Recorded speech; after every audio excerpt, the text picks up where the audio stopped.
All right, I'm back. Episode 12. I've been a little bit under the water yesterday. I wasn't feeling quite 100%, but I'm better now. I don't know what it was, just my old age, I guess. Did a blood test today, so they're gonna find out. They're gonna find out next few days, maybe next week. They're gonna let me know what's going on. So, but right now I have no idea. Hey, Tony, how you Oh, doing, evening. brother? How How are you you, doing? man? Doing Yeah, good. doing good. Doing a little Doing good better. myself. Yeah, I don't know what happened, man. Yesterday, look, I was just like, I wasn't feeling 100%. It's not COVID. No. They did a test on that. They shoved something up my nostrils and all that. They already checked that. It's not COVID. Oh, that's good, man. They don't think they think maybe it's a sleep apnea or they're trying to figure out what's going on. So Oh, just that's gonna, cool, man. yeah, so gonna go through a blood test and let me know.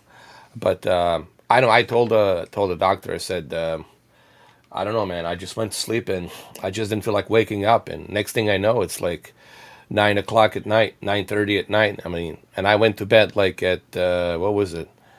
Jesus, 1:30 in the morning, 18 hours. Bloody hell. Yeah, I think How you maybe feeling today, though? I feel better. Got myself a hot coffee here. Actually, I Nice. got I'm I drinking got. that. Oh, you did good. Yeah. So it's been I don't know. It's just one of those weird days yesterday. I felt like I don't know how to explain it, man. It's just like I wasn't me 100%. I know when I'm 100%. And Yeah. yesterday I was like 50%, and then kind of like variations of 40 to 50, 40 to 50% moving up and down. Yeah. So anyway, I'm glad it's not COVID, but they're gonna figure out what's going on. They think might be sleep apnea or something else. There's Yeah. so many things. You never know, man.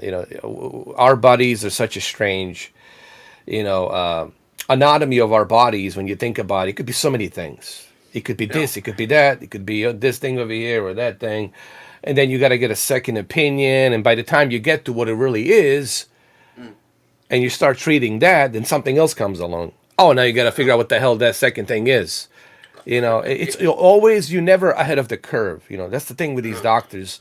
They're never ahead of the curve. They're always just trying to figure out what the hell it is. You know, Yeah. and by the time they get to it, it might be too late, right? In some Yeah. cases, Yeah. So we're That's what they still, get paid for. yeah, they're practicing. They're medical practitioners. It's what they are. Yeah, Yeah. pretty much. That's So cool. yeah. So how you been, man? How's Oh, the new flat? codes. Yeah. So at the moment, today, I was looking for a flat. I went with my brother and we did like sort of a look at the flat. Very tiny little box bedroom.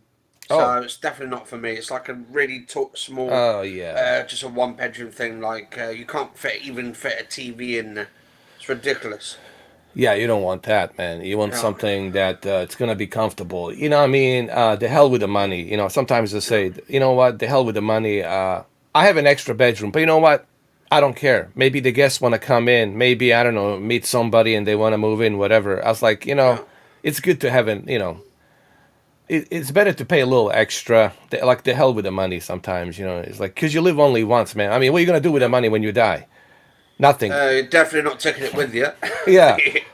Well, you just said it. So, Mm, this whole look, don't get me wrong. I always tell people, yeah, you should have money saved for a mm, rainy day because you don't know, these are unpredictable times. You don't know what you might yeah, need the money for. I'm not telling people to go on a spending spree. mm, But at the same time, like, what the hell is the point of waking up in the morning and living if you're just going to be like a monk just saving yeah, that money? Enjoy that shit, man. Go out there, have a good time, buy good things, enjoy it. If you're yeah. not going to enjoy life, then what the hell is the point, right? Yeah, Of what's the waking point? up. Definitely, man. Just go back to sleep forever. Don't worry about Yeah. it. Yeah. But I've got another appointment Friday. I was looking on some of the stuff. The kitchen looks a bit Yeah. bigger because the kitchen was like basically in with the living room. And basically they had their own rules set as well. And I thought, like, yeah, definitely not going for their rules. And also, it's up high. It was like I think 2 floors up, and I can't Mm-hmm. walk up 2 flights of stairs and stuff with my legs and all that. So I wanted something on low ground. So they said we've got something for Friday that you could check out and all that. So we'll sort of see what's going on. Oh, that's good. That's good, Yeah, man. You take your time. Even tell yeah, your brother. I mean, I don't yeah, want you. I don't want me to be yeah, the influence to your brother. But take your time. No rush, yeah. man. Try to negotiate even with this. Housing officer. Housing officer, yeah, and Yeah, tell him, listen, man, here's my situation. mm, I'm always on time. I never miss a rent. yeah. Hopefully he's a good bloke, right? And he'll understand. I was a woman who Oh, does the oh, housing association. is she cool or? Yeah, yeah, she's fun. She's good, Oh, and she that's has a good. friend that comes down with her, another woman friend, and all that. They're great people. Yeah, as long as they have understanding, like, hey, I'm not here to rip you off. I'm paying my Yeah, rent. I'm always on time. I'm yeah, going through this situation. My mom passed away last year. I'm dealing with this. I'm dealing with that. yeah, Me and my brother trying to figure out what to do. Please just try to yeah, understand our situation. And it's good that she understands that. So that's good. yeah, yeah. Yeah. The worst thing is if you're dealing with somebody who's a total like cunt. Asshole. Well, Yeah, what cunt? that's I it. like. Yeah, I don't know how else to call it. Like, yeah, the worst thing is when you got to deal with somebody who's a total cunt. Now, cunt mm, couldn't be both male and female. yeah, So just for people here in America, like in UK, cunt mm, means both sexes. Could be a yeah, male cunt or a female cunt. It doesn't mean specifically just a female. Yeah. yeah. But good luck trying to explain that here. It's like, Well, the Americans nicked that word off us because we actually yeah, invented cunt. yeah, yeah. I could be a cunt. Anyone could be a cunt. It's Yeah, it's like a low life. Anybody can be a low mm, life. yeah, Low life means like someone who's like just a piece of shit, doesn't care about anybody else, just thinks about mm, himself. yeah, There's a reason why we have these names because these individuals, unfortunately, mm, they do exist. For those of you who live in your bubbles out there in Beverly Hills or whatever, these individuals, they do exist, unfortunately. And yeah, there's a list of even more crazier individuals out there, which is all documented. It's all there. That these maniacs out there do exist. So we have words for maniac, mm, lunatic, all of that because they do exist. Unfortunately, thank God they're yeah. not in big numbers. Like Ted Bundy. Yeah, but they're like a sheep in a wolf clothing. They do exist. Okay, they're out Mm. there. Unfortunately. Actually, talking about serial killers, what's your thoughts on Ted Bundy? I mean, he was a very intelligent guy when he used to be liking women and stuff, or he was like a bit of a lady man sort of thing for the women. Very It's handsome and all that. it's interesting you said that because I got in touch with this guy called John Allen.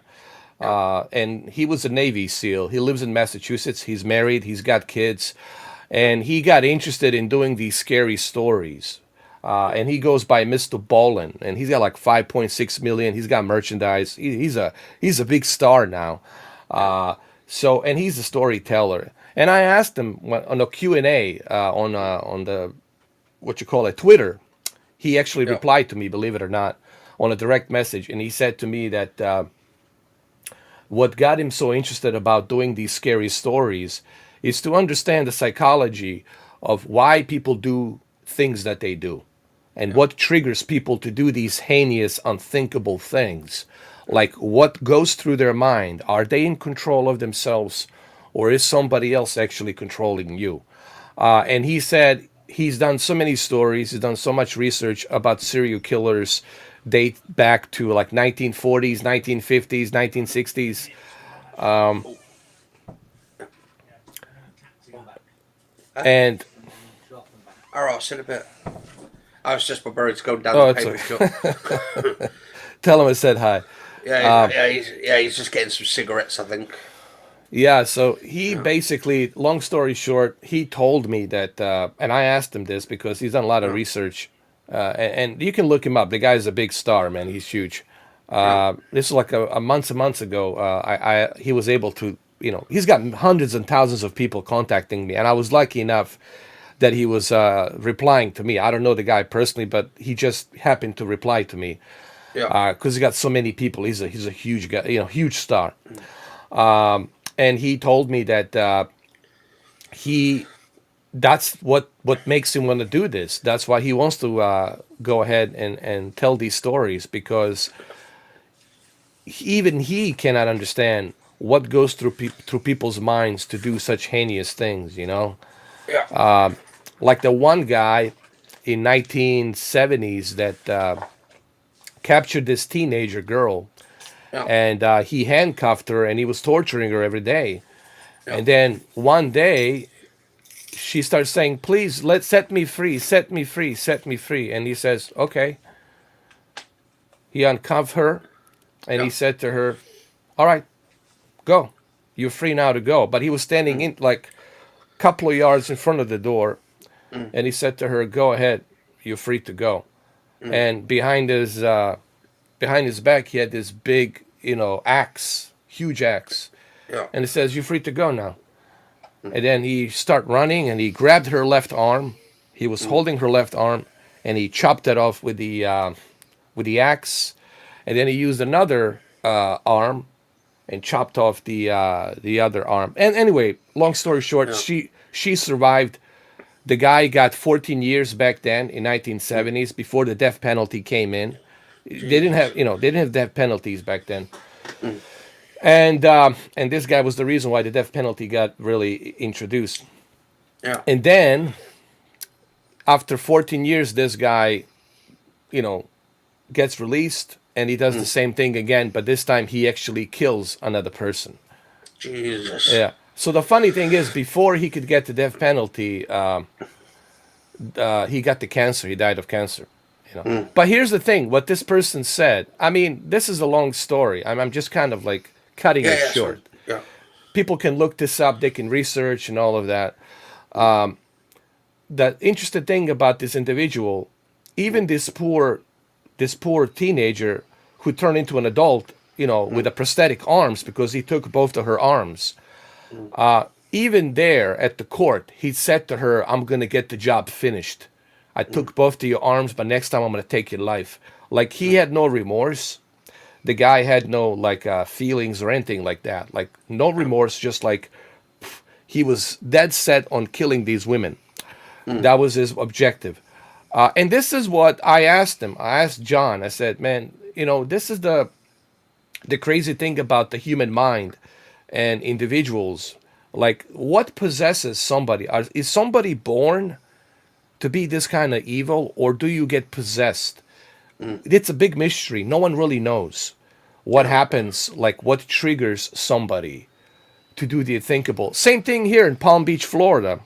There was this kid that grew up in Palm Beach is like billionaire clubs. A bunch of billionaires live here.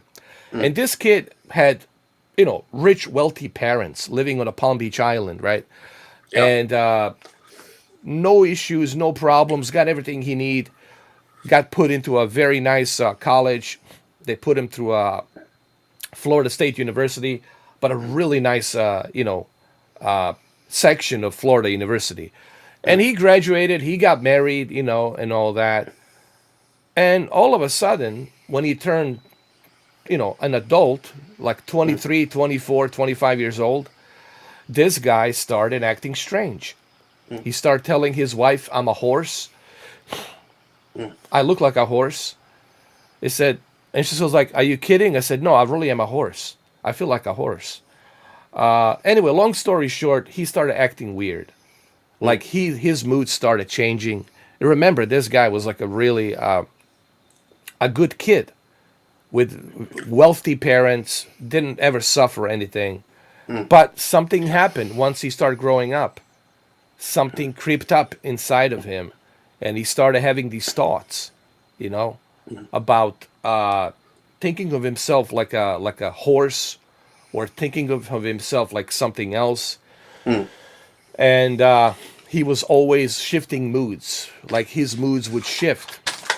Yeah. Anyway, long story short, he had a falling out with his wife, and he went to a diner to have a dinner with his parents. Mm. And at one point, he pushed his father's face, just kind of pushed it. They got in the argument. So, they called the police and they said, he's gone missing. We can't find him. Please, I don't think he's in a good state of mind. Yeah. So anyway, he went to this neighborhood, actually here in Florida. This is recent, actually, not even too long ago. And he actually attacked three people, stabbed this one woman, and then keep hitting her till she was unconscious. And then he attacked her husband, grabbed her husband, and started eating his face, Bloody hell. like taking the big chunk of his face. Well, even though while the police officer was there, police officer was kicking him in the head. They were like letting even the dog biting, like a big German Shepherd was biting him, and still he didn't feel anything. He was still like taking a chunk of his face. And then unfortunately they were able to restrain him and put him in the cuffs. Two people end up dying, and because of him. And this was a good kid. Like, this was somebody who actually grew up in a good neighborhood. Again, I'm really cutting these stories short, Yeah. but this really happened. And they asked him why you did what you did. He said he can't remember. All he knows is that this lady that he found in a open garage, she looked very evil to him, like a dark figure, and he was threatened by her, and he needed to do something to defend himself. Same thing with this guy, her husband. They came in to help his wife. He said he looked like a demon, and I needed to defend myself. They also find out that he took some kind of poison or something, that he took some kind of drugs or whatnot. But the point being is, his behavior was changing prior to what he did. This guy's still in jail, awaiting the trial. He'll probably get a life in prison, maybe death penalty, depending on the judge. So this is the one thing about these serial killers, because you mentioned serial killers, and we start talking about the subject for people who are watching. It's still to this day, it's puzzling as to why people do things that they do. And there's really no clear explanation. Even the guy on the that bus in Winnipeg, from Edmonton to Winnipeg, the one that the Chinese guy that killed that poor boy, cut his head off, eat his tongue and his heart, and beheaded him. He's free now. They let him go. Fuck, you know. That's Canada for you, bro. No. But he said that he felt threatened. He said that the God told him to. Like, this is the weird thing about serial killers, and it's always the voices telling them to do these heinous things, No. and they can't control themselves, and they have to do it. It's almost as if they're not in control of themselves. They do have regrets afterwards, some of them, but it feels as if these individuals, they were not in control of themselves. Something else, some other entity has creeped up inside of them and made them do this. Now, take this with a grain of salt. These individuals could be lying, so that way they can reduce the sentence. So that way, they can go, instead of a death penalty or life in prison, they can get criminally insane, put in some kind of nut house, where it's kind of like a health club, like One Flew Over the Cuckoo's Nest. So they're trying to kind of work the system, So, there's that too. But the thing is, we'll never know. A lot of psychiatrists, a lot of doctors are looking into these cases and these serial killers and these cannibals and these maniacs, label them any monsters, if you will. It's a very bizarre.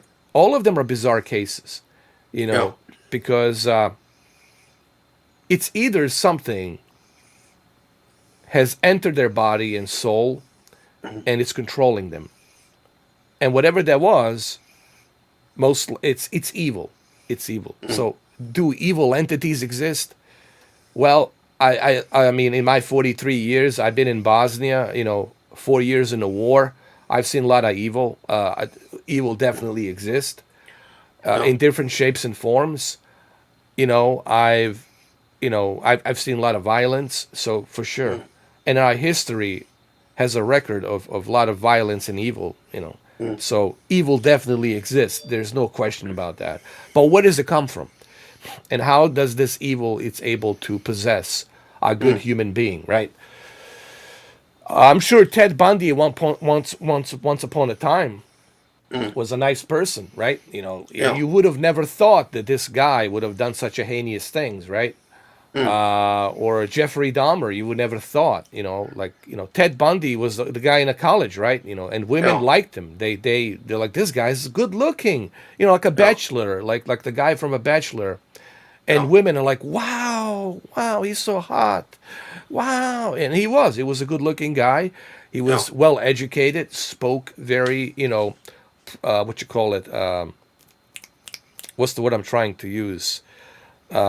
Articulate, very articulate, the way he was Yeah. talking. So, and he was able to manipulate and make these women believe that he is what he is. And what women didn't know is the dark side that hides behind that sheep in a wolf clothing. Or I is mean, it it's, a wolf in a sheep clothing? What was the other one? The yeah. sheep in the wolf clothing, right? Yeah. Yeah, yeah, sheep in the wolf's colours. Yeah. But I was thinking, like these documentaries or the interviews, are they actually copyrighted? Uh, I think they're in a public domain. Like I asked Yeah, John, Mr. Boland, he said that yeah, these are all in the public domain. All of these stories has happened, and they're in the public records. Meaning, you can find out about this girl that lost both of her arms. You yeah, can find out about the guy who did it. You can find out about that Chinese guy who beheaded that kid Tim in yeah, 2008 on that bus in Canada.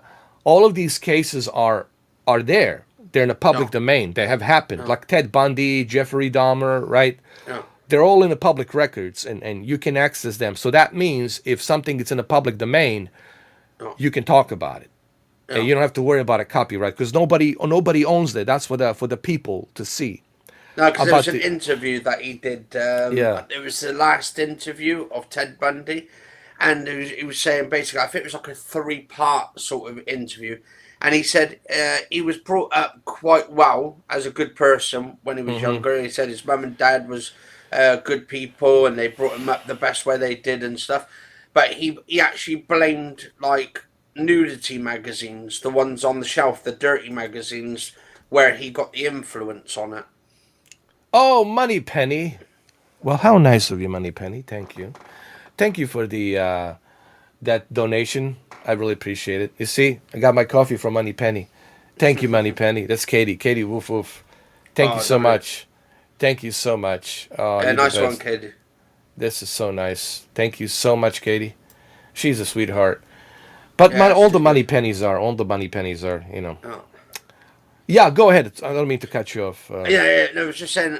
Basically, he was saying basically he went into these like places where you could get like magazines, and he reckoned it was probably to do where they had the magazines, the dirty, filthy mags on top, and he Yeah. could get them easily and stuff, and just like buy them and all that, and maybe that's what made him psychologically insane and crazy and shit. But I don't know. It's like it's so interesting watching these serial killer documentaries because you can learn a lot from it.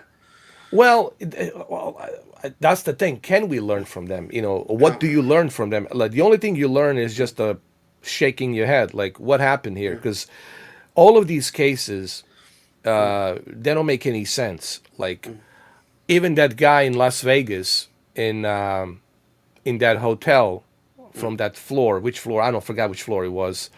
yeah, Was a third floor or whatnot.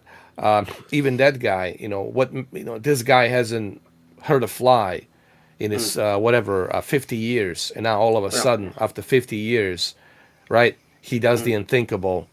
he got all these guns and ammunition, the role of magazines mm, and whatnot, and he started shooting people on this country concert that was mm. down not far from Mendeley. I think it was the Mendeley Bay, Yeah, not far from the Mendeley Bay, and he started shooting people, and he killed about 50 people or mm, 59 people.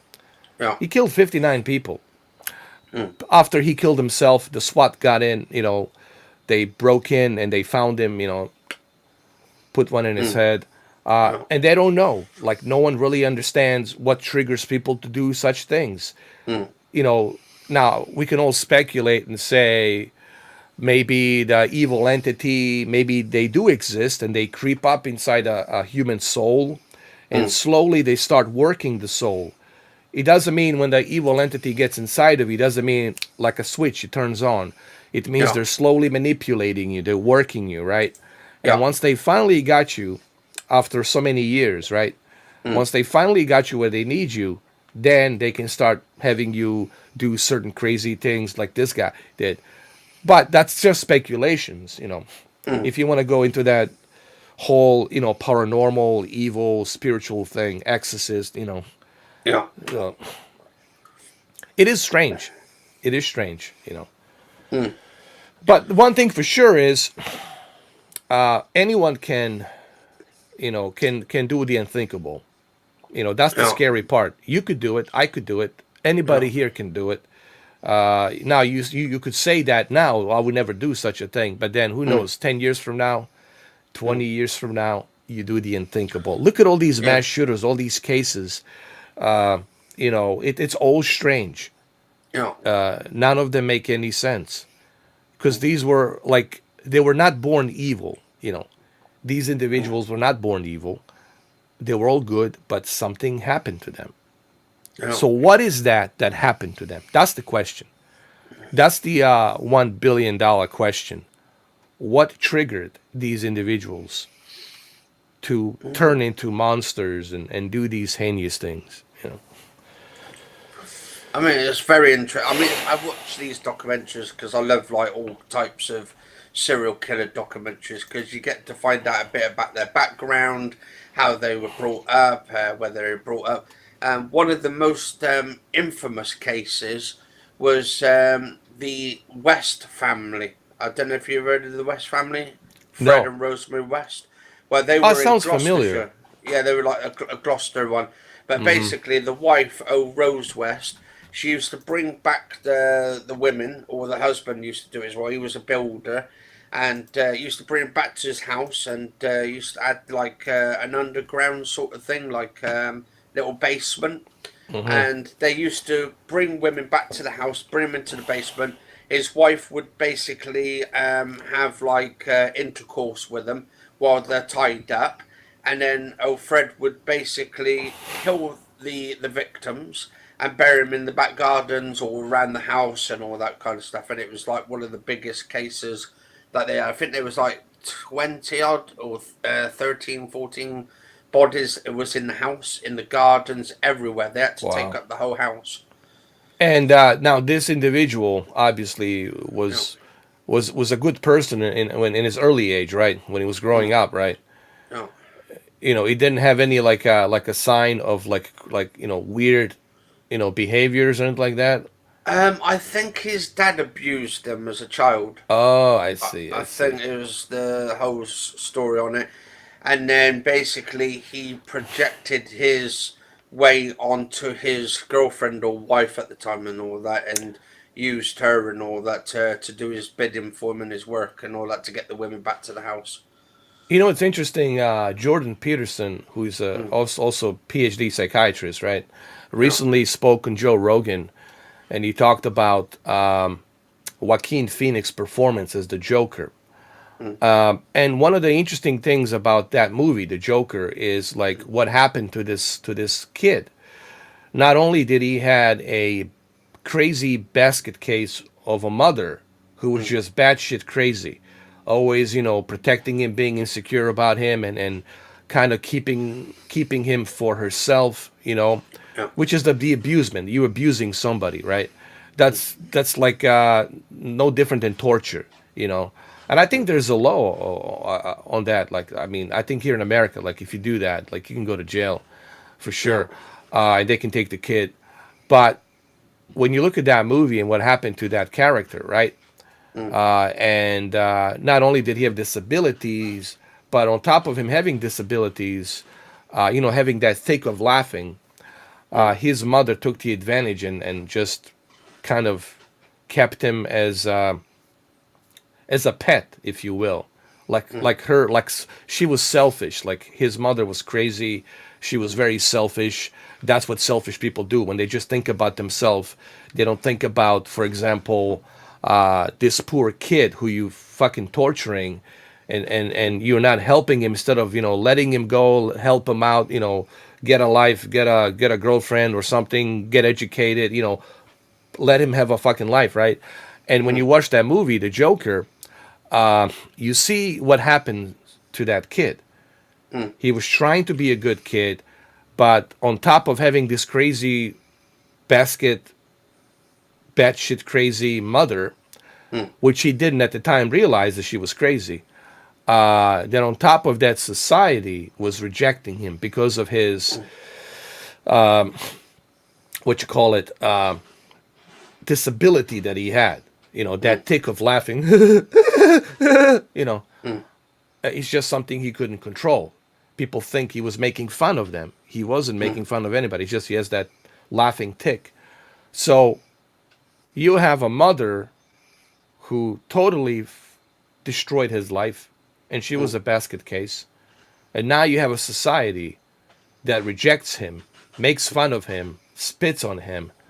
All of that stuff can accumulate and create this person that this person has become, which is the Joker now. It's like the society we project what we create, basically. Yeah. you know and we have to look at ourselves in the mirror. We got to say, hey, what are we doing? Look at our society, all of these divisions, separations, and all of this crap, pointing fingers, labels. That will all create bunch of monsters. All you're doing is creating monsters when you do that. So we as the people are responsible in a way for a lot of these things, because you as a parent need to understand you can have kids just to say I have kids. That has to be the most narcissistic, selfish person. That person should be locked up immediately. Yeah.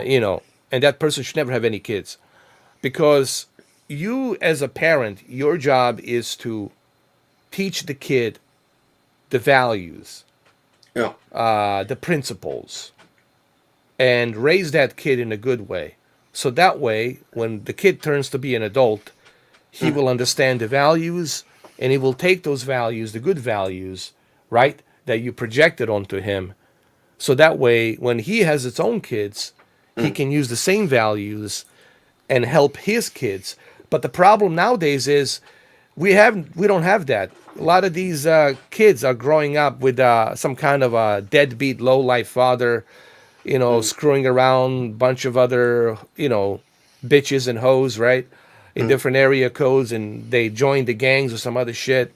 And then you got these kids growing up, with their mothers, and then they start, looking what's going on the street, and they start kind of becoming the same thing. And that's why you got a lot of crime. That's why you have a lot of poverty. That's why our school systems are joke, because everybody wants to point fingers at, like, let's point fingers at government. Let's point the fingers at the institution. But nobody wants to look at themselves in a fucking mirror and say, hey, what about me? Was I there for my kid? Did I teach my kid proper, principles and values to grow up, to be a good person? Or did I just not give a fuck, and I fucked his mother and she has a kid now, my kid, and I find another person, fuck that other person, she has my kid too, and that's all you're doing, creating a fucking franchise. Running around, Franchise. yeah, running around, you're creating a franchise of criminals now growing up, because that's all they're gonna find Yeah. is the streets and crime, organized crime. Whether it's the mafia or whatever, dude. Just pick your poison out there on the streets. So I think this is what I'm trying to say is this: Yeah. society, a lot of this stuff, it's us, the people, society.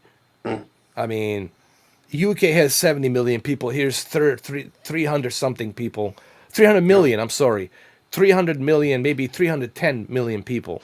Maybe even more, maybe 312 million people by now. Yeah. And then, we as society actually have to do a better job. That's why everything sucks, because we created this, and this is what Jordan Peterson was saying. We always like to call somebody a crazy person, a nutcase.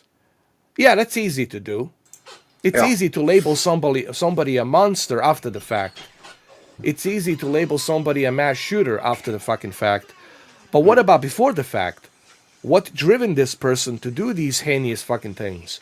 So we have to look at ourselves as society, as parents, like, hey, how was I treating other people? Was I being a cunt? Yeah, you are. But you don't want to acknowledge that you were being a cunt. Or was I being a pimp or a low-life father? Yeah, you were being a pimp and a low-life father because you didn't want to be there for your fucking kid, to help your kid, to put your kid through a proper channels to grow up with some principles. Instead, you left your kid and your wife happened to be a whore. She's fucking other dudes, right? And now this kid sees that and goes out on the street and that's it.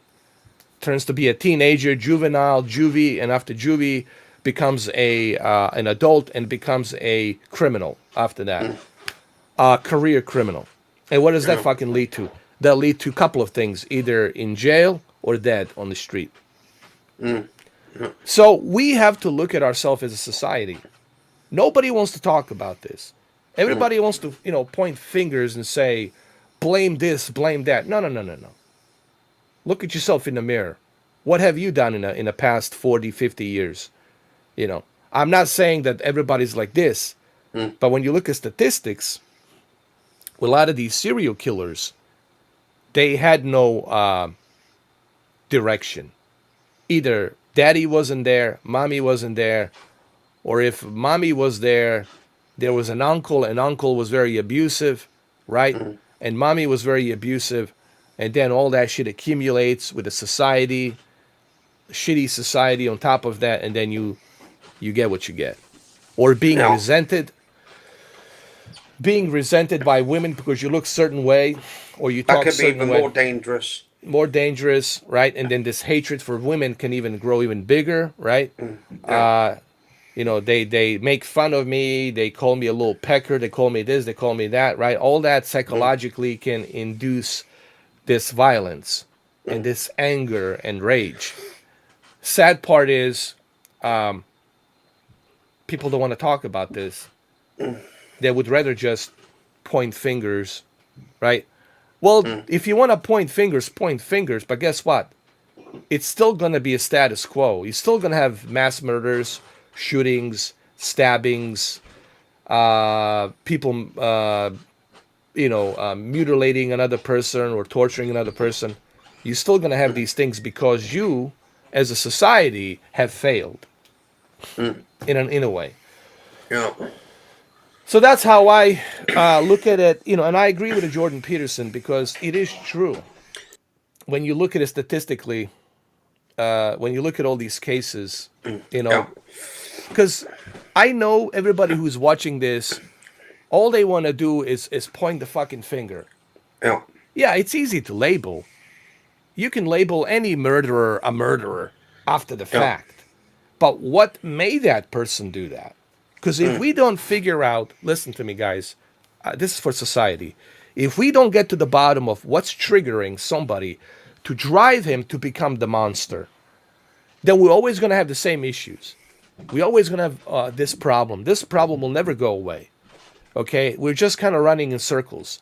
Because this is the issue that nobody wants to talk about, and that's not good. We should talk about this. And that's why we as society, we have to be better. And of course, what our politicians are doing, of course, it's a whole different story. what they're doing, it's also creating division, creating all this anger. That's not good either. You know, none of this is all negative. This is all negative. What the politicians are doing on both parties, it's also negative. I'm better than you. You're not better than me. Fuck you, fuck you, fuck you. You know where that's fucking going to. I lived that life in Bosnia between Serbians and Bosnians, Bosnian Muslims and Orthodox Serbians. I've seen where that fucking lead to. I've been through that movie before. I've seen that fucking movie in Sarajevo. I don't need anybody to fucking teach me about where that. And this shit can happen anywhere. Shit can happen anywhere. Doesn't mean just because you're a big empire, this cannot happen there. It can happen anywhere. So, this is a lot of negativity. And this is why on this podcast, I want to dive into a positive message. And that's why we talk about these things, to try to dissect it and understand it. Why do these things happen? What is the trigger? Everything has a trigger. No one just wakes up one day and says, dude, I want to kill people. It doesn't happen like that. Something has to trigger that individual to go down that route slowly through the course of years, like 10 years, 15 years, whatever. In some cases, maybe 50 years, 20, 30, 40. Pick and choose how many years it might take, right? That will eventually drive that person to that edge. You know, anybody can squeeze the fucking trigger. Anybody can use a knife and push somebody and stab it. Anybody can do the unthinkable. It all happens quick. You know, a lot of these things happen quick because you know you're in that state of mind and you're doing the unthinkable and that's it. It all happens fast.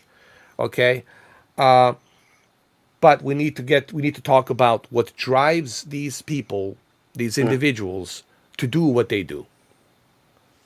Right? Look at that other case with that sniper in Washington D.C. Remember that sniper guy with his son? You know where that hatred came from. It came from somewhere, right? He was being obviously brainwashed by these what you call it in mosques, in Muslim mosques. He's been brainwashed that we're all infidels, we're all bad, blah blah blah blah blah blah. You know, all this horseshit and you know, if you start believing that shit, right? If you start get indoctrinated by that shit, and that's all you hear, you know, when you go to these mosques, certain mosques, right? And there's a name for them, like Wahhabis or something. I think it's Sounds familiar. yeah, something like that. I forgot. Anyway, and they start teaching you and preaching all this bullshit hatred, you know, infidels, infidels, infidels. And then all of a sudden, after 10, 20, 30 years, that shit creeps up into your head. These are all infidels. You see what they do. They watch porn. They dress so provocative. They fuck whatever they fuck. You know, they're infidels. They're parasites. Let's fucking kill them all. And that's what they're brainwashing, right? That's what they're doing. You know, in their mind, they get brainwashed. So there's always something to influence, to trigger. That's what I'm trying to say. Yeah. There's always a trigger that's going to influence something. Yeah. And the influence can take 10 years, 20 years, 15 years, 30 years, doesn't matter. But eventually that influence is going to get to that trigger point, and the unthinkable will happen.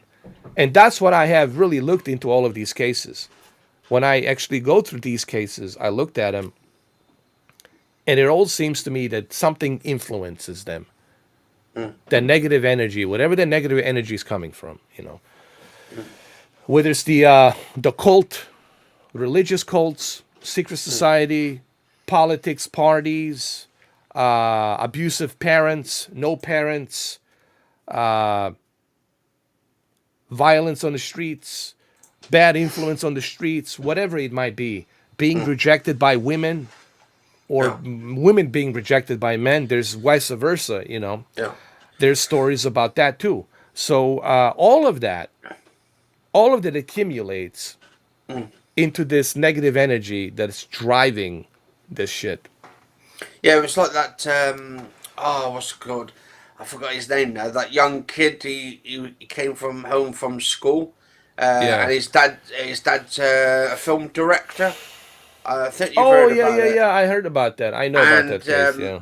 he was basically, he didn't have a girlfriend and all that, and I think he got rejected. And the next minute he's sitting in the car with his dad's rifle or gun or whatever, Yeah. and then he starts basically spraying up people in the street and stuff. Yeah. And That was in a very wealthy part of West Hollywood, I think, or North yeah, Hollywood, out there in Beverly Hills, I think. yeah, I He think went to the it's there's school. Elliot Rogers, is it? I think his name is Yeah, Elliot yeah, yeah, Rogers. Yeah, yeah. yeah, yeah. I don't And know who but his dad is, but I know he's a film director of no, no, some. he's I know who he is. He was also a Yeah, producer, produced some movies here and there. Nothing big, but some yeah, movies. You know, you might have heard of yeah, in the '80s and early '90s. mm, Look, this can happen to anybody. This is what I'm trying to yeah, tell people. You know, I don't care who you are. I don't care if you're filthy rich. I don't care if your mm, daddy it's a Jeff Bezos or Elon Musk. These influences can creep up onto people's minds, and your mind is very fragile. This thing right here, it's yeah. very fragile, especially And dangerous. your third eye. Your third eye, it's very dangerous because third eye, Mm, it's like that voice that's collecting all of this information. You know, you remember your father. You remember everything negative. That's the thing. You remember your yeah, father being a piece of shit. You remember your mother being a fucking crazy basket fucking case, and mm, then you remember all the individuals you met in society being negative and discriminating you. You remember women discriminating you, the way you look, the way you are, you know, and all of that shit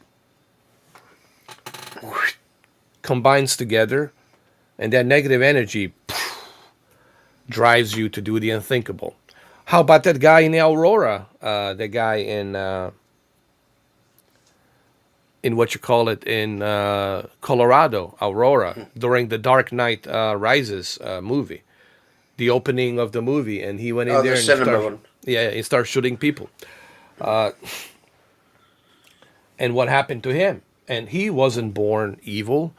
He had a girlfriend, you know, he had normal life, but something creeped up to him, you know. See, this is where these cases really become so interesting, you know. Mm, Why he did what he did and why he's doing it. Something told him to do it.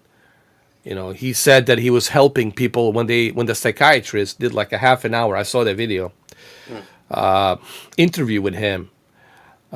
We will not mention these people's names, yeah, especially these shooters. And the psychiatrist in the jail when he was interviewing him, there was a camera recording the whole thing. The psychiatrist asked him, "So you're trying to tell me that you bought the AR-15 because this voice, this voice that you were talking to, this energy you were talking to, told you that you were doing these individuals a favor by killing them."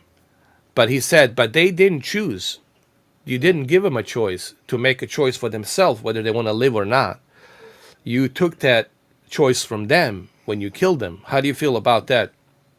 He said, I had a task and it was non-negotiable, and this task, I had to execute this task. mm, This higher being told me I have to do it, and I had to do it. I said, did you feel resentment? He said, no, because that was the mission. This higher being told mm, me that I need to do this, and the job needs to be done. So where does that energy come from? What is that? mm, You know, there's so much that we don't mm, quite fully understand. Now, don't get me wrong. Sure, having bad parents, having a bad economy, having all the shit happening, you know, in our streets, that has an influence as well. But there's also this other bizarre thing. These other energy entities, we don't know where they're coming from. They're also influencing some of these individuals, and these are all good people, you know. How about that guy in France, who was a detective in Paris? He woke up one night, you know, moonwalking. He had a gun. I think a 38 or something. and he went to the beach and he shot this one guy. Then he went back to sleep again. And when he woke up, he had no recollection of that. After the fact, they called him to look at the case of somebody being shot point blank on the beach in Paris. It was not Paris, it was in France, somewhere in Yeah. France. And they call him up, and he goes in, and he's like, "Okay, I'll look into this case. Let's see what's going on here. Who killed this poor individual? Was it a revenge, or was it a drug deal gone bad, or something? We'll have to figure it out." So this detective started, looking at everything, checking everything, and then he looks at the footsteps or where this individual was walking on a crime scene. I mean, they secured a crime scene, and he looked at the footsteps on the beach, and he realizes that this individual is missing a toe. The person who killed this other person, and he's like, "Well, that's bizarre. I'm missing a toe. I don't have a toe. It's exactly and I wasn't too far. Where I stayed at a hotel here was like a couple of miles." And he was like, "Did I do this? Did I kill this person?" So he said to his, I guess, sergeant. I don't know how they do it in France. He told him that this might be him. He said, "I might have done this. It might when I was sleeping or something. I might have woke up and start walking and shot this guy, and I just don't have any recollection." And they all said, "No, it cannot be you." He says, "No, it has to be me. It's the same caliber bullet, just like mine, and I'm missing a toe on the right leg. So what a coincidence!" And I'm staying like a couple of miles where the hotel is, and he walked a couple of miles, I guess, and then he killed this random person on the beach. So he said, let's do a test. Put me in a jail. Lock me up for 7 days. Give me a gun with the blanks. Put the blanks in them, and have the armed guards outside the jail cell monitoring me. Okay, so they locked him up. They put him there. First day, nothing happened. Second night, nothing. Third night, fourth night, fifth night, nothing. On the seventh night, finally he wakes up, middle of the night, picks up the gun, and starts shooting at the guards. But they're blanks, They're not like, real bullets. So that right there proved that this guy has this problem. I mean, there's a lot of weird cases. Some entities, we don't know what it is, man. This is the bizarre thing about us and on this planet and us as human beings, and how easily we can get manipulated by different entities. This Or it could is, be reprogramming. The brain is like, that's yeah. dangerous and that's a whole new level. But So, that's, I don't mean to cut you off. So when yeah, people that's tell all. me, "Are you afraid of the forest? Are you afraid of the Bigfoot?" I said, "Fuck no. I'm afraid of human beings. I'm not afraid of a Bigfoot. I'm not afraid of whatever's out there in the forest. I'm afraid of human beings. In the forest, you know what the bear does. You know what the wolf does, what these predators do. And the Bigfoot, well, where's the evidence that it even exists? Or where's the evidence that a Bigfoot has actually attacked a human being or killed a human being, right?" So I don't, nor do I worry about the fucking aliens either. I'm scared more of humans than anything else, because humans have done more violence on this planet than everything else combined. Yeah. And And this we're is a statistic. unpredictable. Yeah, this is a statistic. When you look at the wars and everything, and crime wars, and since, all these, I mean, you go through the history of mankind, the violence of humankind, it's unbelievable. I think we broke all the records. I don't think anybody out there in the outside of the universe has done more killing than the humans have. No, and we're unpredictable. That's the thing. Unpredictable, Yeah. you know. So I'm afraid of humans. That's what I'm afraid of. I'm not afraid of fucking Bigfoot or alien or some Baba Yaga ghost. I don't give a fuck about that. Humans do the unthinkable. Humans are the ones killing humans. You know. Yeah. Let me just take my shoes off a minute. Yeah. So that's my whole thing about the serial killers, and It's a mystery, but something like I said, it's driving. There's a force, some force of nature or something, some evil entity that's driving all of this negativity for them to turn into the monsters. Yeah. Yeah. I think my brother's calling a minute. I'll be right back in a minute. Yeah, go ahead. Go ahead. Yeah. Yeah, Stephen. Animals do what they do to survive. That's their nature. They have to feed, they have to eat, so it's their nature to survive, to, you know. So, and you know what the animal does. If it's hungry, well, and if you're in the forest and you don't have any protection, then you're on the menu, obviously. But if the bear it's fed, full belly, not hungry, then you're okay. So in the forest, the animals, you know how the animal's instinct is. We all know the animal instincts, and we know the difference between different types of animals out there, you know. But human, it's unpredictable. It could be your wife. After 20, 30 years, your wife all of a sudden hears a voice, and the voice tells her to chop off your, pecker, or to, I don't know, take off your tongue, or take your eyes out, or whatever. Ties you up and then mutilates you, or starts eating you. It could be your wife for 30 years, whom you fucking trust, right? So this is the thing about humans. It seems that we're so easily programmable and so easily manipulated. Not everybody, but there has been cases of this, you know. So it's a very bizarre thing, man. Us as humans. Jordan Peterson talked about this on Joe Rogan the other day. How bizarre we are as just humans. So when people ask me what scares you, fucking human beings scares me. That's what scares me. You know. Yeah. Actually, I wonder if Joe Rogan watches your shows as well, as assuming you're watching his. Possibly, possibly. I think Neil, what's his name? Neil Young's trying to get him banned from Spotify.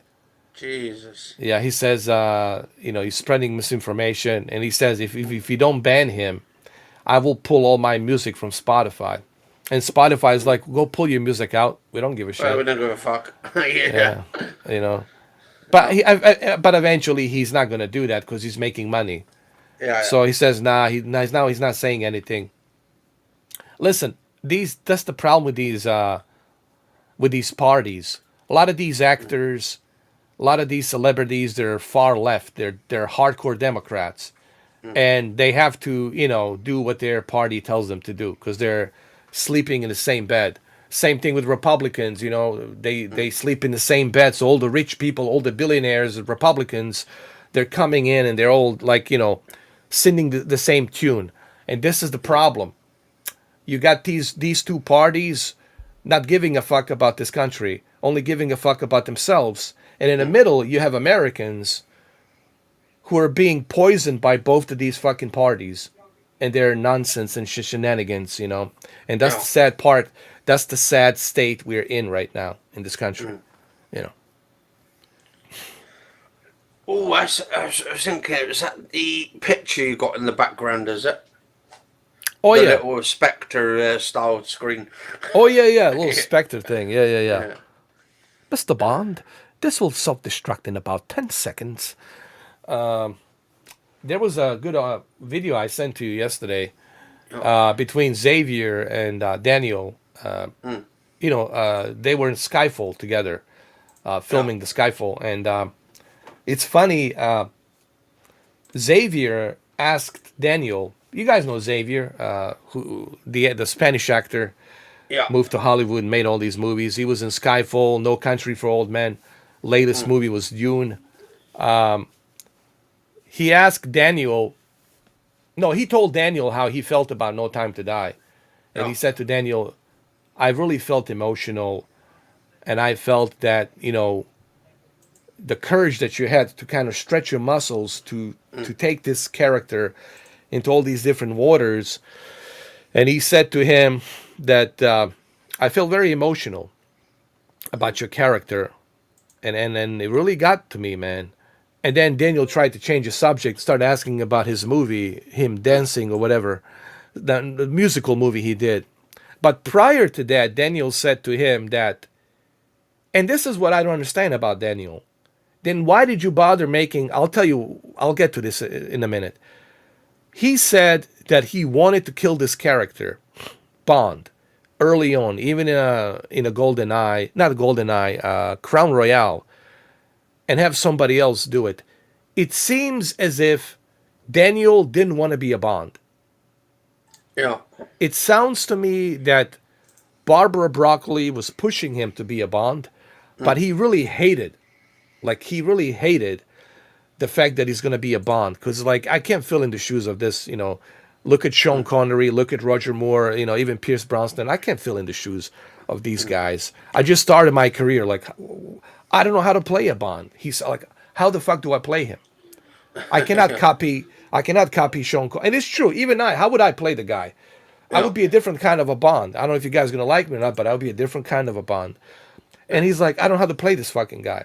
So he played it the way he played it, as this ruthless killer in the beginning, and then he falls in love, and then he shows he has flaws, But he said he told Barbara Broccoli he wanted to kill this fucking bastard, this bloke. He hated the Bond, so he was relieved when he fucking he was relieved with it, No Time to Die, basically. Now, Jesus. now I don't know if that's a damage control. I Yeah. don't know if that's a damage control, if he's just, trying to damage control it. But, he did enjoy the nice clothing and cars and women and all that. There was some accolades to that movie. Yeah. So I don't know. I don't know if he's telling the truth or not, but you should watch that interview. Oh, I definitely will on that one, man. Hey, Brendan. Oh, We see you. welcome, Brendan. Yeah, there you are. Yeah, just move a little camera a little bit there. Look right there. There you go. Perfect. I'm like Steven Spielberg. Got to get it perfect. I got your message. I was walking home. Yeah. Crown Royale. I need a Crown Royale, actually, Katie. Definitely. Send me some money penny for my Crown Royale. My whiskey. Actually, he did drink whiskey, didn't he? I think he did. Bloody hell, he did drink whiskey. I think he Yeah. said there was a martini, but there was also whiskey. Yeah. He was kind of, and he says somebody asked him in the movie, how would you like your martini? I said, do I look like I give a fucking damn? Just give me something to drink. Maybe he really hated. Maybe he really didn't want to be a Bond, and it kind of grew onto him. But maybe it's true. He really hated that he was the Bond, because I think he was getting a lot of backlash. Oh, this blonde, blue-eyed guy is gonna play this bloke. Come on, man. I think he was getting a lot of flack. He was definitely getting a lot of shit for it, because he played the bad guys before. He played in the what you call a Perdition Road with Tom Hanks. He played this like creep. Then he played in Copenhagen movie that he did called Copenhagen, and it was kind of a strange. Copenhagen, yeah. He was kind of a strange character there too. Then he played some kind of a Nazi sympathizer in other movies he did. So he had some weird roles. And then, Layer Cake was a breakthrough. Layer Cake is that Oh, it was a breakthrough. good film. Yeah. It was a good film. But I'll take his word. Maybe he did hate that he was the Bond. Like, couldn't you guys find any other bloke other than fucking me? A guy from Liverpool? He was born in Liverpool, but, raised in London. Yeah. So can't you guys find any other bloke than fucking me? Is there nobody else? Go to the one of these magazines. So many supermodels and models. Pick somebody. God damn it. So, but little did he know, he turned to be our best Bond. Little did he know. Like, this is what Xavier was trying to tell him. Listen, you might not like the fact that you did this roles, but we're telling you, you are our best Bond that we had. And but he still doesn't accept that. He look, but it says the public, it's telling you, millions of people around the world are telling you that you are our best Bond. Whether you want to accept that or you don't want to accept it, doesn't really matter. We're telling you, hundreds of millions of people are telling you, you are the best Bond. and they now hate the fact that you killed him. Oh boy. So yeah, Brendan, man, I'm feeling better today. I went to a doctor this morning, took some blood tests. I will find out next week, see what's going on. Uh, they think it's a sleep apnea or something. They don't know yet. They're just kind of Oh, going sleep apnea. sleep apnea or something like that. I don't know Yeah, how you pronounce it. yeah, And but I really wasn't feeling 50%, 100%. And I tried to wake up. I tried to pull myself out. I couldn't. It was almost like there was a gravitational pull that stuck me into the bed. Like it was almost like I couldn't get out of the bed, bro. Like no, even if it was the fire, even if the fire broke out and I would burn in that, in that bed, I just couldn't. I just had to sleep for 18 yeah, hours, and then finally I woke up at 9:30, and that's when I contacted you guys, Yeah. contacted you and other yeah, and Emily and Emma and others and even Cameron. I told them, listen, guys, I know myself and I know when I'm not feeling 100%. And if I'm not 100%, I don't want to come in here and be like, it's not gonna work because I need to drive this to steer the ship, So I gotta yeah. be presentable and all that. That can Yeah, that's that common. can. I was just asking you, like, if there's a disease, that can you lose your license too? Was that?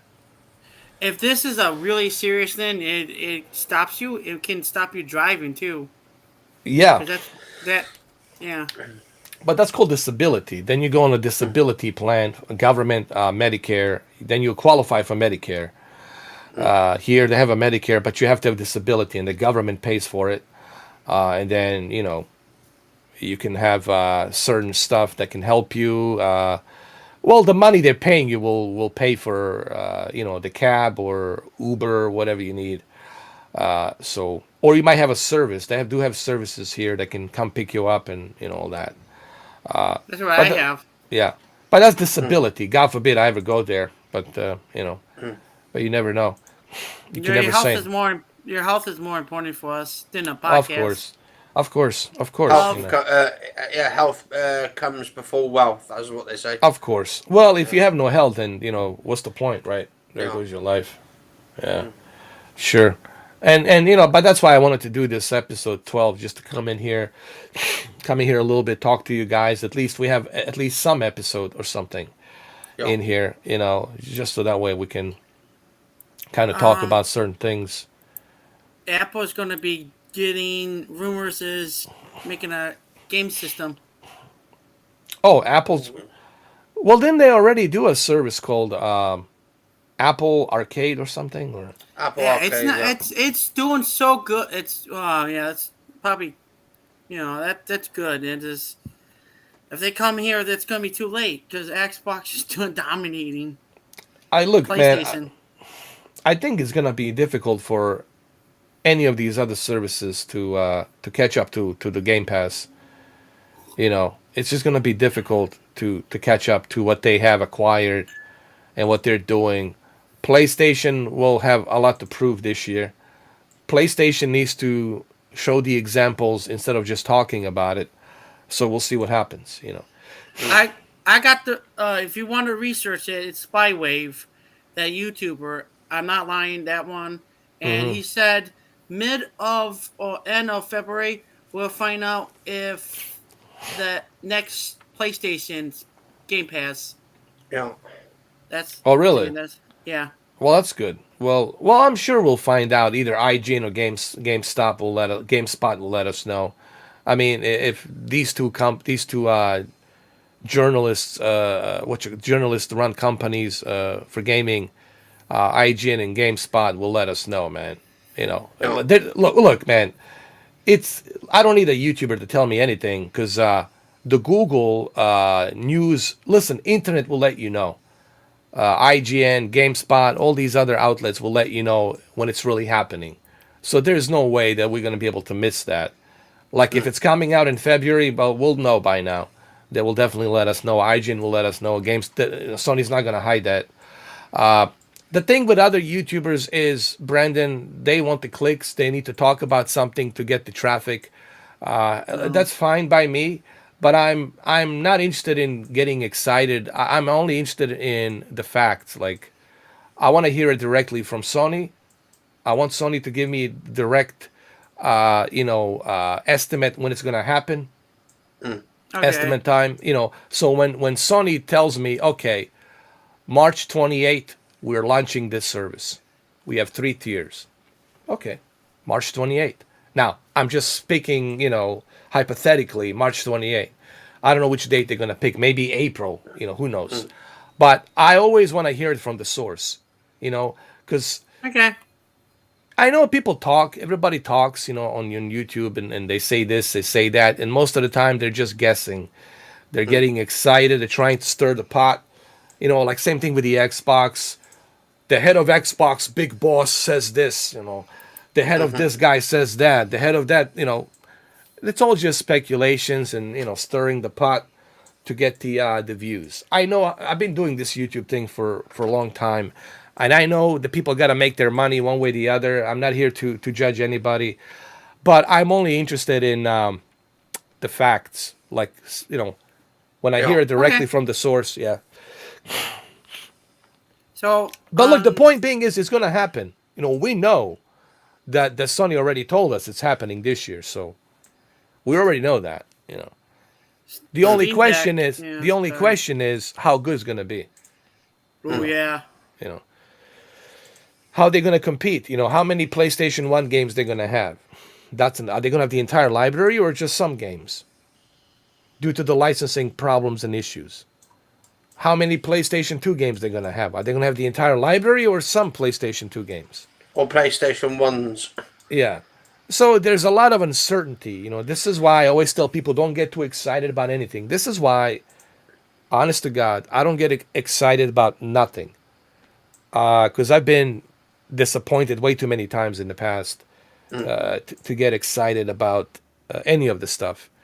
I'll get excited about it when I have a reason to get excited. Ah. God bless you. Bless you. Oh, cheers.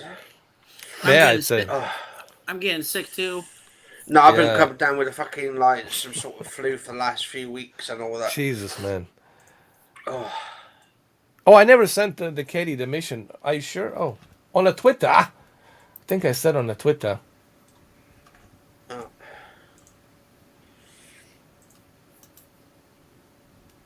oh. That's okay. Don't- hold Oh, yeah. hold on a second. Okay. Well, I know Steam Deck is coming out now. Oh, Steam Deck. Deck. Oh, Yeah, Steam Deck. Oh, that's coming out. I thought it said Steam Dick for a minute. Steam Deck. Yeah. Hold on. Let me. Okay. Yeah, really. Haha. Yeah. That'd be man, funny, actually. we gotta be. We cannot say that. We gotta be careful. Yeah. Let me send the documents here for. Oh, that's right. I forgot to send it to her. Good Lord. Yeah. Oh, Money Penny, I'm so sorry. You gotta face her in NASCAR. I'm an old James Bond now. Old crooked, old lousy Bond. I put that little logo thing with my headphones, I should have put like Yeah. the sunglasses or some shit. Yeah. But even Daniel Craig's fucking old, man. I was watching him yesterday, man. He looks like he's getting old, all grayed up. Yeah. People got to remember he's getting old too. It's just you can't do these things forever. 16 years, 17 years, that's a long time. A lot of Yeah. stress. And look, none of us. Look, we don't have a problem with him not being a Bond anymore. We have a problem that he killed the symbol. That's the problem. That's the issue. Alright. Oh, you're trying to show me something. Yeah, just trying to share something a minute, because I'm working on something at a minute, and it's quite interesting, this thing I'm doing. Hello. Hey, Katie, how are you? Ooh. Oh, look at this, Katie. Money Penny, Right. look at this. Look at this, Money so- Penny. So this is basically just this little bit here is what I've been working on. Uh-huh. And this is basically we could do like a little podcast thing here where we can have the seats, but I might have to add some more. So Oh, we've got that's like loads great. of them around there. And then in here is the spawn area. So you spawn in here. You've Oh, got oh my God. Terminator. And then we turn around here. It's an art little gallery. Steven Seagal Yeah, avatar. we've got to have Steven Seagal there. Got Avatar, Street Fighter, That's my favorite movie. Bloodsport. Oh, I love it, Uh, man. More then we've Steven got Seagal. more Steven Seagal, Tango and Cash, Ooh. classics. Yeah. Got Highlander, Rocky, Last Action Hero, RoboCop. and Rocky and RoboCop, and then we've We got a can little sit here chair there, too. Yeah. and then Oh God. You know, I'm so delightful that, you went out of your way to put my movies first, and thank you very much. I'm very much obliged that you did this, and, thank you. Oh, anytime. And then also I've got a little staircase which will be going up here, and there'll be like another couple rooms where I'll be putting some more art galleries and stuff up here. That's But awesome, man. this That's is so just like great. basics. And then I've got Unreal this Engine 5? oh, what was it? Unreal Engine 5, you did this? Oh no, it's all done in Unity. This is one of the old engines I'm using. It's pretty good though, and That just add looks some artwork there. It looks great. Yeah, and I've also put some lights at the top as well, but I might have to take those because they seem to be clashing for some reason. You can see that where it's like glitching a little bit. It's because I've actually put them on top of each other, the UVs. Nice. So it's like, so I've got to work that out and stuff. But it is in prototype at the moment, so Looks good though. Right. It looks awesome. and that's all done from scratch as well. I've had to put like loads of blocks. It's all made out of like squares and bloody triangles and all that kind of stuff. Looks great, man. Looks great. I love it. This will be awesome for doing the podcast with virtual reality. Something Yeah. I really want to entertain. Because some people, sometimes they don't want to show their face or they don't want to show, themselves, Yeah. which is fine.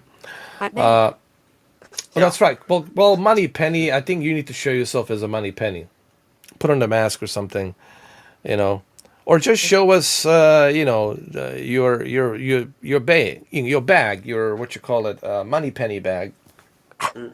Just position the camera on your, bag. Or like a fanny pack, like a little Fanny pack, I was about to fanny say pack, that. and I put a thought money you guys- penny, put a money I- penny on there. I thought you were talking about what is it called? This bag for ladies. Oh, bum bags. What? Yeah, the No, No. not a douchebag for Clara, man. Don't go there, bro. It's no not a douchebag for Clara. coach bags. Oh, coach bags. You mean like a duffel bags? Yeah. Oh, well, that's money. Well, Money Penny. She just have you sign the transfer. She doesn't carry all. She doesn't carry all that stuff. It's just a little, device. You sign it electronically, and you get the money. It's all there. You just click on it and And then you transfer. get a couple of nanobots in your hand and That's stuff. right. Usually I Usually happens on the train. She doesn't like to fly, so she's gonna be in a train, and you have to sign it. And then you go, ouch! Oh, and then you find out you think there's some sort of gnat bite has just bit you. Yeah, And there's just Yeah. some guy just behind with... Yeah. trying to... I'm sure Katie will bring she will buy a Money Penny purse, and she just position the camera on the Money Penny purse. That's all Sure. you're gonna. Made by Prada. That's right. That'd be awesome, though. I would love that. There you go, Money Penny. Oh, she could always dress up as Catwoman. Or a Catwoman. Put on a mask. Like one of those what you call it, ice white shut parties.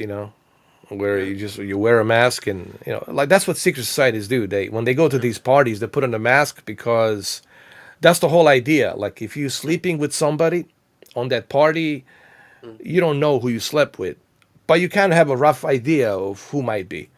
Yeah. It's kind of creepy, but that's what they do. That's what these billionaires and these rich wealthy groups what they do. Or maybe okay, you could do maybe like a Kim Basinger and all that from Basic Yeah, yeah, Instinct. yeah, yeah, yeah. Yeah, Yeah. as a classic film. That. I think that would be great for a next Bond movie where a Bond goes Yeah. in with Money Penny and they put on the mask and they're trying to fit in to understand some Yeah. new organization that's there's always going to be a new evil organization or something that's going to pop Yeah. up, right? So they try to fit in, they go in the party and all that, and they're trying to figure out who is the leader of this organization. I think that'd be Yeah. great for to start off the movie. Mm. I think they should just start the movie fresh with a new Bond, a new story, new villain, just boom. They shouldn't go back to okay, where's The Madeline? old This and films. yeah, they should leave that alone. Just let that Yeah. be Daniel Craig saga, saga, Saga. Yeah. saga, not Sega, Yeah. saga. Let him be there. Let him stay there, and that's him. Mm. And they should start. I think that's probably what they're gonna do. Yeah. They're gonna start fresh. I think maybe it's the best idea. Or You know. maybe a series or something Yeah, yeah, yeah. to start off This with, like a brand new sort of show. Daniel says, I don't know how he feels about the spin-off. Like, like, nah, he says, I'm done. Like when I'm done, I'm done. That's what he's trying to tell people, guys. I'm done. I'm done. You can't drag me back into doing a spin-off or some shit like that. Oh, you 'Cause could probably do a cameo appearance. cameo, yeah, yeah. But it says, Yeah. he wants to do other things. He says, I want to do other things. Yeah. And also making these movies. He said it's not easy. I got a lot of surgeries on my shoulder. He says on my knees, and I'm like cuts, bruises, broken this, broken that. It's a tough movie to make. Making Bond movies is not an easy movie to make. Yeah. You get hurt. It's very dangerous stunts and whatnot. He did some of his own stunts, so you have to be in shape. You have to, you constantly have to keep maintenance this character to be this ultimate weapon, charmer, and all of this. Comedic and whatnot, and be able to switch back and forth between a killer, comedic, romantic, right? So, and he said, people, it's not easy, especially at his age now. He's what, 55? Mm. I'm Yeah. looking him up right now. He's like 55, I think he is. Yeah, around about that. Yeah. So yeah, Money Penny, you could, get a purse and put 007 and says Money Penny. Yeah. And just look at that. Or put in a mask. Or put in a mask, All the wolf stuff? Yeah, with a woof, like some kind of like like a woof mask or something, or a Hello Kitty mask or something, or whatever. Hello, Money Penny Kitty. Uh, Yeah. So But how's I- Katie been today then? Now you doing good? I've just been mostly sleeping. Yeah. me too yesterday. I think 18 hours. I think I caught 007's disease. I think she did. I think she did. He's Must been 53 again- years. Oh, Sorry. go on. He's 53 How old is- years old. Daniel, he's 53. Yeah, Not Yeah. too bad. he's gonna That's- be 54 in March 2nd. Oh well, his birthday is around the corner, so March Looks 2nd. good for his age. Yeah, he looks good for it. I mean, he could have done two more, I think, easily. Yeah. I can't. That guy's in shape. Oh yeah, dude. He was that's I think he talked about it, getting in shape. It's not fun. You can't eat what you want to eat. You gotta it's just see, we all like here's the thing, man. We look at these actors and we're like, come on, go make a movie, go do this and go do that. But I don't think people understand, what it takes to build that character, to be in that shape, to do these stunts, to be underwater, for like maybe 3 minutes, even though there's a scuba diver with the oxygen, this and that. You got a Money Penny in the elevator under the water. It's all, controlled environment. So you don't have to worry about, anybody dying or anything like that, But it's still you underwater, man. For about 2-3 minutes, you have to hold your breath and you have to act. You have to pretend like you care, and so you don't freak out about not being able to catch your breath. So there's so many elements. He talked about this on the Blu-ray discs. He's on the commentary. He said, it's not easy making these movies. So many things can go wrong. Even though Actually, I thought one of yeah. the stuntmen, I thought he got killed on set. One of the stuntmen. Yeah. In the James Bond films. Wasn't Skyfall? Yeah, Skyfall. Yeah. Yeah, it was a Skyfall. Yeah, it was something on that market in Mexico or something. No, it was no, it was that was Inspector. This was in like Turkey or something, like somewhere in Turkey. Yeah, Yeah. and they were chasing, remember on the train and all that. They're chasing this guy, and then finally he got, you know, Yeah. James Bond got by Money Penny gets shot by another Money Penny. Yeah, and then Him- this, yeah, that fall was pretty big, man. Jumping in from that bridge, Yeah. that was a real stunt, man. Holy shit, man. I mean, yes, he was controlled. There was a rope, and the rope was going a certain speed, so that way when he falls down, they slow down the rope, you know. So it was kind of Yeah. cut. Like when he's falling down certain speed, when he gets down behind this creek, they cut it, and then they stop the rope, and then they cut to another scene where he jumps into the water. So it's all kind of composited and shot together. This is what Sam Mendes, who was the director, said about that on the commentary. I listened to these commentaries because I'm interested. Like, how did they film that? How did they do that? So, but that was really him. That was Daniel on that. Even with that bulldozer, when it was taking the chunk of that train, that was really him jumping off of that bulldozer. That was all him. That was him, dude. It's all him. Because Yeah. that's the only way you can get a close up of somebody if it's really him doing it. So he does a lot of his own stunts. That crane jumping from one crane to another, that's him. Jesus. Yes, he's got the wire, that controlling wire or whatever. But still, you're jumping from one crane to another. And apparently, I think he damaged or his shoulder, screwed up his shoulder on that as well. And then that Miami airport scene, also, I think he also dislocated left shoulder because that was a tough scene as well, tough one. Yeah. So yeah, I mean, these movies are not easy to make, Yeah. for sure. You know what I mean? And this is what next James Bond actors need to remember, right? Hey, get ready for your health bills. Get ready to. Rumble. How old is Tom Hardy? Tom Hardy's what? He's 40? I'll go look for him.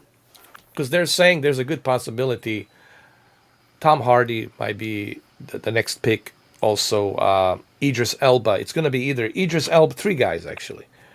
Idris Elba. 44. Jesus. Oh, What? wow. He's I my don't think- brother's age. I don't think he could be James Bond because they're looking for younger James Bond. Yeah, And it's not keep going to be. doing- He's too old, man. Yeah, they need something. Even Idris Elba's old. What about Henry Cavill? He's getting old too, man. I won't say that in live stream. You come after us. I mean, look, of course he's good looking and he's in great shape, but, Oh, you have to be technically, conditioned certain way to do certain stunts, torture. to do like a 10 years or another 12 years or whatever, I'm looking depending him on up right now. depending on a contract that you sign. Unless you do Timothy Dalton and you're in it for 2 years. Well, there you go. You know what? Originally, Daniel said I thought he was going to do one Bond. It says, I don't care. I'll give it my best. I'm only going to do a one Bond. People are not going to like me, so fuck it. I'll just go. That's why he said, would you like it shaken or stirred? When he went to that, Crown Royale Casino, right? And the guy asked him, hey, at the bar, would you like it shaken, not stirred? And he goes like, do I look like I give a damn? Like he didn't give a shit. He just wanted to do that one Bond movie. He only could do a couple movies. He's 38. He's gonna be 39 this year. He's gonna be Yeah. 39. They're gonna be looking for somebody younger. You know what they're gonna look for? What about that kid playing a Spider-Man? Yeah, that's what he wants. He wants it. He said in an interview he wants to be James Bond, but he's doing Uncharted. See, if Yeah. Uncharted's So he can't good, be James Bond. if He's too Uncharted's young, good, right? then He's too young, right? He's in his. Wait, let me see. He's his 30s, I think. Actually, you could probably play in the new Cody Banks movie. I don't know. I mean, it's a good question. Who could play a Bond? You. He's English. Idris Elba. Oh my God, he's 25. I don't know. I mean, listen. Here's the problem. I will always remember him as a Spider-Man. It's just not. I can't buy it. Him being a.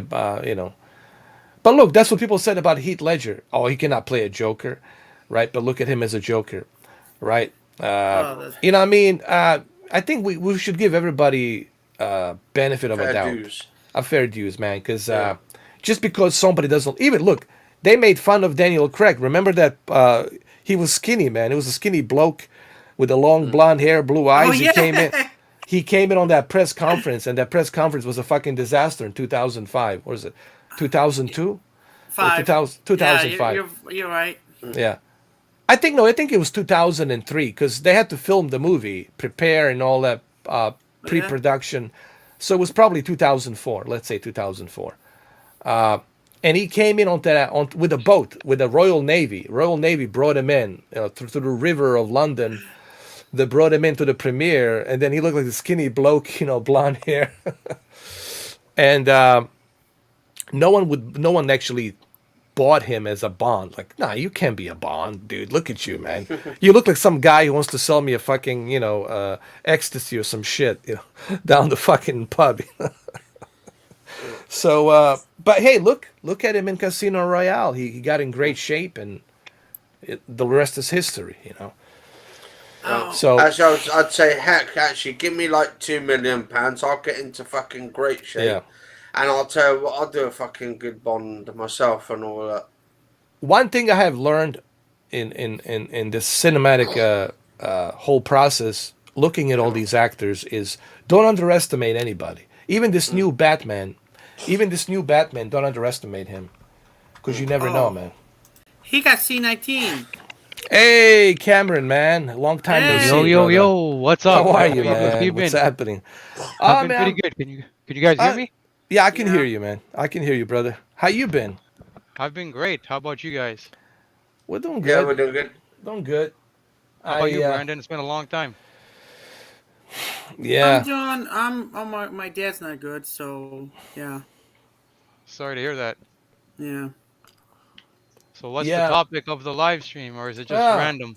Well, we're talking about serial killers and the mindset of the serial killers and all that, and then we jumped into the James Bond, talking about Money Penny because me and Money Penny, which is Katie, we have this role playing thing where I'm the Bond and she's the Money Penny, and when we play video games and all that, it's Okay, just that's cool. cool. Yeah, I saw yeah, you. I saw you guys were playing the what was it? The Forza the other day. You were the James yeah, Bond 007 yeah, car. yeah, Yeah. yeah. But Okay. of course, she had to carry my ass. Obviously, I was still trying to recollect my memory of what happened due to the missiles, bouncing off of my head. Okay. Okay. Well, you've seen That's the good. movie, right? You've seen it? Yeah. I've Yeah, seen it. I've yeah. seen it. So everybody knows I think everybody knows by now what happened to him and all that. But how do Oh you yeah. feel about Cameron? How do you really feel about that movie? Like the killing of the symbol and all that. Like, how do you feel about him dying and all that?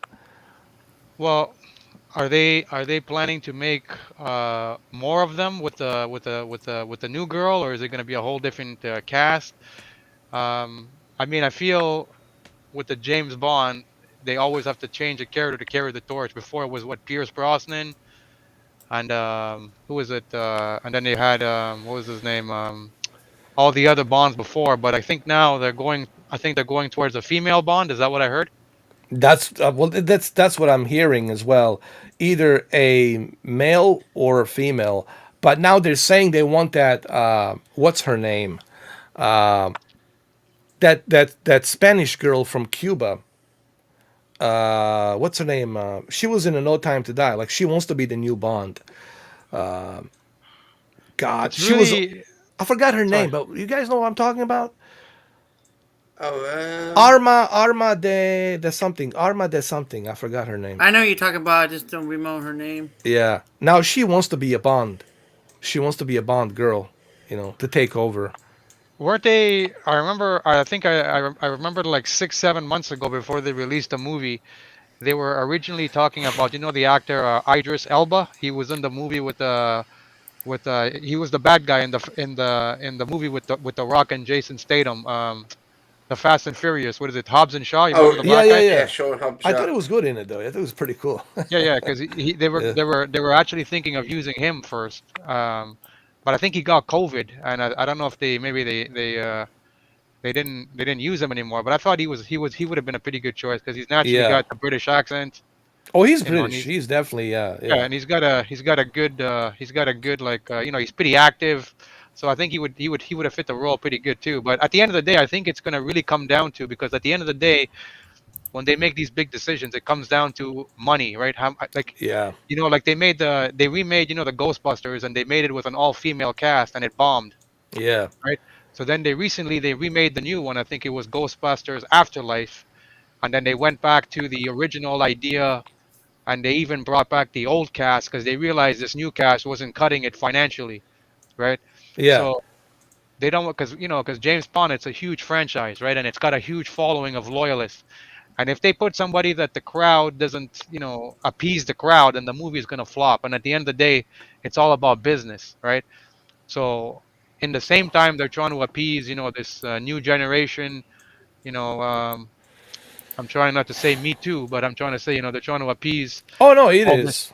It all is. like, they The woke thing. Yeah, the wokeness. exactly. So they're Yeah. they're they're thinking maybe if they put a female character in there, maybe it's gonna attract, this new generation of people. But James Bond, in my opinion, it's the main people, Ed, are people me and your age who have been Exactly. watching this since we were kids.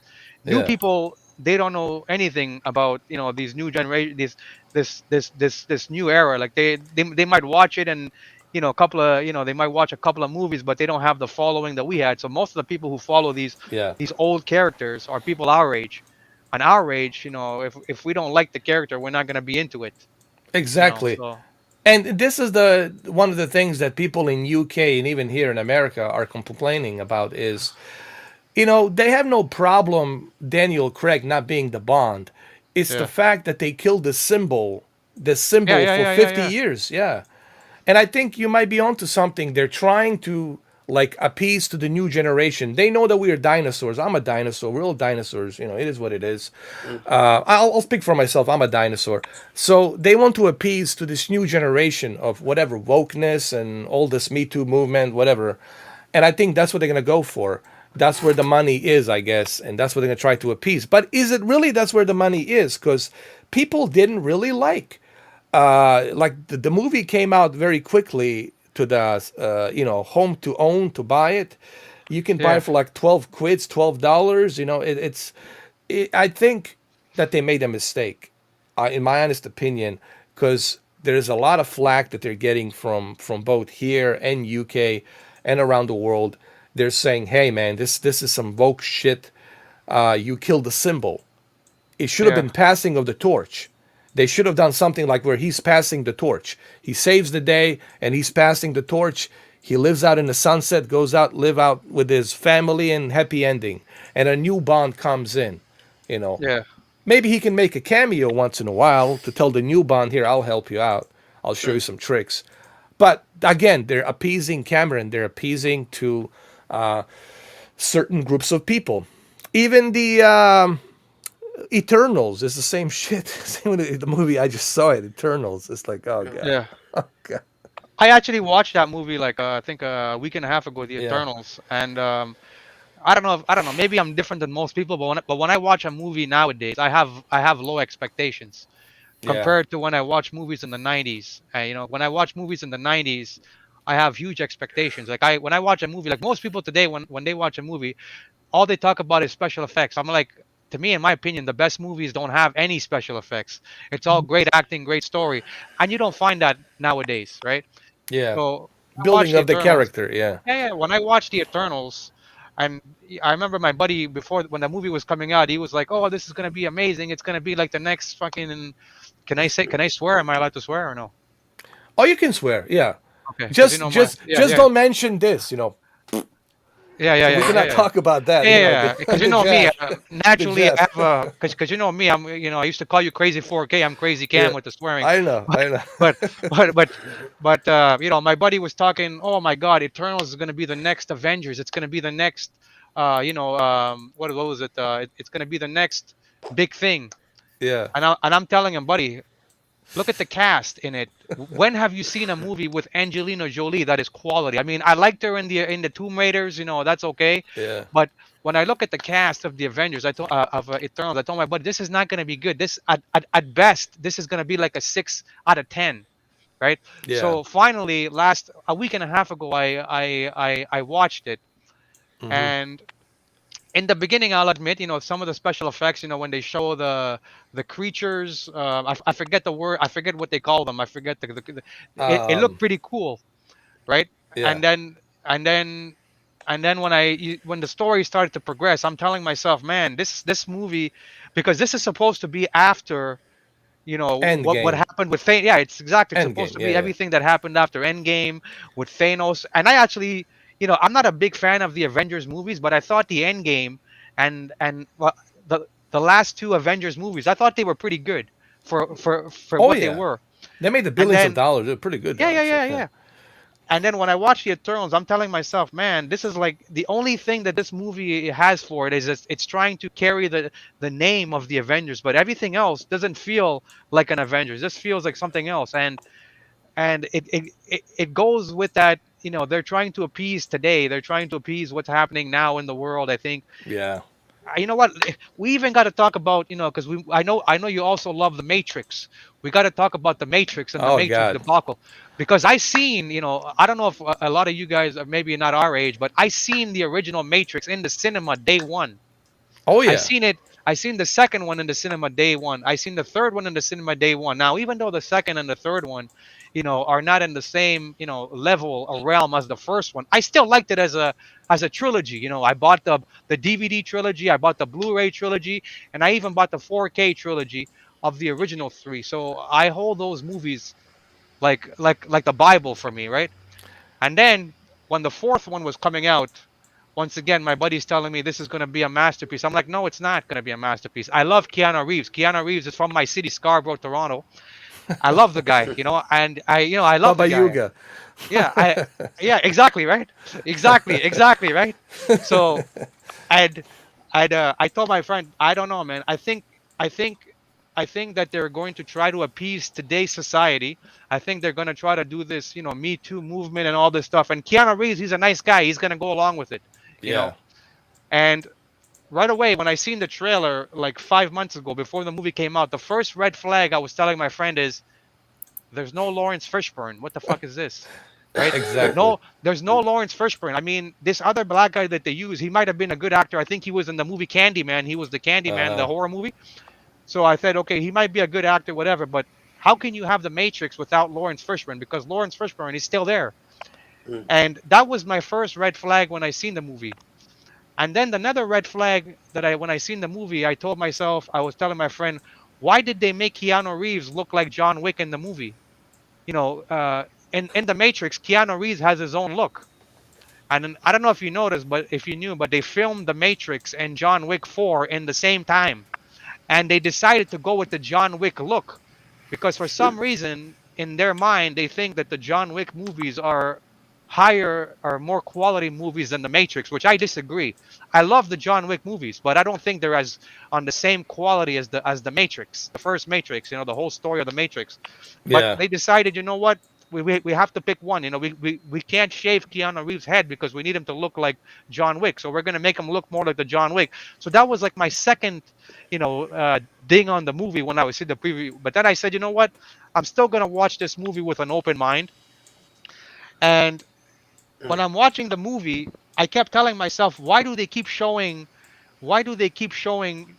trailers of the original one during the movie? It's like they're trying to get you to have that nostalgia from the first one because they Yeah. kept showing you, like Keanu Reeves was reminiscing about what was happening before, and they were showing clips with the old Morpheus, Neo. I mean, sorry, the old Morpheus, Lawrence Fishburne. So I'm thinking in my head, if you're showing the old clips, why aren't you using Lawrence Fishburne today?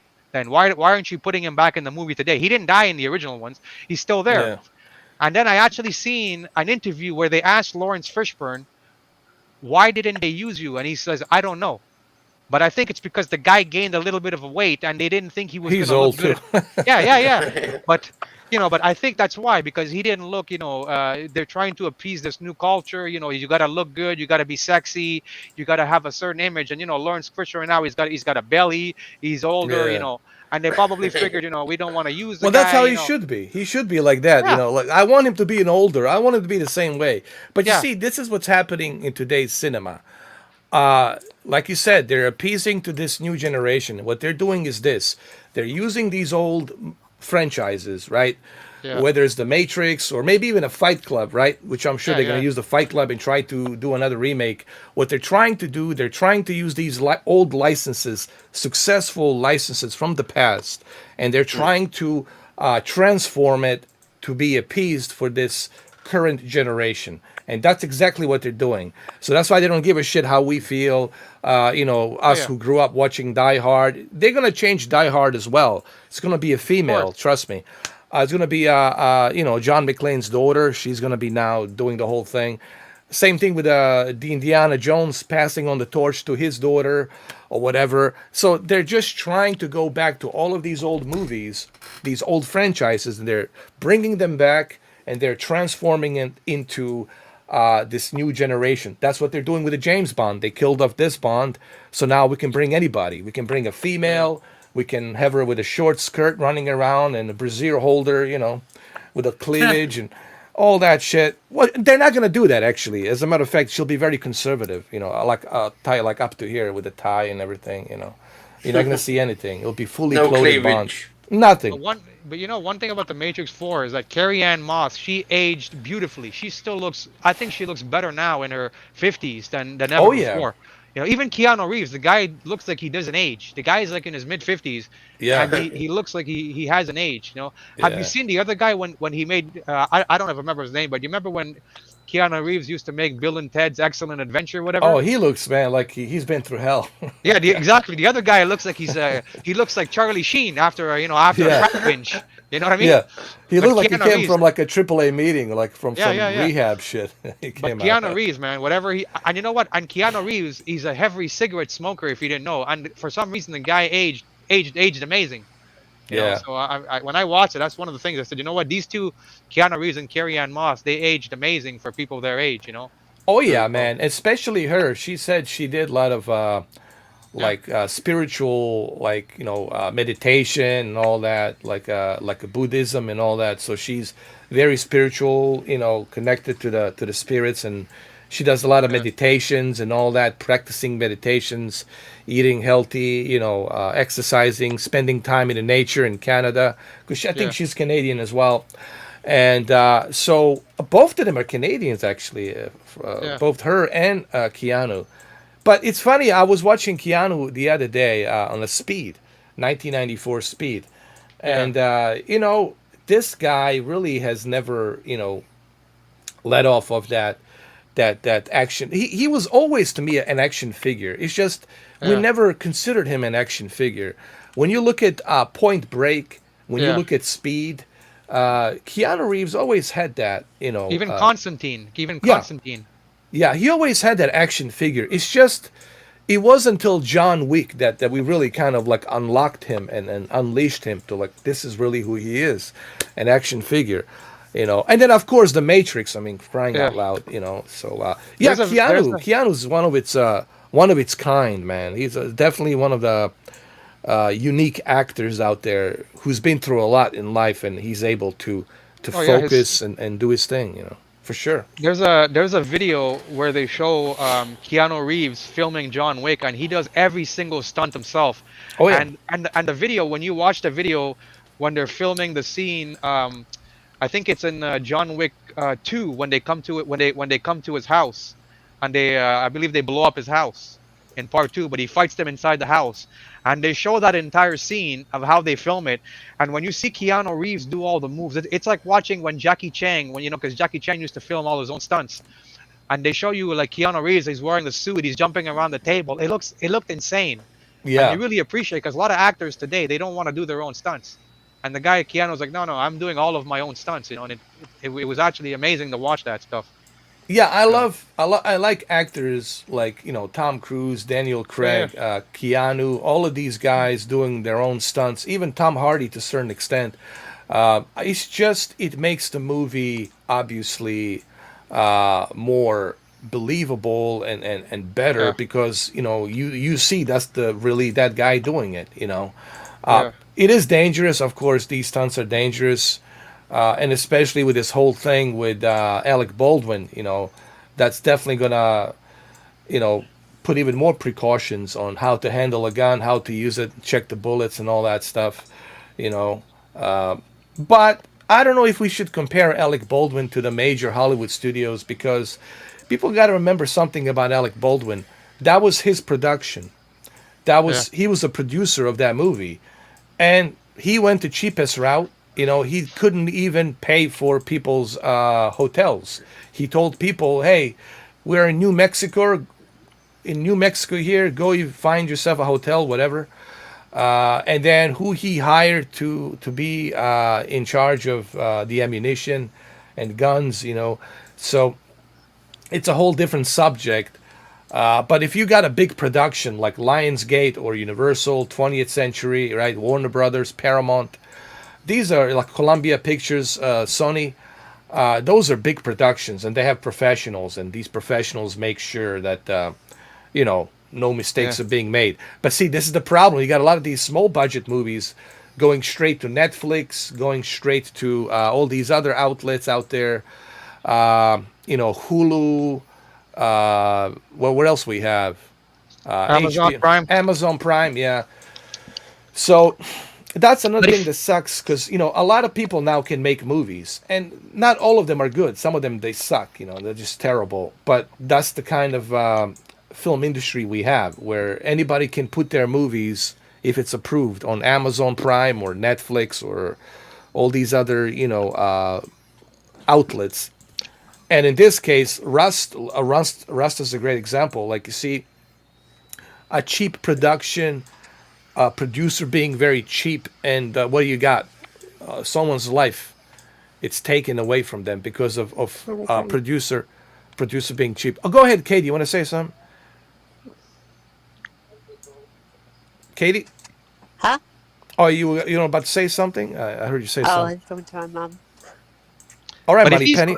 but if he's going cheap, right? If he's going cheap, how Yeah. the hell? So why are they using real bullets? I would think that the fake bullets would be cheaper than the real one, or is it the opposite? Yeah. Or is it the opposite? Is the fake bullets more expensive?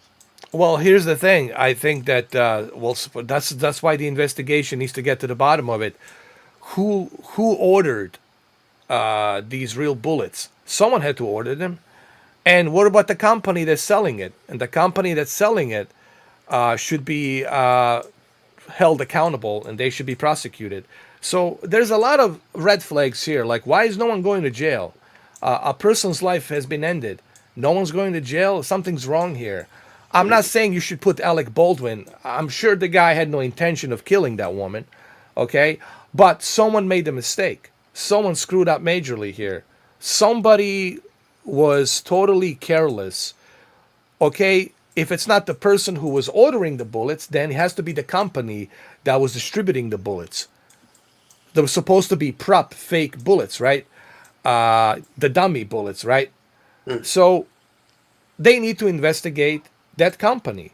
And if that company made that mistake, they need to be prosecuted, and they need to be held responsible. And they should pay the damages to the family of that young woman that's now, father. It's, without a wife, and the kid is growing up without a mother. They has only a single father. So there's so much fishiness going on here. And This is Alec like Baldwin is the not helping out. When he says, I don't know who pulled that trigger, but it wasn't me. Like, whoa, hold on a second, man. Right from the beginning, you're already on a defense. You're already defending yourself, saying, I had nothing to do with it. We know you didn't intentionally kill that woman. We know it's an accident. What we want to know is, why won't you take the investigation further and find out what really happened? Why don't you dig yeah. deep?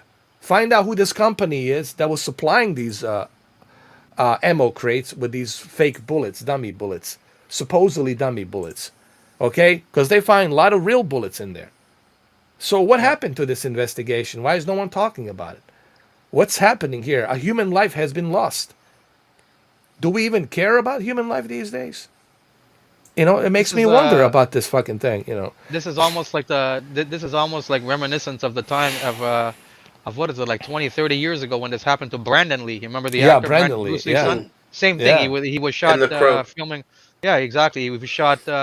He died actually, and he was actually like one of the big actors back then, filming The Crow.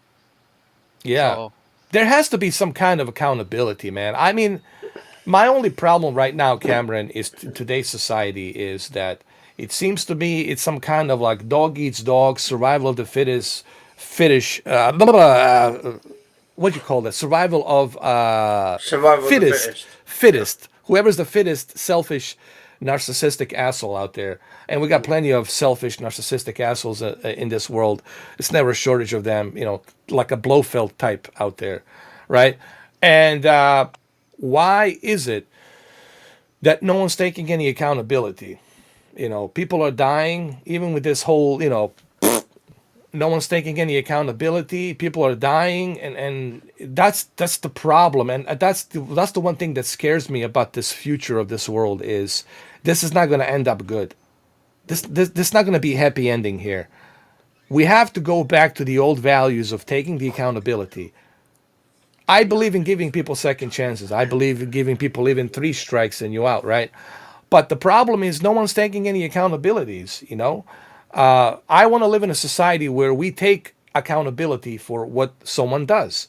Okay, you made a mistake, but you should be held accountable and people should know what happened, you know, that you were negligent, you know, you didn't think about, you know, the consequences or this or that. So that's the one issue I see about today's world, Cameron, is that no one's taking any accountability in our political field or medical field or whatever. And I think that's dangerous, man. yeah, but he's Alec Baldwin. Regardless of what happens, more than likely he's just there. It's just gonna be a payout to the family. Yep. And a year from now, nobody's gonna be talking about this because people only talk about something when it's Yeah. relevant, when it's breaking news, right? Yeah, Yeah, it's and when like it's like when no one's talking about it at some point, yeah. then they forget about the history of it.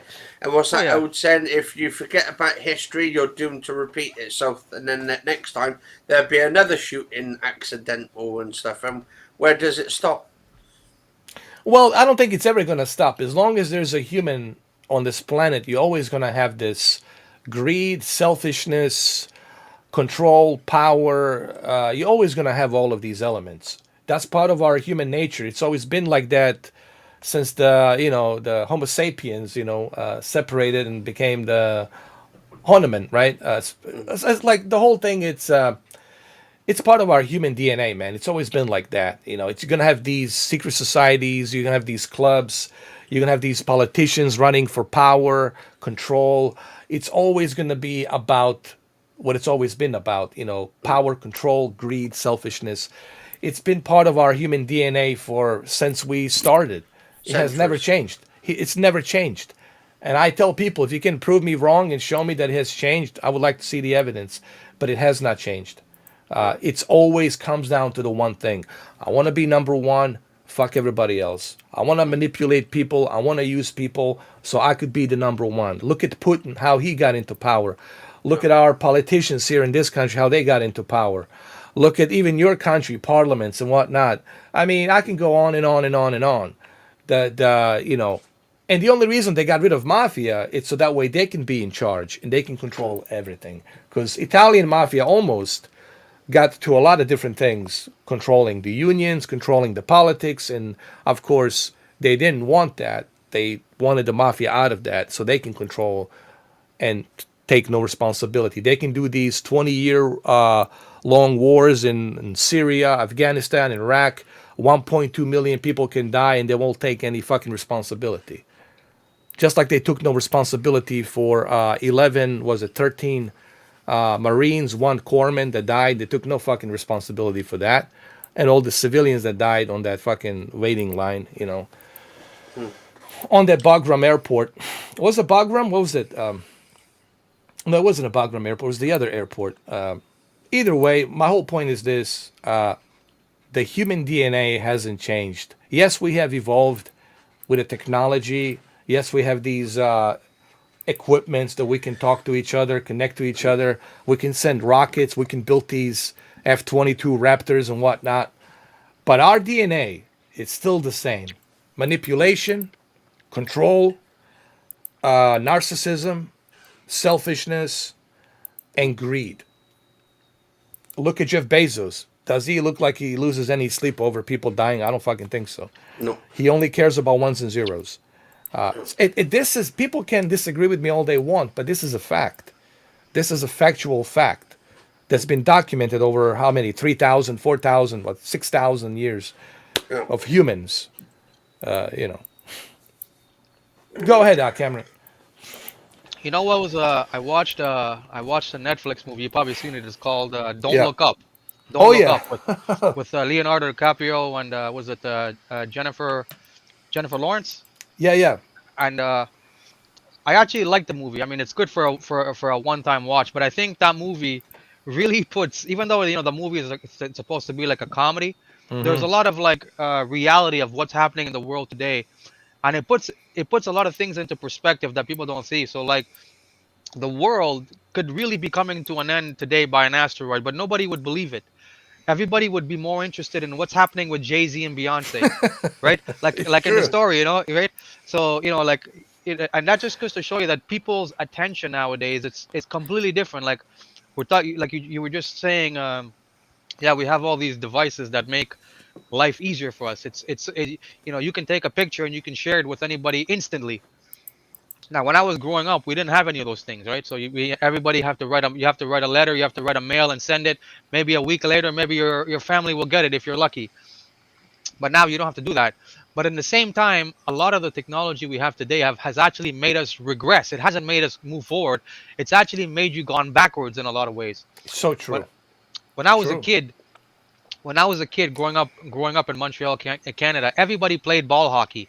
Everybody had a bicycle, and we all every day we used to go out with our little neighborhood friends, and we all used to bike around, and we all used to meet around. Nowadays, you never see kids going out like that. It's always they're always on the phone, they're always on the tablet. So in a way, it's not healthy for kids. Yeah, you may learn how to use these things, but when it comes to like your physical fitness and all of these things, it's gone backwards. The way that people socialize nowadays, it's gone completely backwards compared to before. Especially these And devices, right? These oh things yeah, right here. Unbelievable. This is like the and biggest. This is a crack cocaine, heroin right here. This is the worst drug ever, man. and what's the worst thing is, my dad used to always tell me that there's, you can be the smartest guy in the world, you can do all these things, but there's one thing that is, that a lot of people lack, and that's common sense. Common sense. I find a Exactly. lot of I find a lot of people, especially the younger people today, I like to call them, the snowflakes of today. They tend to believe everything they see on social media is real. It's the end all be all. You know, especially it doesn't matter whether you're into gaming, fitness, everything you look at. I find whenever you see somebody on Instagram, YouTube, Facebook, whatever, maybe 5% of what they tell you is real. Everything else they don't tell you. They like to show you an image of what they want you to believe it's happening, it's what it is. You think, oh, this guy wakes up and he's got perfect fucking hair, he's got perfect skin, he's got the best car in the world, he's got all these chicks, but it's not like that. This guy probably wakes up and he's probably feels like a loser in the morning Yeah. because he's Or he loses his teeth. You got to put him in. Like yeah, like put he him might in, have the stuck money, him but he's in. not Yeah, showing yeah. you that he's going through depression.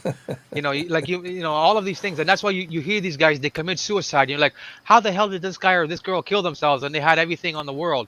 They had all Yeah. this money, they had all these cars, but really it was just what they were showing you was just an image of what they wanted you to believe.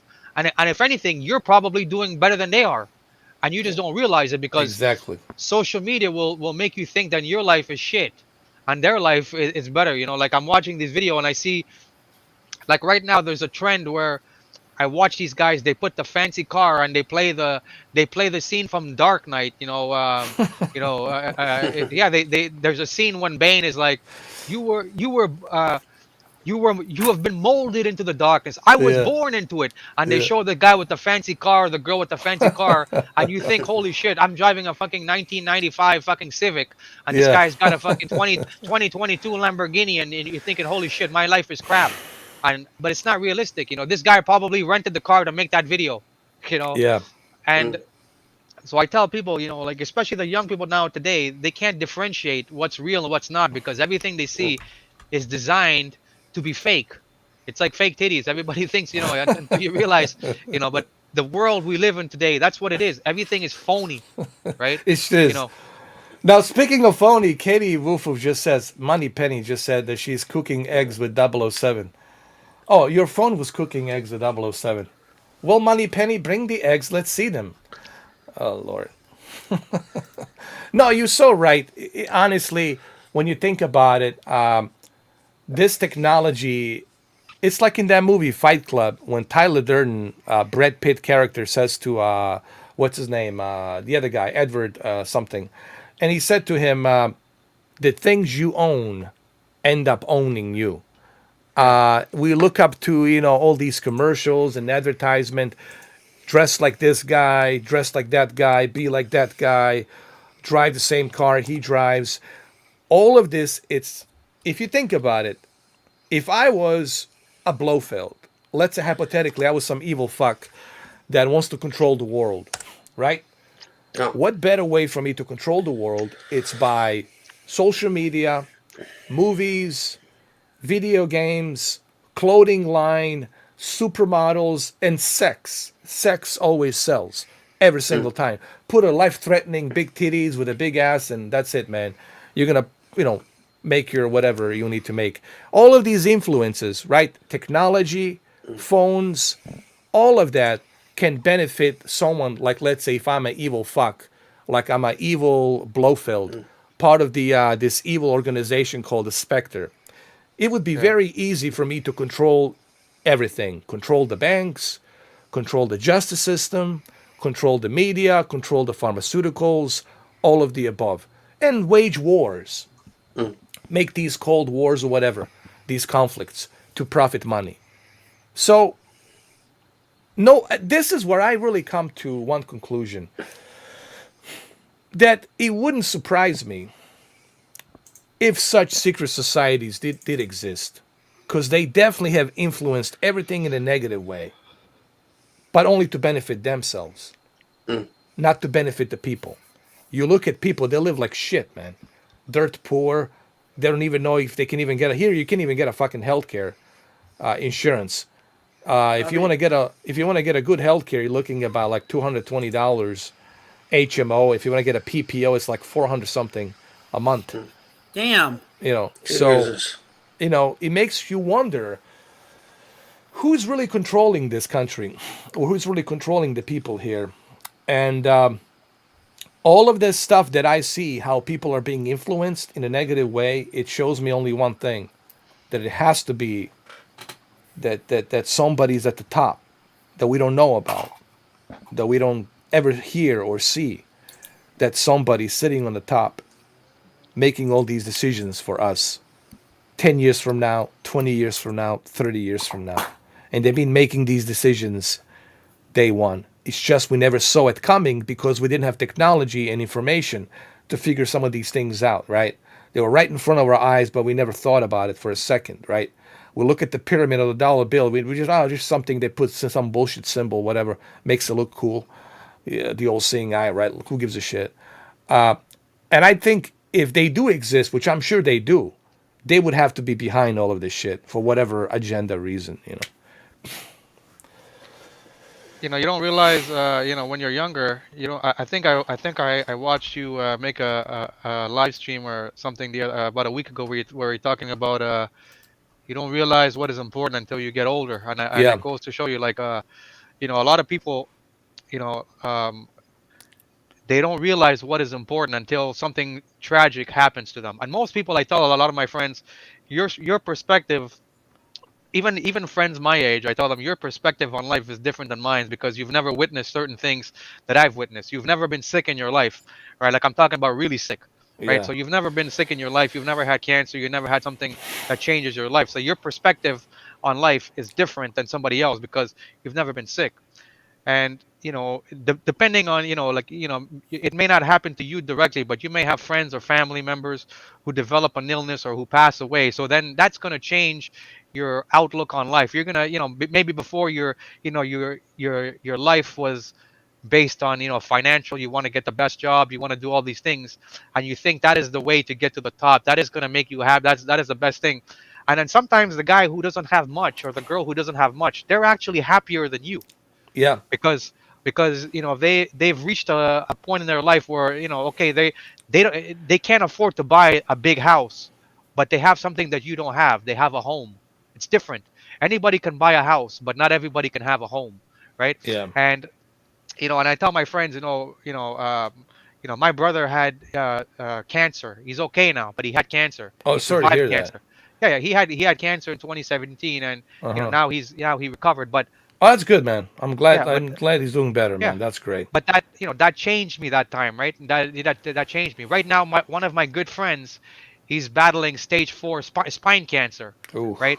And I'm helping the guy every day. I take care of his apartment. I go and I see him, and when you see somebody like that and you see what they're going through, you realize, okay, all of these things that we think are important in life, it's not important. You think now when you're sick, having the best car is going to help you. You think having the best console is going to help you. You think having the latest best pictures on Facebook is going to help you. No, you realize that no, that's not important. You realize the small things that you didn't care about, you didn't give a shit about. Those are the things that really are important to you. Like the friends and the family who were always there with you, who you take them for granted because they're always around you.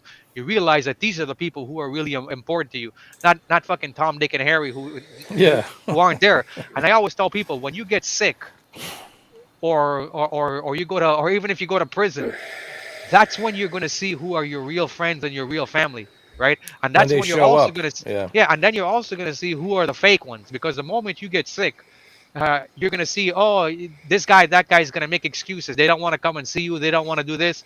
But you're going to realize, okay, holy shit, this guy, he was by me the entire step of the way. This guy took care of my kids while I was away, whatever. you know that's when you really see, like, what is important. And I think a lot of people nowadays, because they're younger, and especially when you're younger, you feel invincible. You feel like, I'm never going to get sick, or I don't have any friends who have been sick. So your perspective is very different than when you start to go into your 30s, 40s, and 50s. Because once you start to reach in your 40s and 50s, that's when a lot of your friends are going to develop illnesses. They're going to pass away, or something traumatic might even happen to you that's going to change your perspective on life. And I think, I don't want to say, I'm glad these things happened to me, but because of these things, my perspective is very, very different than most people who haven't had these experiences. True. So You know what? You just brought up something very interesting.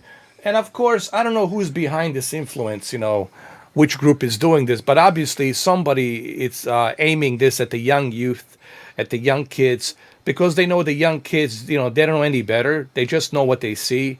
They just know what they experience. So they're easy targets, obviously, to spread this, propaganda machine of this how you're supposed to live, this what you need to do to be happy, successful, blah, blah, blah, blah.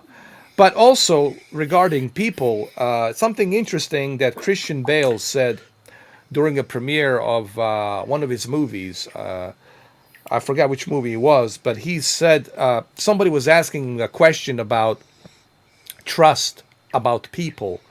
Whom do you trust? Whom do you like to work with? Da da da da da. The question of trust. And the Christian Bale said the following. This is what he said regarding the trust question when it comes to people. He says, you'll end up really disappointed if you think people will do for you as you do for them. Not everyone has the same heart as you. And this is so true when you really think about it, because not everyone's going to have the same heart or same sympathies as you do. And they will take that, they will manipulate that, and they will look at that as a sign of weakness, and they'll try to work around it without you even knowing it. And there's so many cases like this where I have seen it. Trust is one of the hardest things these days. Like, whom can you trust? Is this person manipulating me? Like this person hasn't showed up to my hospital. This person hasn't spoke to me about 10 years, and now all of a sudden he's showing up. Why is he showing up? Is there some interest he needs from me? Or is there something he needs from me? So you got to look at this in a perspective, like you just said. A true friend, it's always going to be there for you, no matter what. A woman that loves you will always be there for you, not just for the money, right? Even if you are without legs, you're in a wheelchair, she'll be there for you. Through thick and thin. Through thick and thin, she will always be there for you. I'll be right And- back. Beth, Go Oh, ahead. really? Yeah, anyway, I've just sent you both guys a message. with a photo on it. I've just found this on Steam. I'm not going to actually say it on here, just in case of YouTube and shit. But I've just come across this the other day, and I sort of thought I've just Oh, boy. remembered, and I'm thinking, how the heffing fuck are they actually getting away with this? I mean, this is obviously it's the developers created the game, Yeah. but it's like, I mean, what the hell is going on? I mean, Yeah. you can't have that in this society and all that shit. Yeah. Can I even say this online? I mean, I want to explain to Cameron what I'm looking at. There's a game. I guess we can say it. So Yeah, without mentioning his name or something. But we'll not mention his name, Yeah. but the game has to do with the Hitler pornography. Yeah. pornography, like sex with a Hitler. And like, how is this allowed to even be put out there Yeah. on the Steam versus some other games out there Oh, it's on that Steam. Okay. yeah, it's on Steam. So it's interesting. I'm looking at this. I'm not gonna say developer's name, Yeah. but I guess Could it be a case where they haven't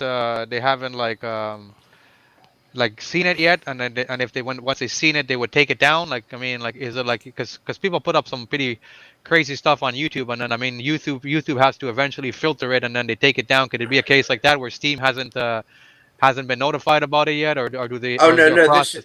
this is on special promotion apparently. So obviously Yeah. they're gonna know it. This is set like forefront, Okay. so everyone knows about it. and the game, it's marked as an adults. I get that it's an Yeah. adults only, Yeah. but you see, I don't know. See, that's the thing about freedom of speech and democracy. Where do you draw the line, right? Everything has its, it's not perfect. Like, freedom of speech is not perfect because it doesn't mean you can do whatever you want to do. People sometimes take it the wrong way. But does the Steam reserves the rights to, hey, I guess we can put this on because this is how we feel about our way of this platform. It's an adults only, and if it bothers you, then don't play it. Basically, it's about a Hitler having sex with another SS blonde officer, or who was it? Who is it? I don't know. And it's just, and they show you the photos. You can see it. Like, I'm looking at it right now, Yeah. where some blonde looks like. How's What's the her- graphics? Actually, they're like anime. Like, look like an okay, Japanese okay. anime. Yeah, anime. Yeah, But yeah. it's actually the what do you call it? It's under psychological horror and sexual content and nudity apparently. Okay. Here's the way I feel. Can I be honest about this? Actually, this doesn't bother me, and I'll tell you why it doesn't. I mean, this might sound kind of weird for people, but here's why it doesn't bother me, because that's what democracy is about. Yeah. It's not about what's appeasing to your eyes and ears. It's not about what makes you feel good. That's the way the freedom of speech is. If you get offended, that's too bad, but that's the freedom of speech. As long as you're not starting some kind of a cult where you are going after certain groups of people, right? Then that's a hatred, crime. Then that's a different story. But this, I have no problem with this. Yeah. I have no problem with, this kind of stuff. That's the democracy. That's how it should be. You don't have to play it. You don't have to watch it, but it's there. Just like Yeah. that girl, that woman, excuse me, who's 30 years old. She felt victimized by playing the virtual reality. Well, if you don't like a virtual reality, well, then don't play it. Take it off. That's like the guy who I seen, he sued McDonald's for making him fat. He said Yeah. McDonald's made him fat, and he sued for like $2 million. Like I'm telling you, Yeah. Eddie, people. I mean, every case is different, but there's also a lot of stupid people who try to get money out of big corporations for stupid stuff. Like, if you don't like a game, then don't play it. Like, why, Yeah. it's like people go out of their way to complain about something that why are you complaining? Why don't you just not look at it? It's like Yeah. porn. If you don't like this type of porn, why are you looking at it? Why is it Don't bothering go you? there. Yeah. I mean, You know? like, how about a graphics like the going underground on the internet, looking all the beheadings and all the wild. Yeah. You don't have to go there. Yeah. But, But you, it's yeah, curiosity. It's curiosity. That's what it is. but that's why we called adults. Every adult should be responsible for what they do. But doesn't mean that because you got offended by something you found, now you should fuck it up for all of us, right? So we can enjoy our shit. You know what I mean? Like, you really Yeah. got to go out of your way to find some of the stuff though. Like you got to be a really fucked up person to begin with to Exactly. go out of your way. Like I mean, when I'm on the internet, I'm not searching that shit. I'm searching like how to unlock this level or how do I find this item if it comes to games. I'm never looking there. Okay, child beheading or I'm Yeah. not looking at this or that. Like some people come with crazy shit. But I'm like, how do you even find that? Like how did you even think on your mind to go search that on the internet? Like I don't those things don't even come to my mind. Like if I don't understand, or like these people Yeah. who are watching, who are telling me, oh, did you see a video with the guy having sex with this animal, that animal? Like, why would you even decide to look at that in the first place? Exactly. You So know? people should take responsibility for their own actions. Don't screw it up for all of us. Don't Yeah. blame the video games. Ooh, because this shooting happened because of a video games. No, it happened because the guy got influenced by something in his mind. We don't know what it is, and did the unthinkable. Okay, How, but don't blame it on video games. Don't blame it on the movies. Don't fuck up our enjoyment because of yeah, some guy who couldn't control his mind, right, and got fucking crazy. That's a whole different subject that we talked about early on this podcast Yeah. about mental health and these evil entities that are hijacking the human body, whatever it is. That's a whole different subject for psychiatrists to look into. But don't fuck it up for all of us, right, Cameron? Like, let us enjoy hundred our percent, hundred stuff. percent. Let us I've enjoy it. never, Yeah. I've never played a game or watched a movie and incorporate that to real life whatsoever. I've never like even when I watch people play Call of Duty, I've never said to myself in one day, this is real. Like this is how Yeah. it is. Like I've never, or like God of War. I've never played God of War and say, holy shit, it's a fantasy. But like I said, I guess Yeah. certain people, for you to say that this game turns you into a killer, it's not the game. You originally already had a mental problem, right? You're Yeah. just using the game as a scapegoat to try Yeah. to to try to justify what you did, what you did maybe to your family, whatever, and Yeah. and and and I guess these politicians, they're like, well, we have to blame it on someone, and the easiest person to blame it on is the gaming company, right? Yeah. So that's usually how it is, and unfortunately, I remember when I was a kid when they first released Mortal Kombat, they were trying to say that Mortal Kombat, because of the fatalities, it was going to make kids become violent and all this shit. And eventually, it didn't. It's a game. If your kid is thinking about ripping somebody's head off, that's not normal. Actually, Most it kids are not. socialized people. People actually got married and they found each other because of Mortal Kombat. That's true. Yeah, They made friends. So it was a social circle. People play in the arcades, right? yeah, They all yeah, met with each other. Yeah, it actually brought people in a positive way, not in a negative way. The yeah, gaming has brought people in a positive way, not in a negative way. But they want to make it look like as if the video games are all negative, the movies are all negative. No, it's a pop culture. Pop culture. That's what brings us together.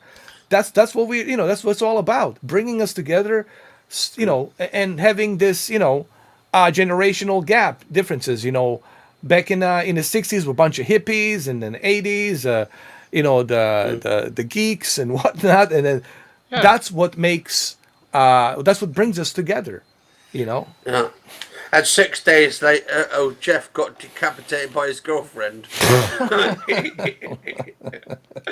Whilst know, they were playing a but bit of bondage.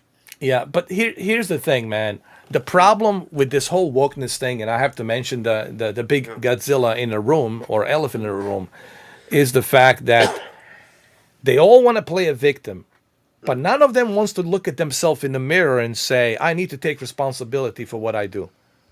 Maybe I shouldn't go to these websites. Maybe I shouldn't hang around these people. Nobody wants to take a responsibility for themselves as an adult. That's what you're supposed to do, right? As an adult, to take responsibility for your damn actions. But what they want to do is they want to blame something else. I cannot blame me because I'm on a high horse.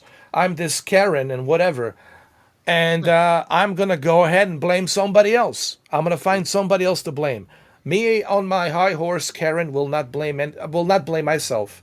No one will blame me. I'll blame somebody else. And that's the issue. That's the poison and a cancer that's been spreading, man, into our movies, video games, you fucking name it, Cameron. And that's what we got right now. That's where we at. Everybody wants to play a victim. Nobody wants to take a responsibility, look themselves in the mirror and say, it is me. I'm responsible. I should take fucking better care of myself, or I shouldn't hang around there. I shouldn't hang around there. I shouldn't do this. I shouldn't do that. It's my responsibility. You know, maybe I shouldn't travel by myself in the middle of fucking India out there with what 1.5 billion people, put on a fucking short skirt and you know, walk around and tease everybody. Maybe somebody will capture you. Maybe somebody will kidnap you. Maybe somebody will behead you and fuck you. I don't know, because it's people are fucking crazy. But you should use your brain and you should think. Okay, should I go by myself somewhere out there in the fucking country I don't know nothing about, or should I actually be smart? Go with a bunch of group of people who know the area, who know the place, whom I can trust, right? I'm just giving examples, you know, There's a lot of of problems self-responsibility, you know. there's a lot of problems I see nowadays, especially with the other thing is this fucking cancer culture. Oh God, cancer! It's a Cancel cancer. culture. It's a cancer. It's what it is. No, no, It's a cancer. not cancer. Cancel culture. Cancel. So, Yeah. I noticed today, because I'm a pretty outspoken guy. Like I calls it like I sees it, and it's like if I see white, you're not gonna tell me the color is fucking red when I see white because everybody else says it's a different color. So Yeah. if you notice today, I keep using the word snowflakes because that's how a lot of these people are today. It's like everybody today says, and I tell people this: if you're a normal guy who is straight, okay, you know your sexuality, you don't have any mental problems, you're a Yeah. fucking alpha, you are considered a problem. But if you're a guy, you don't know what gender you are, you're fucked up in the head, you have all these depression problems, and then society it wants to cuddle you, right? Yeah. So I've seen a lot of actors who they don't agree with the cancer culture. They say, you know what, I don't believe in that. I believe this is the way it is. And then social media and everybody turns on them for no reason because they don't follow the crowd, right? It's like it doesn't matter what category it is. It's like today's culture now is basically a bunch of crybabies, and they all band together.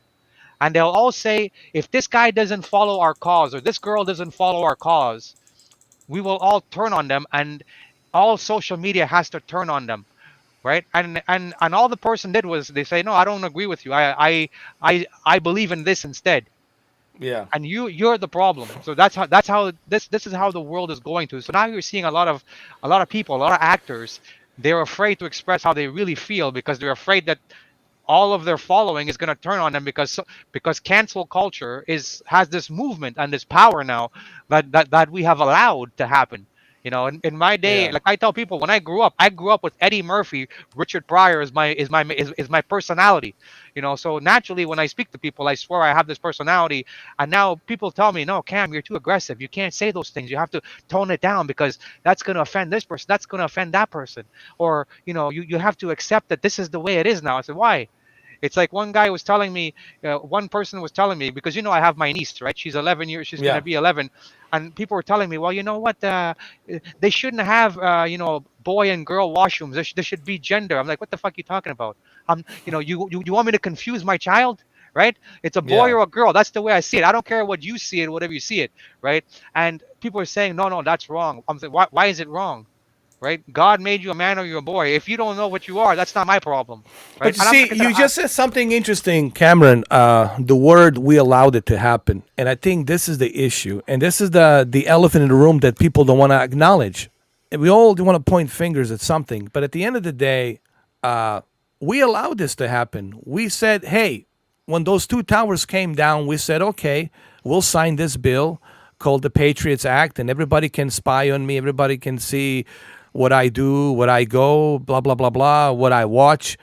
Let me give up my freedom for security, for security. So everything that we do, if you really dissect this, Cameron, if you go back to the past, let's say early 1990s till this point, 30 years, Yeah. we allowed all of this. We agreed to Of it. course, we did. And now we want to play a victim. Oh, but I never asked for this. Yes, we did. We allowed this shit to happen. It's not like we didn't know what was going on. And they get us every single time. And same thing with this whole, they got us for that shit too. Wear a mask, don't wear a fucking mask, all this shit. uh, this is why these groups are so intelligent and they're so sophisticated. Cameron, I don't know who they are. I don't know. I've been approached by a couple of them when I was younger, when I went to Plattsburgh SUNY College. I know I know roughly who they are, but I don't know exactly what their agenda is. But they've been doing this for centuries, man. They've been doing this for decades, and we always say yes. We always agreed to it. And we only have ourselves to blame at the end of the day, man. We allowed this. We did this Yep. to ourselves, you know? And I know this will be a hard, cold truth for people to hear from me, but at the end of the day, we allowed this shit to happen, you know? And it's moving faster, like it's moving like this entire movement Bullet in the train, world yeah, today, and it's yeah, not only one country, it's all over the world, that you have to agree, cancel culture, Me Too, whatever, all of these different organizations, they're spreading like wildfire, and it's all because of social media. They have the social media is their biggest carrier, Mm, than anything else. In the 90s, we didn't have this shit because we didn't have yeah, social media like that, right? So they didn't have this voice, they didn't have this mentality, I tell yeah. people, when I grew up, my mindset is like fucking Clint Eastwood, Gran Torino, right? I'm old school. That's how I am, and you're never gonna change me. You're never gonna tell me that this Yeah, is this, right? You can't change me. I'm like an old dog. I don't want to learn a new trick.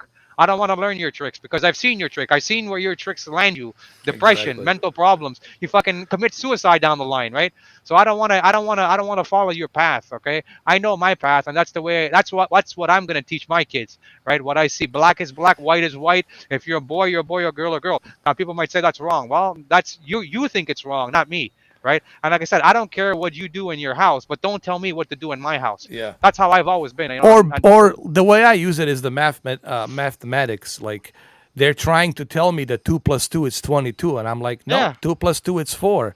It's not yeah. 22. But they want us to believe that 2 plus 2 is 22. And the sad part is they got a lot of sheeps believing that 2 plus 2 is 22, when in fact it's 4. You Simps, know, simps, simps is a good Simps. word. Yeah. Hey guys, yeah. if you don't mind, I just gotta. In about 3 minutes, I have to get the DoorDash, the food Yeah. delivery. I got some shrimp salad. Take me about 10 minutes. I'm gonna eat it. I'll Oh, come I was right going to back. get off myself anyway for a bit myself. Do you mind just like staying in with Cameron a Oh, little yeah, yeah, bit? yeah, yeah, Yeah, yeah. you That'd be guys fun, can mate. get to know each other a little bit if you want. You Yeah, know. Thank you. yeah, that's I'll fun, be mate. back in about 10 minutes, Cameron. I just gotta pick All this right, food all right, up. no Okay. problem. Thanks, brother. Anyway, how you doing anyway, Cameron? You doing good? Yeah, how about you? Yeah, yeah, not too bad. Where you from yourself? Toronto, Canada. Ah, Canada. That's cool, man. Yeah, Yeah. my dad actually had his brothers actually living in Canada, and Okay. there was this one funny thing. He said to my brother one day, he said, "I've got this massive mansion and all that, and he's got like a swimming pool, and he's got this window that you can jump out the window into the swimming pool." Anyway, Yeah. my dad found out afterwards it was all bullshit. He didn't have any, if he'd have fallen out the window, he'd probably broken his neck. Oh yeah, yeah. Oh yeah. Yeah. Actually, actually, my city right now, we're on a lockdown until next Monday. So we've closed all the indoor dining, the gyms, everything's been closed. So everybody's looking forward to next Monday, the 31st, when things reopen. But that's the world we live in today. But Yeah. I remember you from before when I was on the channel last year. I remembered you before Yeah. from before.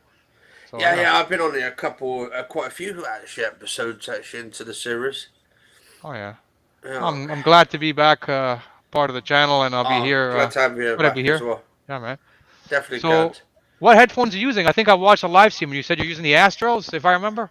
Oh yeah, no, these ones are the not pioneer, the what they call them?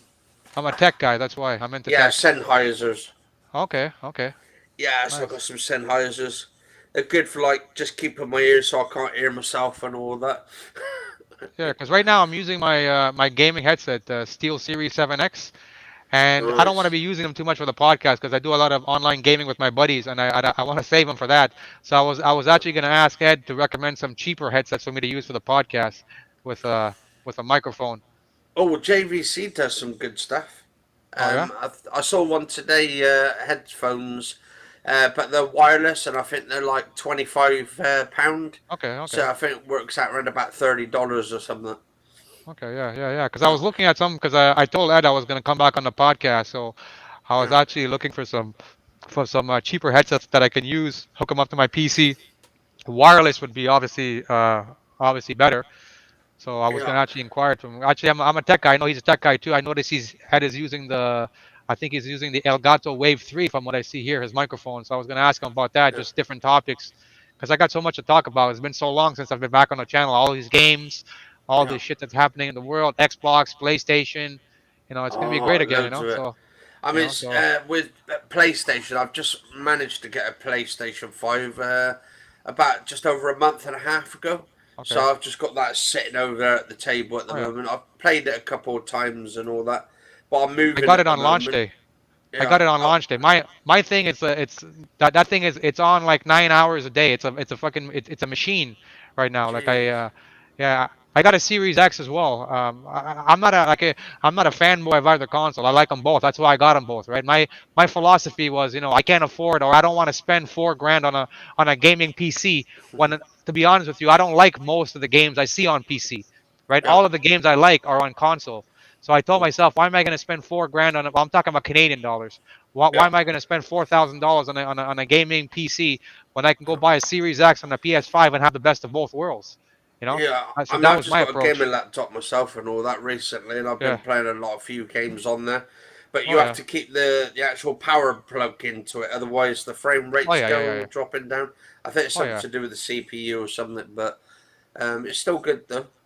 Right now I've seen what is it GTX 3090 here. It's like $4,000 Canadian. Who the hell's gonna pay that? I mean, because these Jesus. scalpers are scalping on even on Amazon, right? They got their own little ad now, and they're like scalping it for 4 grand, like plus tax. Not even before 4,000 plus tax. You can go buy yourself a nice used car for that money. You know what I mean? Yeah. So I mean, I've got a things are. 3070 in the laptop, and that's doing really well, to be honest. Oh yeah, yeah, yeah, yeah. Oh yeah, for Yeah. sure. I'm using my buddy sold me a PC for like $400. I think it's like a 2015 model, but it does the trick. I don't play games on it, but like Yeah. I can use like I do a lot of video editing. It does fine for that stuff and for what I do now. But I don't Nice. know. I just couldn't see myself paying like $3,000-$4,000 for a video card when I don't even really like a lot of the Mm. games I see on PC. And I'd rather play the games on Xbox because usually the PC games are on Series X, right? I'd Oh rather yeah, just play yeah, it on. definitely. Oh yeah, and to me the graphics are more than good enough on Series X, anyways. And but Yeah. I can't wait till Ed comes back because I got so many games to talk about. Because I remember when I got so many games. I know he's gonna like that because we used to talk a lot about games and both consoles. Like I said, I'm not a fanboy of either. I Yeah. see positives with both of them, and it's gonna be amazing again to be back on the channel. So many just random topics we can talk about. You know. Oh, definitely, man. Actually, so do you do videos yourself over on YouTube? No, I stopped. I stopped doing it. I think the last video I put up there was a Legends mode tournament I was doing because I play Ghost of Tsushima Legends mode online. I got a Yeah. team, so I just started putting up some videos of some rivals matches that we did. But no, I don't put Nice. I haven't made any videos on it in a long time. But I used to make Ah, like The Last of Us and Spider-Man, Miles Morales videos and stuff like that. But nice. I kind of lost interest because I don't know. I found like when you're really into gaming, then you're making videos. It kind of takes away from the gaming part because you're I don't Mm, know. So I just kind of lost the love for making the videos mm. like I did before. But I love the tech behind it. I like microphones and headsets. And I think I watched a live stream when you said about 2 or 3 weeks ago that you were using the Logitech 4K, the Brio, right? The Brio Yeah, yeah, webcam. yeah. This is what I'm using right now and stuff. So that's what I got on there, and it's actually really good, especially for lighting. So how do you get to use the 4K aspect? Because I know when you're live streaming, it's not gonna put 4K. Obviously, it's gonna output what Yeah, it's a gonna low bitrate downscale it. 1080p, right? A low bitrate Yeah. 1080p, right? Uh, uh, what it does it compresses the 4K down to a 1080p, so you still get a better image and Yeah, all that. better. Yeah, you get a better Yeah. image than if you were using a 1080p camera, right? Yeah, yeah. So it does the job and all that. That's why I'm actually looking really well on that. Yeah. And does it do wonders for the like if you got like poor background lighting? Does it make the lighting look better than it normally would? Right, hang on. So if I can actually turn my green screen off, I'll show you what it looks like in the background. So this Okay. is like the background. Yeah. So That it's, still looks I pretty mean, good. Like I can still see you yeah, pretty good. yeah, it's quite clear. But I use Yeah. VCam, which I'm using at the moment, XSplit VCam. It's cost me, I think, about $20 or something for the whole year. So Okay. I can change it up to having that in the background. Oh, okay. I can have my Batman theme. I've been keeping that. That's my little favorite one from Arkham City. So Then basically, we've what got. you got is so you got like a green screen behind you, or is that what you got? Oh no. There's no Oh, green that's screen okay. behind. That's your room, right? Yeah. That's my room. So there's nothing, as you can see. There's no green screen Okay. behind. Okay. So because I And thought because I thought in order for you to do what you're doing, you had to have like a green screen and then like port the background over the green screen. That's why I thought it was something like that. and it works pretty good though. I mean, all you have to do is Yeah, it does. change the things. It's a digital green screen. Nice. And you Yeah. and you pay monthly for that subscription? Oh no, not monthly. This is for the whole year, so I've paid about $20 for the whole year. So it's not Oh, too that's bad. pretty good. That's pretty good. Yeah. I didn't know you could Yeah. do that. Okay. Yeah, it's on XSplit. You have to go to XSplit's website, then you can download VCam. They've got XSplit, and then you've got VCam, which is a separate one. Okay. That's Yeah, pretty good to know. I'm into that stuff. I like that type of stuff. yeah. I mean, I've got a green screen in now, massive one, but then as I can't put it behind me and all that shit. So, and Yeah, I'm that's moving soon as well, so I need to try and get everything cleaned up and all that. that's the same thing with me because I'm sitting on a sofa right now, and Yeah, my sofa is against the wall, so the green screen wouldn't really work. But what you're yeah, doing there, I guess it's for some reason, I guess the software is like digitizing you yourself, and then it's creating a virtual background, right? yeah. Okay. Alternative and all that. It's Yeah. pretty That's cool. exactly that's kind of what I need to be doing too. That Yeah. would work great for me Oh, too. welcome back, man. Welcome back. Not good. Not good. No, Somebody stole my was credit card information. Oh, dirty sorry to hear that. bastards. No. Why did you do a lot of shopping online with it? Yeah. Okay, you should use PayPal. It's probably No. safer. But Yeah, I'm some gonna sites do don't take that now PayPal. on. Yeah, I'm gonna have to But do some that. some sites don't take PayPal though. That's the problem. What I Yeah, do here is what I do here is with my credit card. Like I got a $6,000 credit card. But what I did is I went to the bank and I told them since I do a lot of shopping online, I don't want to be shopping with that $6,000 credit card. Could you take $500 from that credit card and allocate it to a smaller credit card that only has a $500 limit? So then that way I shop with the $500 card instead. So that way if something ever happens, it's just a $500 credit card that gets compromised. You know. yeah. So I find that seems to work better. But if you can use PayPal, PayPal is probably the safer way to go. Yeah. And you know my dad has cancer, so Yeah. that's Yeah. that's So bad. how is he doing? Is he better?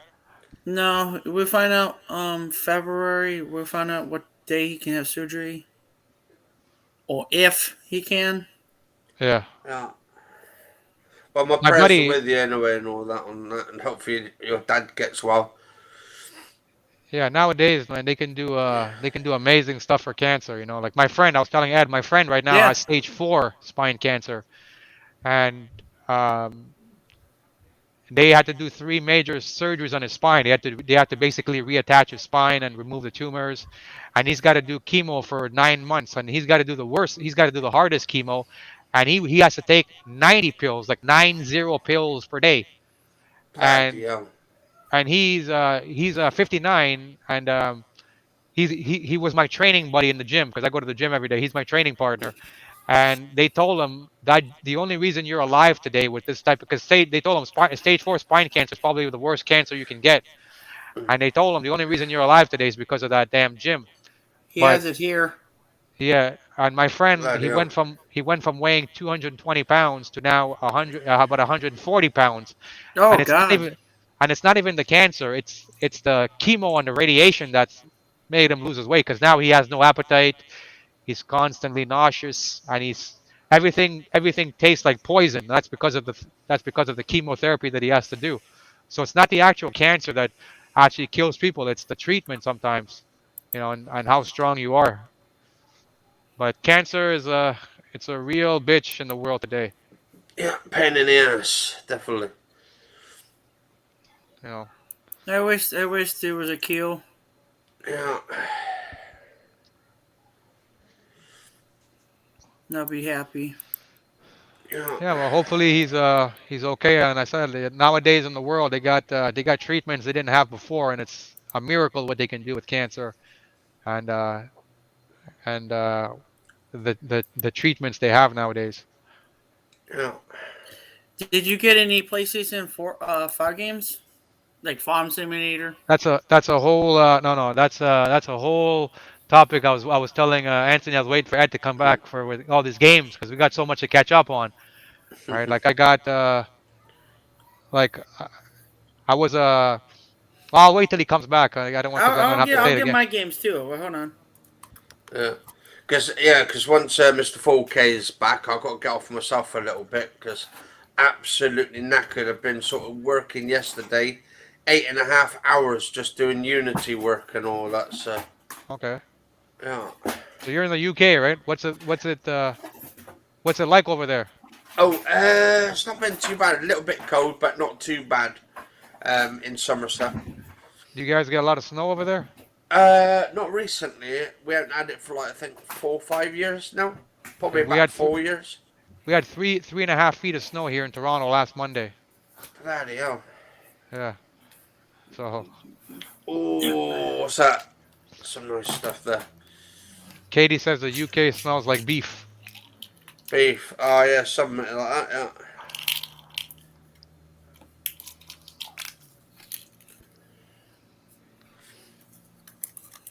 Yeah, it was like it's supposed to be minus 30 Celsius today here in Toronto. Jesus. I don't know what that is in Fahrenheit. I don't know if you guys Uh. use. Did you guys use Fahrenheit or Celsius in the UK? Oh. I think it's Celsius. I think or Yeah, okay, so we use Celsius too. degrees. Yeah, we use Yeah. Celsius. It's minus 30 today with wind chill. Oh, it's what's it That's today bad. for us? What's But our we're weather? we're used to it. We're used to it. I was playing with a guy online. I was playing with a guy online. He was telling me it was like minus 40 in minus 40 Celsius in Alberta, Canada, where he's at too. Yeah. Yeah, it's 8 Celsius today, so it's not too bad. Oh, +8. Man, that's like summer. We call that summer over here. Yeah. Yeah, it's what's this called? F is like 6. Actually, no, it's Okay. no, it's actually 9C. Actually, yeah, 9C, and then in F, which is what's that? Fahrenheit, which is Yeah, 6. Fahrenheit. Yeah. Ah, cool. Yeah. I'm getting my websites open. Nice. I've had my website open for about 4 years now. I got I I, got I got sponsored by GoDaddy. nice. I've not really done much with mine actually. I've just got like anthonykennethbishop.com. I want to do like stuff on it, like put pictures and stuff on it.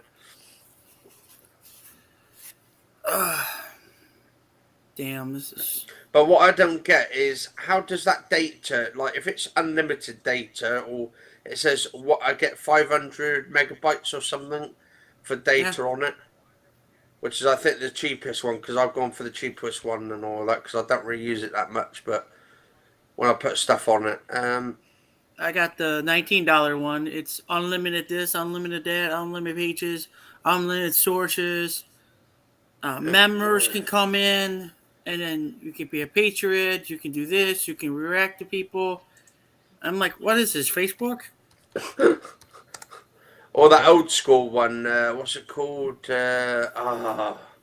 What's that old one before Facebook came along? MySpace. Yeah, MySpace. I got a MySpace account. I do too, and it's like, Yeah. what happened to all my music and my band? It's all gone.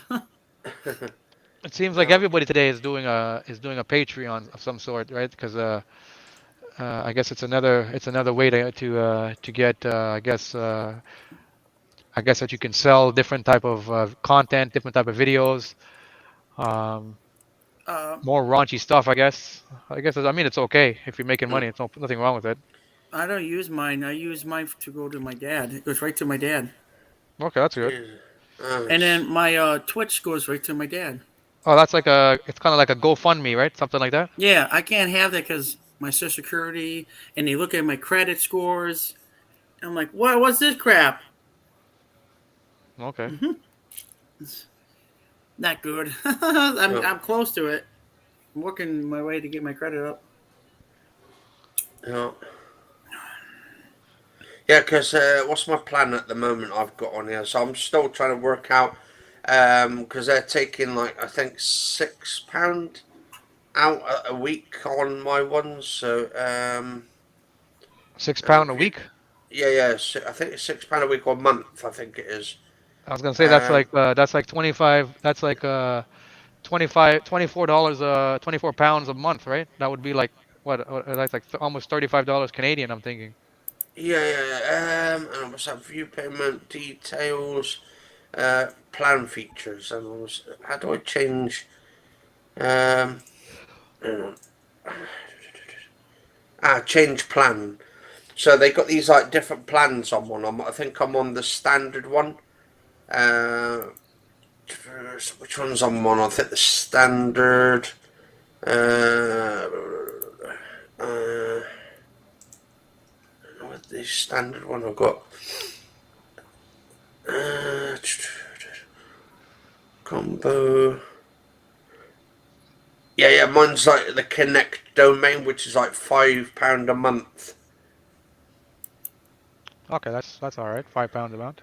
£5 a Yeah, month. so it's 1 gigabyte you get. I don't know if that's how it works, and then it says 500 meg. So how does that work? If it's 1 gigabyte or 500 meg, so what is it? That's the whole thing on it.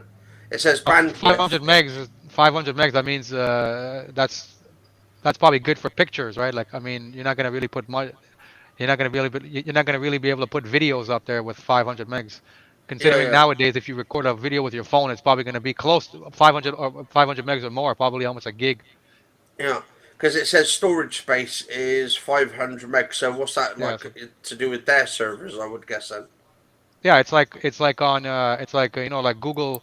It's like, what is it? Like sometimes you might have like a free Google Cloud account or whatever, and then it'll tell you Ah, like you can have like 2 gigs for free, and then everything after that you have to pay for, yeah, right? So it's probably 500 megs, which is probably okay for pictures. yeah, Put some compressed pictures, because nowadays even the phones, they take the picture size are like pretty big. So you put like 20, 30 pictures, you're probably over that. yeah. And then it says here bandwidth. They've gave me 1 gigabyte. So that bandwidth then. So does that mean I can actually say upload, say 1 gigabyte video to say if I uploaded a video in 1 gigabyte, that'd be it, I suppose then. Something Yeah. like that. Because this is the first time I've actually done my website, so I might have to at some point maybe get like a business one for like £20 a month.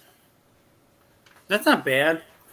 It says you get 35 gigabytes, 10 hours of video hours, and unlimited bandwidth for £20 a month. That's not bad.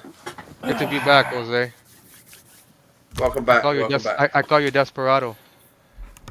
You know, this shrimp salad's really good, you know. Way better than my keto diet, you know.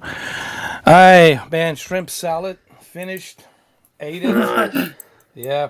You know, I'm there's a probably good going to order movie. some myself. I gotta recommend a movie for you, Cameron D. It's one of the best movies I've ever seen. It's called A Sniper Special Ops. It's Oh, free. the movie with the movie with what's his Steven name? Seagal. Yeah. Did you know that he had a double? Actually, they had to hire a double because he was too fat, sitting on his belly like this, and because he couldn't walk down the stairs and up the stairs because they wouldn't pay him an extra for that. I don't know what's worse, is that movie or the fact that there's a double who would look like Steven Seagal now, you know? Well, they only showed the back of him when he was coming down the stairs. Like the Yeah. camera was like from an angle. Look, the movie, it's like you need grew up- definitely whiskey to watch that movie. I grew up with the guy. I'll be honest. All of the movies he made in the 80s and 90s, I love them. There's not one that I don't like. You know, Mark for Death, Hard to Kill, all of them. Yeah. I loved all his movies back then. And even the look he had, he was a tall, skinny guy with a ponytail. I loved the look when I was a kid growing up, man. I gotta admit, it still. I mean, now it's a whole different Steven Seagal nowadays. But growing up as Yeah. a kid, Steven Seagal, Van Damme, those were the two guys, man. Oh, Yeah, welcome, welcome. I got something to say about Van Damme. Besides me laughing in his face, the only thing I can say about Van Damme is he can only spread and open his skirt for me, because that's all he's good for, What the hell? There's a video where Joe Rogan, he Yeah. talks about a time when he was there's an old martial artist, an old guy. I don't know if he's still alive, and he tells a story that there's a time when Steven Seagal, he was filming a movie, and I don't remember the name of the movie. And this Uh-huh. this this old guy, he was like some kind of like martial artist champion, and he was teaching the choreography for the movie. And Steven Seagal was like a tough guy on the scene, like on the set, and he was talking, I can do all this, I can do all this. And he told the old man, I bet you if you put me in a chokehold, I can get out of it, I can do whatever you want. And then the old guy didn't want to, and Steven Seagal kept pushing him. And Joe Rogan tells a story that the old guy said, finally, fucking hell, I'm gonna shut this guy up and I'm gonna do it. He put Steven Seagal in a chokehold, and Steven Seagal passed out and shit himself. Of course. Yeah, Joe Rogan tells a story about that. Well, that's just a hearsay. I mean, you were not there, so how would you know? Joe Rogan wasn't there, so that's what people say, but I don't think I was choked, That's just a theory,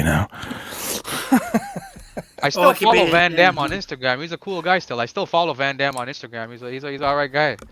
Van Damme, can I laugh in his face? Look, did you see the interview he did? You probably didn't see this interview where he did with this magazine video thing. I don't think it was the Rolling Stone. It was something else.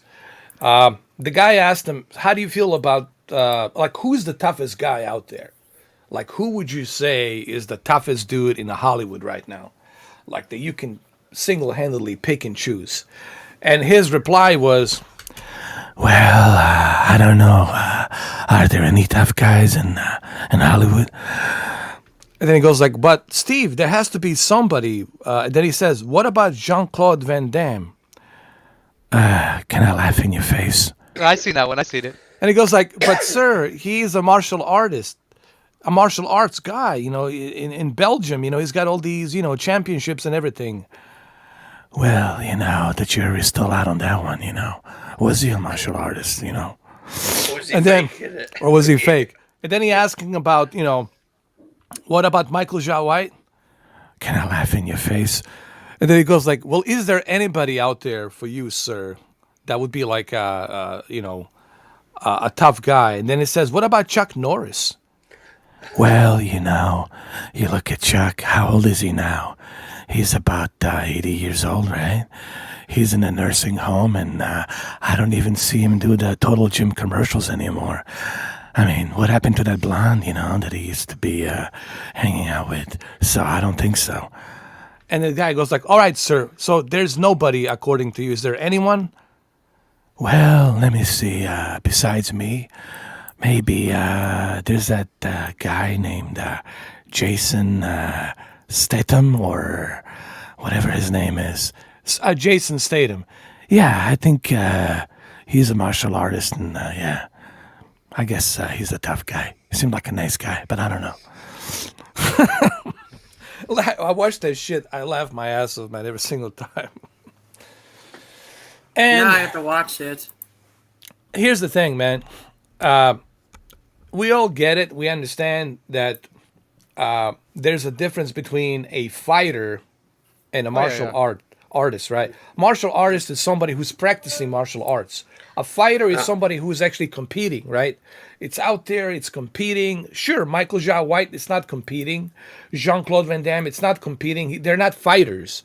What this guy was asking, how could you say they're not martial artists? They are practicing martial arts. They got belts. They got champions. I mean, they practice that shit. How could you say that they're not martial arts, involved, that they're not practicing martial arts? Because then why do they have the belt? if they are not martial arts, if they're not into martial arts, then why they got the belt? You know? See, I remember when I was, because I used to be a huge fan of Bloodsport and Van Damme, Yeah. and I remember, I think Van Damme, he tells a story that originally he was actually like his main thing, he was a ballet dancer, and he said that he always had this talent for doing the splits, and when he was younger, he looked very, very athletic. He always had the big legs, the big muscles, and he looked very athletic. And he Yeah. said one day somebody said, "Man, you could be good in martial arts movies." I mean, he did have some like martial arts background, but he originally was a good ballet dancer. And he said when he was doing like the movie Bloodsport, I think he went to the Hmm. producer, the director, and he did like the splits on the table, and they said we can use this guy, right? And he had like he was a good looking guy, he was muscular, and they said you could film you could fill the role of Frank Dukes, perfectly, and that was like the beginning of like a Van Damme, whereas Steven Seagal, the man in his young days, and I'm sure now, hand-to-hand combat, he would probably just, even though he's obese right now. I mean, if he ever catches you, he would, I'm sure the guy would be a very, very, deadly person in a fight. Well, thank you, 'cause I am a very deadly person. And you're right about Jean-Claude Van Damme. That's what I said. He's a ballerina in a dress, and he can do splits right in front of me on my lap, And I would ask him, when do you want me to fuck you, now or want me to fuck you later, And I am very Like, dangerous. it's like nowadays there's a lot of like guys who practice martial arts. You get a martial arts belt, but usually you're practicing a discipline where you're going for points. Exactly. You're going for points. But if you take the same guy and you put him in the UFC ring in real combat, it's completely different world, right? Exactly. Like Conor McGregor, he might he may not be a 8th degree black belt or whatever, but in the ring, he's an animal. Versus another guy, like because when you're a kid and you're practicing martial arts, you're not fighting to get your opponent bloody. You're learning different stances, you're learning different moves, and you're doing moves, and then the referee will stop you when you score a point. Like when you watch the Karate Kid, what is it, Cobra Kai, whenever you Yeah. strike your opponent and you get a hit, the referee stops it and you get a point. It's completely different than full-on combat when you're in the UFC ring and your goal is to break the guy's arm if he doesn't tap out, or you're knocking him out. Well, It's a that's whole different world, you know? that's what this guy was trying to tell, Yeah, Steven Seagal. There's a difference between somebody who's a fighter, currently fighting in the yeah, UFC and other K1, organizations, and then there's a difference between somebody who's just practicing martial arts, yeah, and you can't say they're not martial artists because they are practicing it. yeah. Oh, by the way, double tap. Thank you. I'm doing better today. I went to a clinic just to take a blood, withdrawal. So they're gonna look into my blood, see what's going on. But they think it's a sleep apnea or something, whatever they Sleep call it, apnea. apnea or something. Yeah. And but it's better to be safe than sorry. They're gonna look at the tests. They'll come back next Monday. I'll look into it. Negative. Oh, I'm yeah. playing negative. Thank you. Thank you. Thank you. Yeah. Thank you. Anyway, I'm going to catch you guys later. You stay safe order because I'm going to get off a bit. But Thank you. Nice Always a talking, pleasure. Anthony. Thank yeah, you, it's been Tony, a for pleasure being here, coming on man. as well. Thank you, Double Cheers, Eight. man. Cheers. Thank you. Oh, stay Double safe. eight. See you soon. We will. Yeah. Have a good day, bro. You too. So Ed, I noticed you're using the Elgato Wave 3 there. I'm perceptive with these things. Yeah. So This you thing use is so good.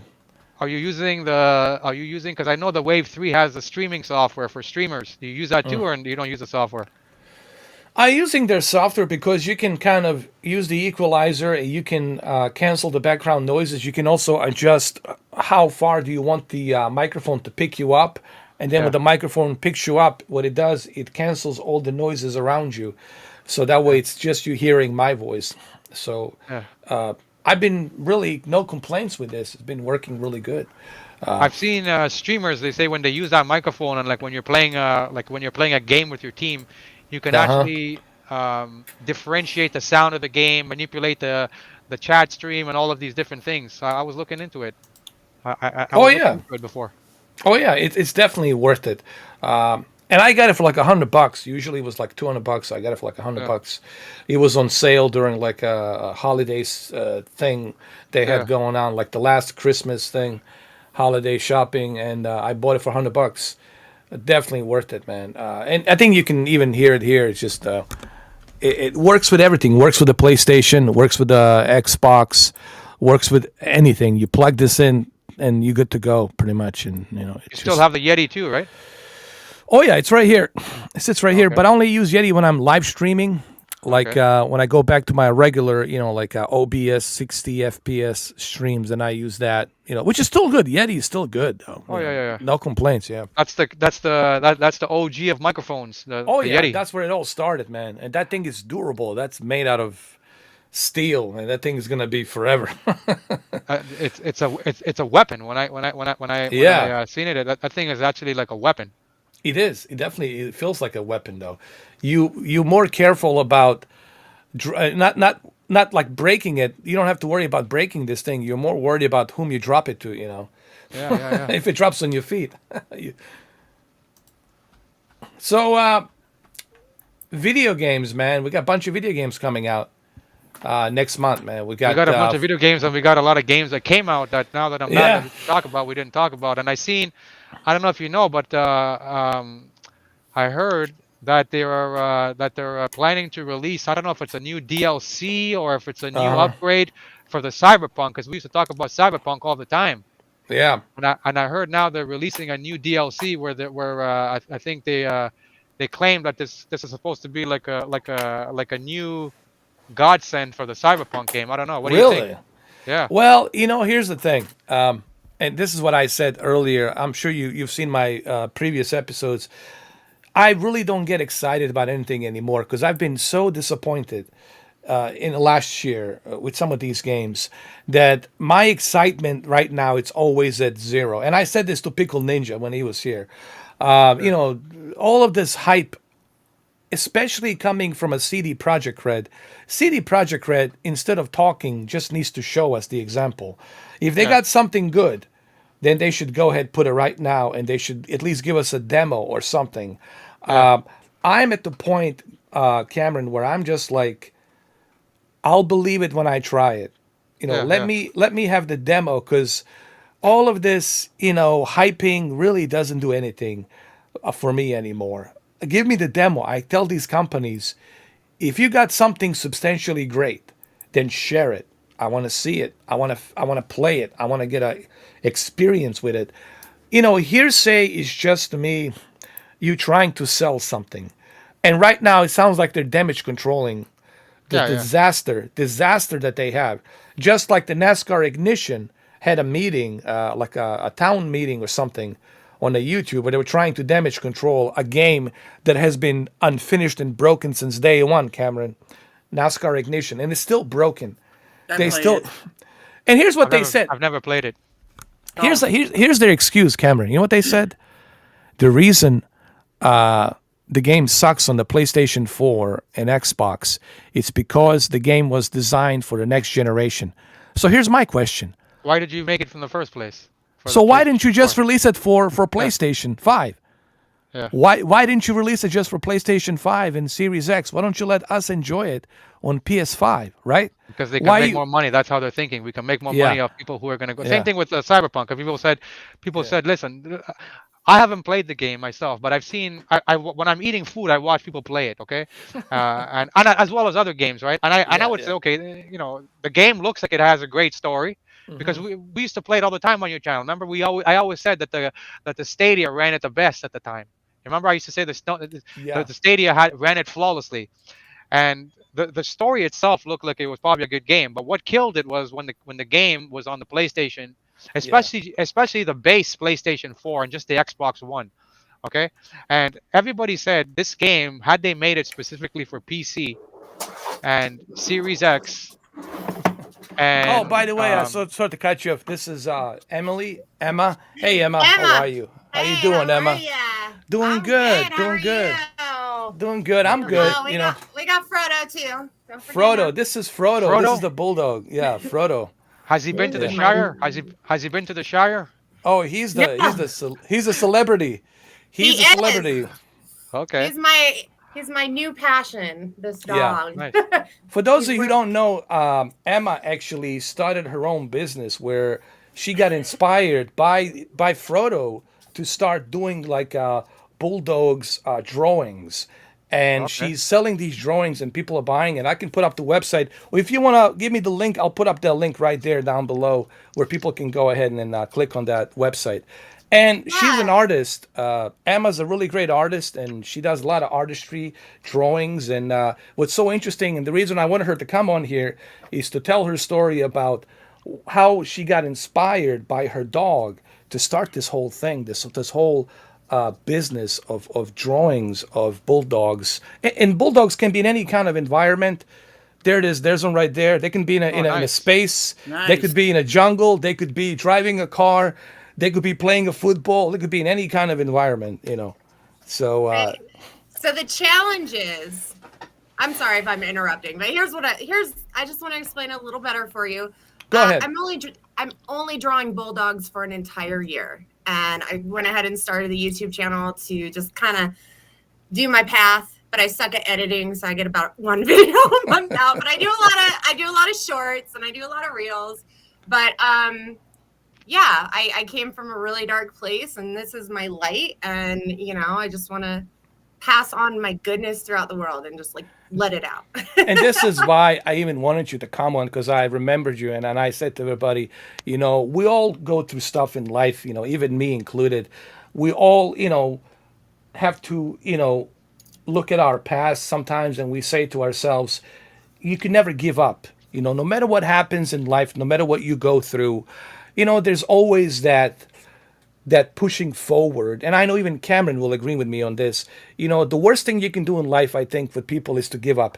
And they look at all this negativity out there in the world and all the separation, divisions, and all that stuff. And I tell people, just cut that off. Don't focus on that. Focus on positivity. Be around positive people. And you will be able to get more doors open for you. You will be influenced differently, and it will change you. It will change you dramatically. So the key message with me in this podcast is to bring everybody together and to keep the positive spirits pushing forward. Like I said, we can all have our opinions. I always tell people, but we have to respect each other's opinions. And we have to look at it as a two-way street as we're moving forward. But we have to look at it in a positive way. Yeah. For sure, for sure. That's the way I look at it. And Double Tap here is, it says, good for you, Emma. He's my friend Scott from Scotland. He's a Sean Connery's son. I'm just Nice. kidding, but he's from Scotland. Yeah, Double Tap. It's Double a good Tap's- story though. Just keep it up. Yeah. And then you got Adam. Adam's Adam, OG truck member. driver, OG truck driver from I call him California. Kevin. I call him Kevin James. He reminds me of Kevin James' his personality. I love Kevin but- James. Kevin James, wasn't he the guy, the Wayne Road, the guy that got whacked by Robert De Niro in the hotel Yeah. in the movie called Heat? Yeah, I think it was. But he's I in all remember the him Adam from Sandler King of movies. Queens. Now. He's in all the Adam Sandler movies now lately. Yeah. Nice. He is. King of Queens. Yeah. Nice. Yeah, that was my favorite. It's interesting. We were talking about earlier about like a very serious subject about like serial killers and like how certain things might trigger people to do certain stuff, heinous crimes that they would never thought about maybe doing. And I started having my own theories about that maybe there's something that influenced them, throughout their course of life. They never had like a mentor, if you will, Emma. Like they didn't have a proper mentor to put them in the right direction, right? The father wasn't around, the mommy wasn't around. It's just them looking at all the bad influences, looking what's going on with the politics, looking what's going on with all of this medical thing, looking at the movies, video games, and other things, and music, and all of this influences, right? Social media kind of comes into them as they're growing up, and then something happens to them. They snap and they do these unthinkable things, like school shootings and other stuff. And no one like asked that question, like what drove that person, right, to get to that point. We all like to label people, oh, he's a killer, this guy's this guy's that. But what driven him to that point? What's the trigger? And I think we never ask ourselves about, like the movie Joker, right? Joaquin Great movie. Phoenix. Great Great movie. movie. That is, I have to say that guy nailed mental illness to a point, and we do have a mental illness problem in our country, and we have a healthcare problem. It's just Yeah. the honest truth. But I think there's the slow boil, the frog in the boiling pot. And I think there's a book called Ordinary Men, how men were able to do the things of the Holocaust that were just awful. Yeah. How they got to that point. And they're normally ordinary people like you and me. And yeah, like you said, bad neighborhood, surrounded by bad people. I was always told you need to be careful who you hang out with because you can go down for whatever, there. So I've always had never given in peer pressure too bad. But peer pressure is a big one. Yeah. Sometimes you think you're doing the right thing and you're not. I remember because I grew up in a really bad neighborhood, I thought being tough, that's how you had to be, right? Oh boy, I was wrong. You get so much more with sugar than with spice. Yeah. And it's so true. By the way, that is a butterfly. She was asking about that. It's a butterfly. Yeah, it is. Yes. It's one of its kind. That's a good Yeah. saying. I like that. You get so Yeah. much more with sugar than spice. I like that. It's interesting because, on my previous podcast, we were talking about Semi the Bull, and I don't want to bring it up again about these mobsters and whatnot. And it's good to see that some of these mobsters are actually like John Elite. They're trying to put people in the right direction. They're spreading the message of don't join any mafia, don't join any cartel or any kind of a gang. Stay off the street. You can find some kind of hobbies, whether it's this or working out or artistry. There's always some kind of a passion that you can find and you can monetize it. You can start your own business from that. So you don't necessarily have to always resort yourself to streets and violence because that's exactly what it does. It's either you go to jail or you end up dead on the street. So it's that's why I'm kind of happy that some of these mobsters are coming out, and after spending 20, 30, 40 years in jail, they're coming out and they're saying, hey, forget about the Cosa Nostra and that mobster life. It's all a bunch of bullshit. It's a treachery life. There's nothing good that comes out of that life. Even Michael Franchise, is coming out talking about it. So my only problem with Semi was that Semi was glorifying that life. Almost like he's bragging about, hey, I was involved in 19 murders and blah, blah, blah. 2 of them I was involved. Like he's got a poster of himself in the Time magazine because he was the underboss with the John Gotti Gambino family. And he's sending the wrong message. He's telling kids, oh, it's kind of cool. You can be involved in 19 murders. You can get out, make a deal, be a rat. And now you can start making millions of videos with millions of dollars worth. So that's why I'm really not into Semi the Bull that much, I think a good perspective on that is just like in capitalism, there's only so many rich people, right? Most of us never make it to Elon Musk status, right? What happens though is people think that they can get to that point, and it happens in gangs as well. Everybody wants that power. It's whether or not you're going to be a millionaire or a gang boss. The likelihood that you would be the boss, like almost one nothing. in a million. 1 in a million. Yeah. Yeah. And normally, you'd probably have to be in it through family or you started it on your own. It'd be a long road and very unlikely. And every single one of those guys, like you look at John Elite, he's Albanian, but he got, took under the wing through Gambino family, through Junior Gotti. And then he started working for Senior Gotti. None of them, said that, hey, this was great. Sure, they had some good times, flashy cars, women and all that fast life. They had some good times, okay? But it was treacherous. They spend most of the time running away from the law, being in jails, getting out of the jails, put back into the jails. All their marriages have been broken. They haven't seen their children in how many years. It's a treacherous life. It's a blood money. And it really doesn't. And he says, this is what the guy John Elite says. He said, I felt pain, not a physical pain. He says, I don't care about the physical pain. He said, the emotional pain was choking me, he said, was strangling me. I couldn't breathe because of the emotional pain and this guilt that I had about what I have done in the past. And now he's trying, to be a good person, to spread the positive message. So that's honestly what I'm trying to do, is to bring people together, even people whom in the past had a falling out or we had a disagreements. Like I said, I hold no grudges. I tell everybody I'm not perfect. Sometimes I jump out of, my chair onto my high horse and I start saying things I shouldn't have said. I'm a flawed person. I'll be the first one to say it. I have done a lot of stuff that I'm not proud of in the past. People that I hurt emotionally, things that I have done. I'm not proud of that. But what I try to do is I try to look at my life now because I'm older, and I try to learn from those mistakes. And I also try to honor my father because my father wanted me to be a better person than what maybe all the things that I went different ways as I was living and growing up. So I'm trying to be in a good place where I can also spread this positivity to other people so they can come in and they can join and tell their story. Well, Yes, we it is. appreciate that. It is. Yeah. It is. It Yeah. is me. It is Cameron D. Yeah, it is Cameron. This is Cameron in the flesh, from Toronto. Cameron. Of course, Oh. Cameron. Yeah. I see a lot of the OG members are coming back. A lot of the Yeah. OG. And I'm watching the crowd and in the Yeah. chat. I see a lot of the old guys are Yeah. coming And back. that's honestly what I want. I said to people, I'm not profiting anything from this. This is for you guys to come here, tell what you want to say, and put something in. Or if you want to promote something, you can promote that. I'm all about people coming in here and trying to bring some positive message to a society in such a troubled times where we probably need this more than ever.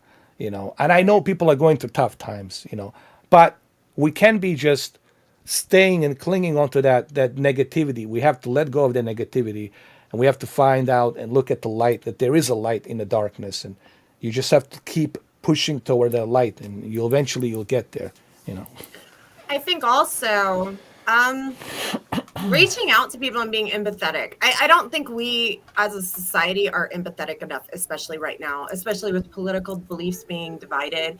And we have to remember that everyone's a person and everyone's going through their own struggles, and they think the way that they think because of the experiences that they have had. But that doesn't mean that anyone is less human, anyone is below or beneath anybody else. And I'm even talking criminals, everybody. You do bad things. We are a country of forgiveness. In America, if you serve your time, you are allowed to supposedly go on. That's why I don't believe like felons shouldn't be allowed to vote and blah, blah, blah. Because if you serve your time, you become a better person, then you should be allowed that in your lifetime. And you should be able to leave behind the dark and move forward into the light. And so I think as a community in whole, we just have to be nicer to each other, more aware, and watch what we say. I mean, like, I don't say censor your speech, right? I'm very against censoring speech.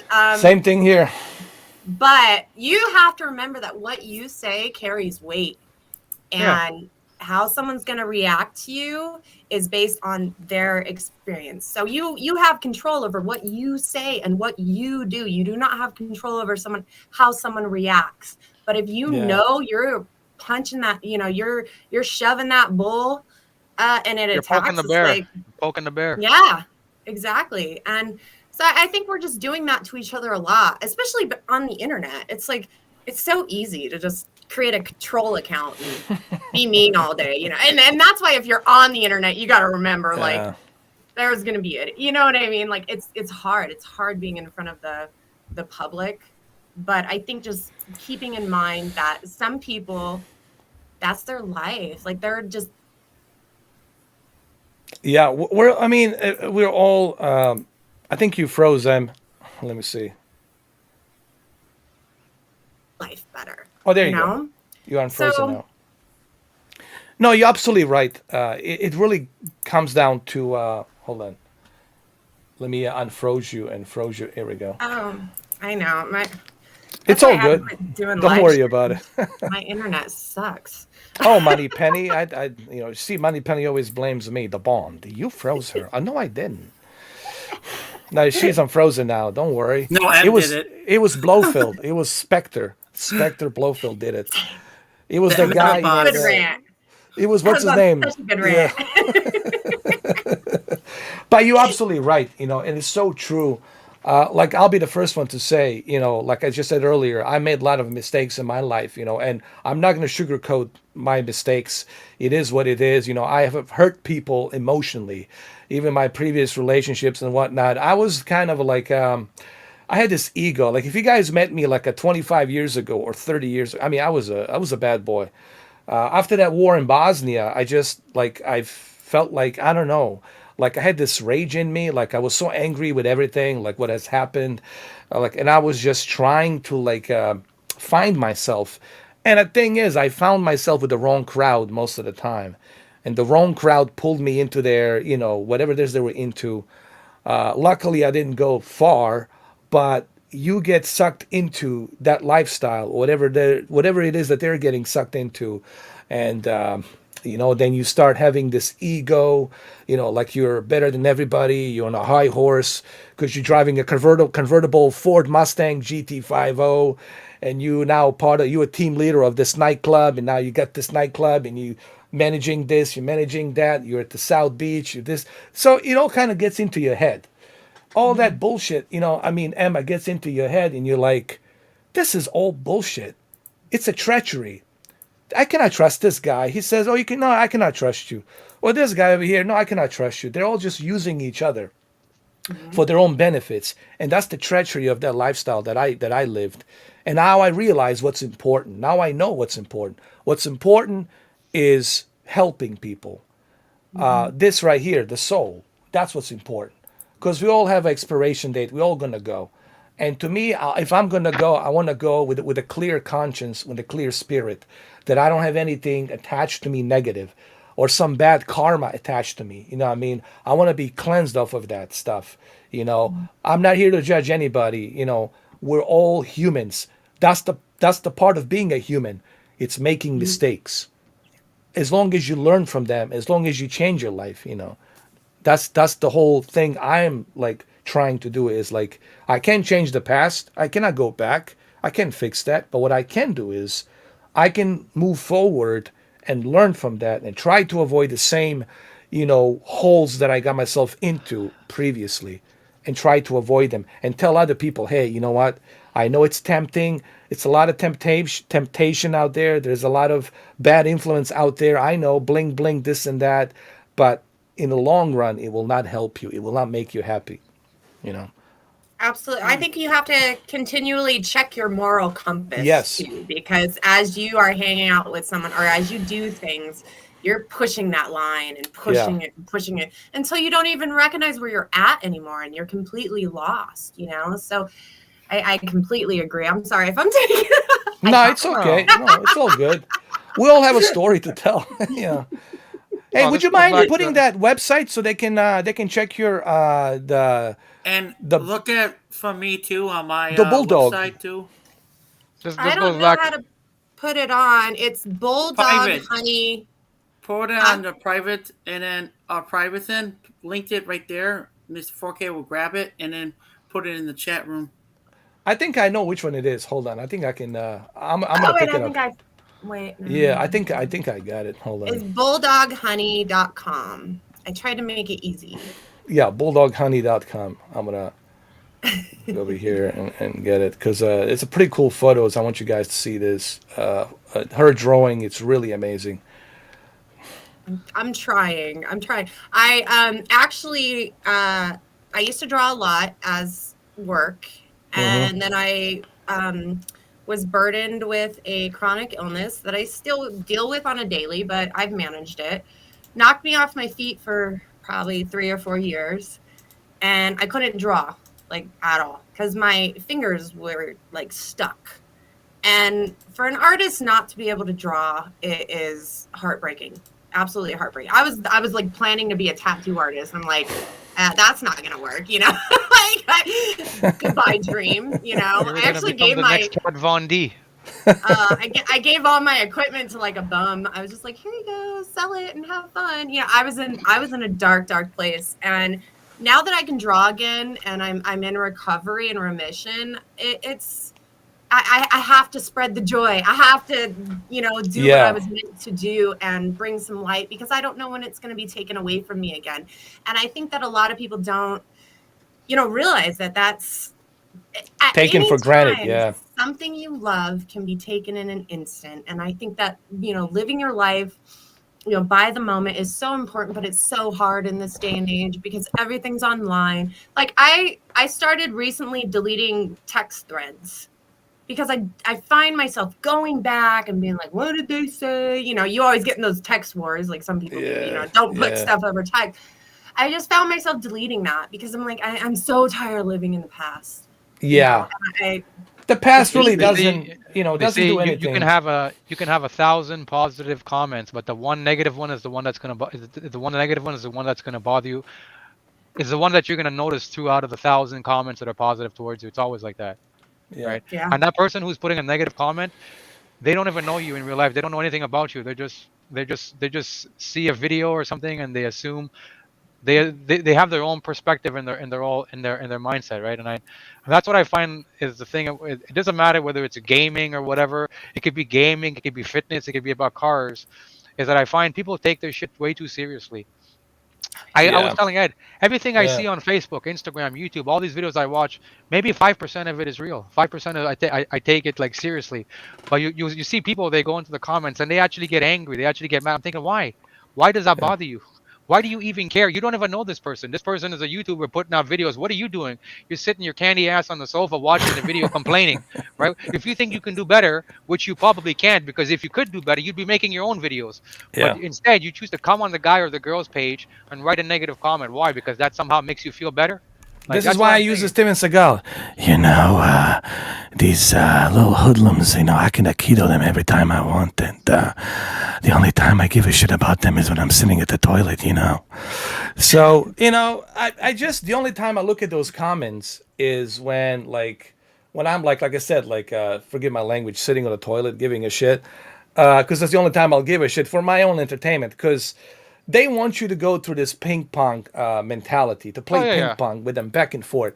And I'm like, this is somebody that probably has nothing going on in their life, or maybe they have something going on in their life and they're just something not up here, or maybe they're teenagers, and mostly they are teenagers, and they're bored, or they're college co-eds and they're bored through these frat parties, and they're like, let's pick on these YouTubers or these individuals who are trying to talk about something, and let's just have a good time. Let's just prank them and mess around with them. So you can't take it seriously, but they want you to take it seriously. The best thing to do is This is just why a lot of the ignore bigger YouTubers, they say they don't even read the comments, because they don't even read the comments for that exact reason, right? They're like, I put out content. You have the right to watch it or don't watch it. If you don't like it, well, YouTube allows you to I'm not going to block your comment because you're allowed to comment, right? But I'm not going to read your comment because your comment is not relevant to me. It doesn't make me any money. It doesn't make me any better person. It doesn't make me a worse person. If you're writing something negative, then that's probably a reflection of how you feel about yourself, right? So you have to look at the totality of your fans or your viewers, which is a positive message. Because at the end of the day, if you're making well, Ed, in the old days, I used to tell you, the people who write the negative comments, it's still good for you because that's YouTube sees that as a positive algorithm. That's engagement, and they don't realize that it's better you have negative comments than no comments, right? And drives the traffic. Yeah, exactly, right. I kind of like negative comments a tad bit, and I'm going to tell you why. Is because I was on the internet, hot girl on the internet. I know, whatever. But and you did a coffee vlog. You did coffee. I think you got me into the coffee vlog. I think you should tell the story. It was you who got me. It was you, Emma, who got me to do the coffee vlogs. Remember the coffee vlog thing? I said, why don't you do the coffee vlogs? And I said, okay, let me try it. I had a lot of viewers on Periscope, and that is no more. And so here I am on, moving course. But I feel like sometimes a negative comment keeps you in check. You know what I mean? It's good for self analyzing, but too much is not a good thing. And arguing, I love to argue, but I also that's what I study in school is argument. But engaging I disengage as soon as there's name calling, as soon as there's discrimination, any attack. Yeah, and I think that we can have a civil discourse, but it's hard because there are a lot of trolls out there, and you're right, they're just teenagers, picking on you. Well, it's true actually, Emma. When you think about it, it's true. Their negative comments, then we prove them wrong. So everything they're saying about us is not true. It only makes us stronger actually. And the best way to deal with them, it's in silence. That's the best way to deal with them. To deal with the trolls, it's in silence because they want the attention. And if they don't get any, because that's the whole point of their. You want that screen grab. Actually, you know what? If you give them the attention, you put them on spotlight. That's when they're scared. They're like, "Oh my God, he's actually spotlighting me now," and now they become embarrassed. They're like, "Okay, no, I don't want to be in the public, right?"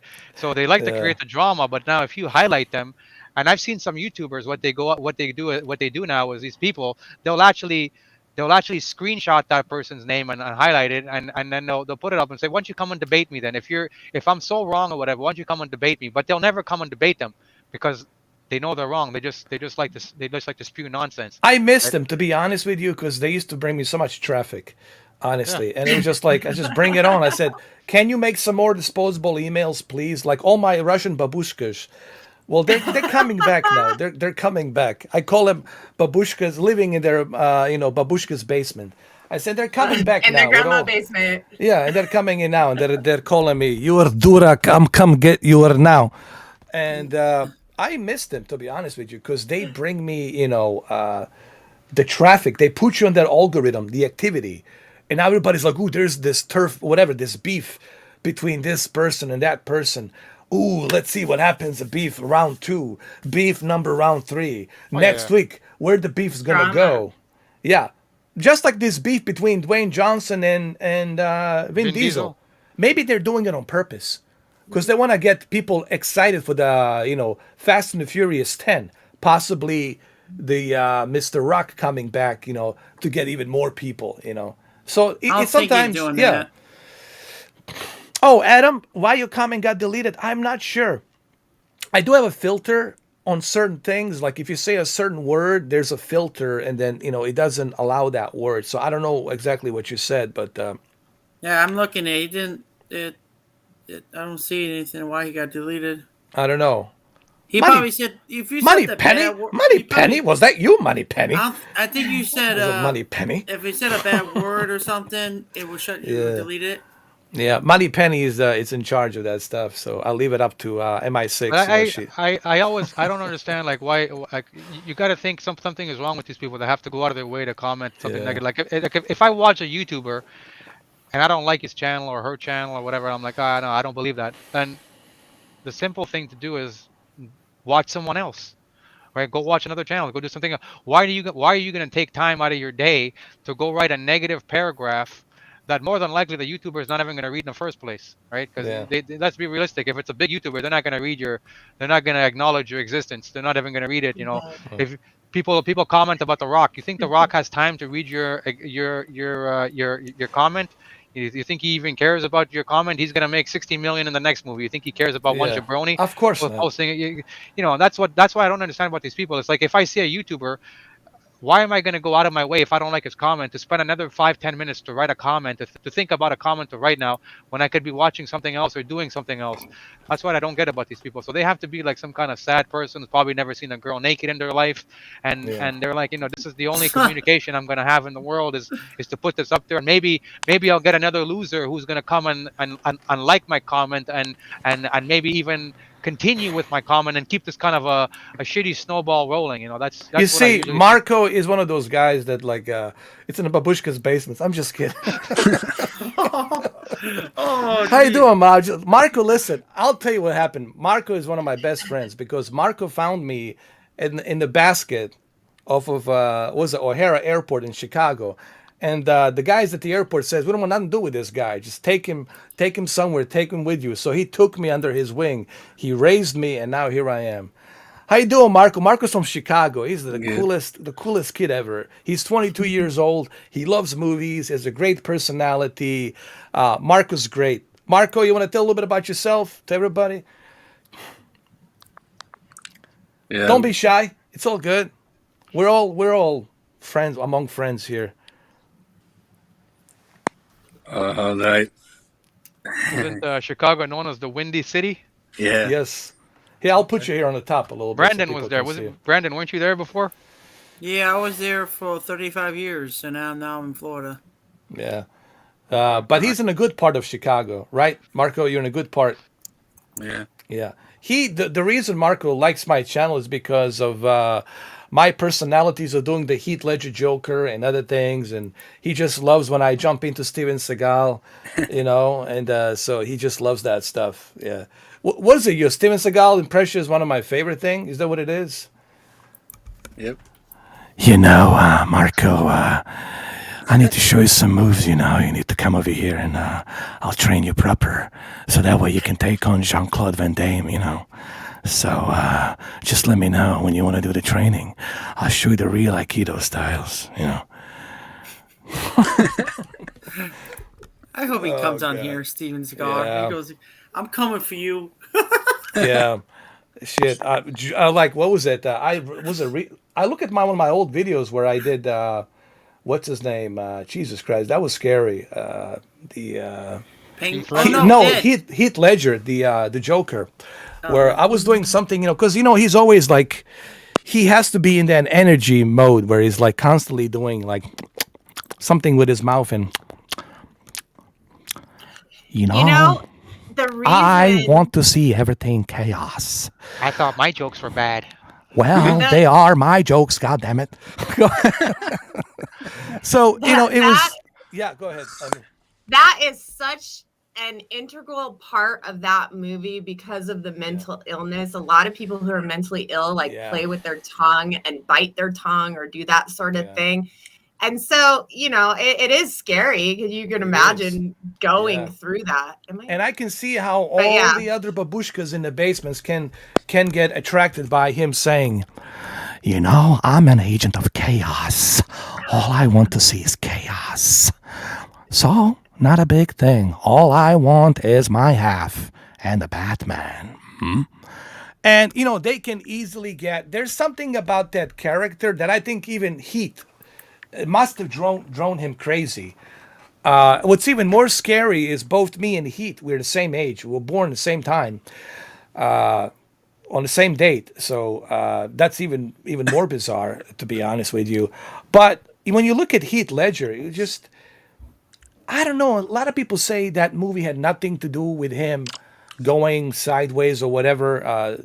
I think for about 12 months of shooting that movie, being in that character for 12 months, not talking to your wife, not talking to your kids, 12 months being inside that character, that has to drive you crazy, though. Right? That has to do something. How do you turn that off? Pills, probably. Meth, Yeah. But I guess method acting, yeah. it gets in your head. I've done it, and it gets in your head, and you just have to cut everything off, walk away, and refocus in your own head, because it is really, really hard to play a bad guy for that long and not be a bad guy. And that brings us back to what we were saying before. If you're in that state of mind and you cannot break out of that state of mind, then you're that person. You become that person. And so you always have to kind of check yourself and be self-aware and realize. And I think a lot of the problem that I've seen, especially with self-help gurus, because I love self-help, I love motivation.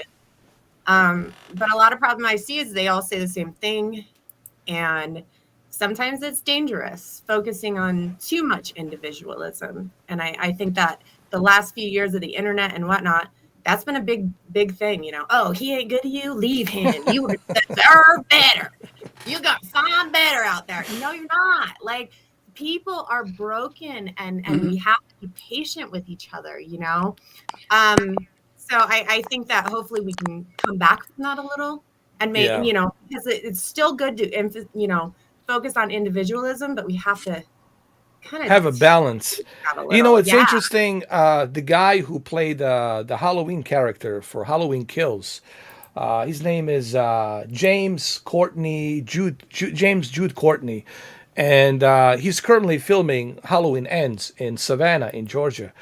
And on an interview, he said on a podcast, he said that he will never put that mask on for fun. Like if somebody just wants him to do it, like for entertainment purposes, says, I will never put that mask on, because he said, when I put that mask on, and if it's not being supervised, like on the movie, it's being supervised, something happens to him. He said something happens to him where he's like becomes a different person, and then he doesn't know if he can control it in a real life when he's like talking to people versus when it's controlled on the movie set.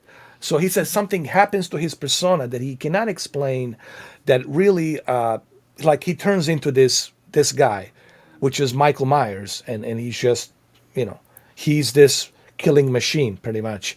So he said he knows how to control it a little bit on the movie set because he's done a lot of work with shamans in Latin America, with ayahuasca and other plants, like with Buddhism and all that. He's a very spiritual guy. So through his spirits, he can distinguish the darkness and the light, and he's able to stay in the middle, and he can turn it off and on, which is really hard to do for some people. Maybe in a Heath Ledger's case, he had a hard time turning it off. Yeah, he looked at me and wanted to kill me, so that was really fun. Oh yeah, he met him, by the way, Emma. You met him? Brendan in Chicago. He told, "What are you doing here? Get out of here!" My friends were making fun of him, and they run, and they're like, "What are you guys at?" They're running like a block from me. I'm like, "What did he say to you when he got out of the trailer or something?" He said something to you when he approached you. Heath said something. "Come here, boy. Come here. Come here, boy." I was like, "Come here, boy. Let me look at you. Look at you." No, he said the MF word, and Come here, that was creepy as hell. I was like, like security guard, get him. Yeah, come here. But it's like, really sad to see such a great talent, a good soul like that get tangled up into the darkness, and then get him hooked up on the drugs and all the other stuff to control himself, because the pills was the only answer, because he was a busy guy. Obviously, he's a celebrity. And now the only solution is the pills, right? Put in the pills. The manager says, all right, get the pills. We'll get you this doctor, blah, blah, blah, blah. And then they found him. Go ahead. A lot of these celebrities, I mean, they look happy on the outside, but you don't know what's going on the inside. Look at Robin Williams, right? He was probably known as the happiest person in the world. And he committed suicide. He was going through depression. Some of these celebrities, you find out from other celebrities that they're a nightmare to work with on cast. Some of them are assholes or pricks in real life. And that's just the reality. We don't know these people. We just watch them through movies, and we think, okay, that's how he is, because we love that character that he plays. Like when I watch Al Pacino, to me, Al Pacino is always going to be Tony Montana. But in real life, he might be I don't know. He might be an asshole. Even though I don't know. It's just we as people, we think these people are a certain way, and you might meet your hero in real life, and he might call you a piece of shit. Because in real life he's a prick, and he's not the same thing as how you remember him or how you see him. I love Arnold. I might meet Arnold in real life, and he's the complete opposite of what I think he is. He's going to get the fuck out of here, piece of shit. He might be something like, I don't know how he is in life. Not Arnold. No, I know, but I'm saying, everybody nice has to their his own. cleaning lady. Dylan, you son of a bitch! How dare you? You need to have the clear vision. Did he have an want you affair to have with the one of his clear cleaning vision. ladies? I think he was a little too What nice to with his do? cleaning lady. He was a little Listen, too nice with his Maria cleaning Shriver lady. wasn't there. Maria Shriver wasn't there. What's she supposed to do? She hasn't seen me for months and months. I'm in there. I'm sitting there in the bedroom, and there's this cleaning lady over there. She had the big booty. What was I supposed to do? I had the clear vision. I did what I did. Plus, now her son. It's my son, and she's set for life. She got the money. But now I got Donkey and the Pony living here with me. Look what happened now. I'm looking at that picture. I'm looking at that picture of Steven Seagal that Marco has up there, man. Steven Seagal. Oh God. Is that Joe? Can you do it? I can't imagine. Hold on. I can't imagine Steven Seagal is making a lot of money from movies nowadays. If I was Steven Seagal, he should become the sponsor for the hair transplant. Look at his hair. He's got better. He's got better hair than anybody I know in their 50s and 60s. Look at that. Perfectly black. He's got the slick back. He's got a perfect hairline. What happened to him? He used to like work on the police force? Like what? He still happened? does. He had He that. still He had that does. show. He was a sheriff or something on that show. I still do, but Vladimir Putin called me up and he needed my advice on Hey, look, it's his balls. the oligarchs and how to handle that situation. So look at the watermelons, man. Look at Those No, are he's- called big melons. Oh shit, man. You got some large melons. Because Oh, he said in God. that sniper movie, he sit on his balls too much. Yeah, did you know that he actually had a double? I was just telling Cameron this. He hired a double on the Sniper Special Ops, which is free on YouTube. All he does throughout the entire movie sits on a chair, hold his big belly like that, and he's just sitting there. I'll join later. Yeah, Is show this it on later. there? And he had actually a double that was going down the stairs. So instead of him going down the stairs, they hired a double because I guess they didn't pay him enough money to walk down the stairs or go up the stairs. He was carrying a soldier or getting the soldier upstairs, downstairs, and he says, "I'm not going to do that. You have to pay me extra money." And they couldn't pay him extra money. They only can pay him what they pay him to sit on the damn chair. So they had to hire a stunt double to walk down the stairs with a soldier and up the stairs with a soldier. It was a wounded soldier that he had to carry up the stairs. It was probably a dummy, but a double actually did that. So they had to pay for a double, and it was amazing that he actually had that. I looked at the Lionsgate and they said, yeah, he had to hire a double for that. So that's I think- Steven Seagal. It might be a liability issue too. Yeah, he's old. A lot of times they don't let actors do their own stunts. But yeah, Yeah. it's like Steven Seagal really Yeah. It's like Jackie Chan being like, yeah, no, Yeah. I'm not gonna do my own stunts anymore. It's like you're a stunt guy. Like Yeah. He can sing. Did The you know only that? time I will do the stunts is if Jean-Claude Van Damme will put on a ballerina dress and he can spread for me, and I laugh in his face. Wow, that guy's gonna kill Him you. and Jean-Claude Van Damme, they need to make a movie together. This needs to happen. Imagine bringing Jean-Claude Van Damme and Steven Seagal on the podcast. Holy shit, man. Every that would- bad word you think of, every bad word, every We threat. need to set that up. Put on a Joe Rogan podcast. Bring Steven Seagal and Jean-Claude Van Damme. and a therapist too. We need a therapist there. Well, we already have we got Eddie Bravo as a referee, and Joe Rogan will be obviously the host. So Eddie Bravo just sits there, and I don't know if you guys know who Eddie Bravo is. He's a jiu-jitsu black belt from 10th Planet. There's a place called the Jiu-Jitsu 10th Planet in San Diego. That's where even Jocko goes down there, Jocko Willink.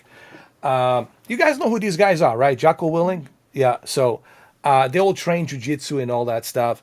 So it would be great to bring Steven Seagal and Jean-Claude Van Damme. I'll tell you, I'll pay money. Put the shit on paper. I'll pay $79. I'll do it. I want to see these two for like 3 hours, see how long they're going to last before they tear each other apart. I give 5 minutes. Oh, shit. What do you think, Cameron? Should happen? Actually, I follow Van Damme on Instagram all the time, and he's actually a pretty mellow guy. He makes like these funny videos where he's like singing and dancing, and he makes videos with his mom now. So I really? don't know if, That's yeah, cute. if you follow him, I follow him. He makes these funny videos where he sings and he dances, and he just does random things. He's a pretty chill guy. But Steven Seagal, I think Steven Seagal is always going to have his chip on his shoulder, even if there's nothing there. I think he's a little bit sour about how things ended in Hollywood, because I can tell you, I grew up loving the guy. Yeah. And I'm surprised that after the 80s and 90s, I think one time they offered him to be in the Expendables, one of them, and he turned it down or something. He didn't want to get along with them. I think something like this. When Van Damme took the role, Van Damme was the bad guy, I think, in the last Expendables movie. But Steven Seagal, for some reason, I think he's just got a chip on his shoulder with It's everybody an else. ego. I think what it is. Yeah. I've been doing this for a long time, and I got this larger-than-life ego, and there's nobody better than me. Look at all these leaders, like Vladimir Putin gave me a passport. Serbian president gave me a passport. Pretty soon, Xi's gonna give me a passport.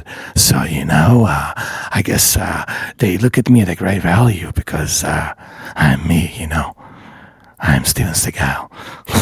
This guy has an ego. He has to have a big ego because he always brags. It's the one thing about him, honestly. Everything he does, he brags about. Like his drink, his energy drink that he has actually energy drink, believe it or not. And he brags about it like, how you're going to get an erection. If you drink his drink, he's joking about it and all that. I mean, the guy has so much ego. Like every interview he does, like he does everything better. Like, if you got something discovered, he'll say, nah, mine's better. Or if you have a better certain move that works, he'll say, no, my move works better. So he always has something better than you. And I think he's been always riding that high horse ego that he's got on, I think, honestly. Yeah, his wife's. His wife, oh, we cannot talk about his wife. How many wives does he have? I mean, I was like the Probably like fifth or 5. sixth. I don't know. I don't even know.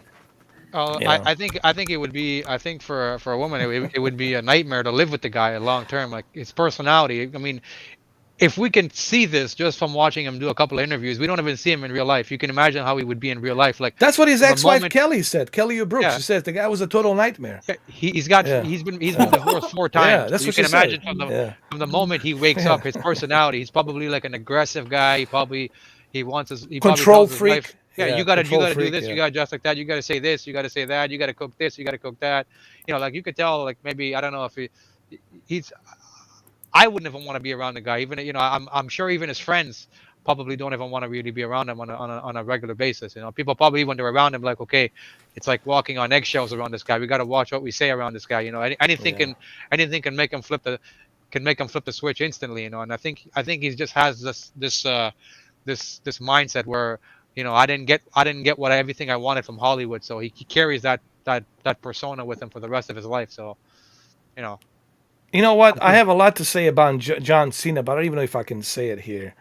Hey, look. Here's the thing about John Cena. Once upon a time, I used to like him. This tough kid from Boston, from Massachusetts, and all that. All these toughies from Massachusetts. But here's my thing with John Cena. That whole thing with the Fast and the Furious, and then him apologizing and all this other stuff. Look, you should never apologize for your creative work.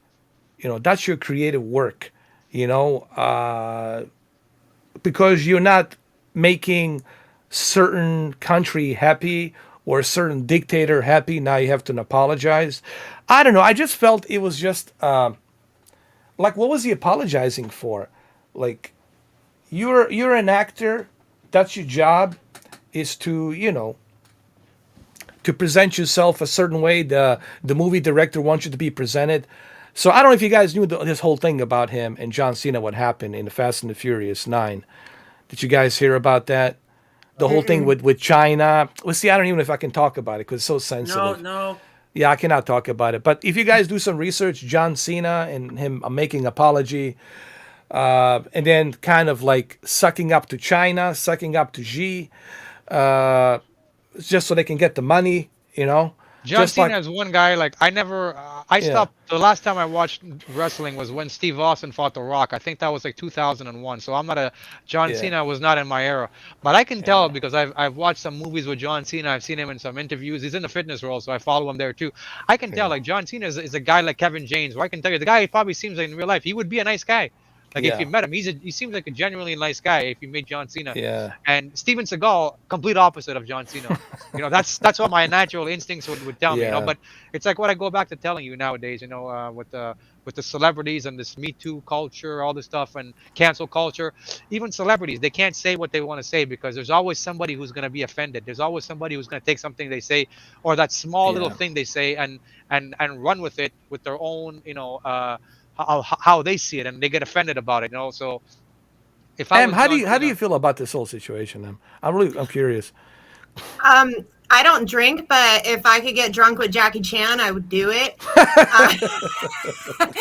I don't really know much about John Cena. I know that this day and age, you have to have balls of steel. Like, I mean, Monica Lewinsky I think is a great case study for what's going on right now. Because Monica Lewinsky, if you lived through that, she got pounded by the media. Yeah. And it was actually kind of tragic. Like, I don't think anyone had gone through anything like that before, and now everyone's got an opinion, so it's a mass scale. So being able to just click off and disconnect, that's a very, very important skill. I think She set the high bar, I believe, because back then in the 90s, President Bill Clinton was a very famous president, obviously. And he, kept our economy going to surplus. He was a great president, no question about it.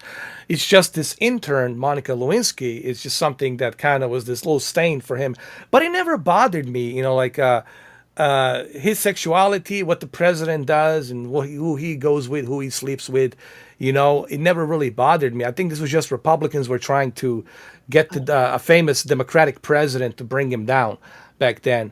But I think she was smart, and I'll tell you why. She was able to get into the office, the Oval Office, with one of the famous presidents at that time, Bill Clinton.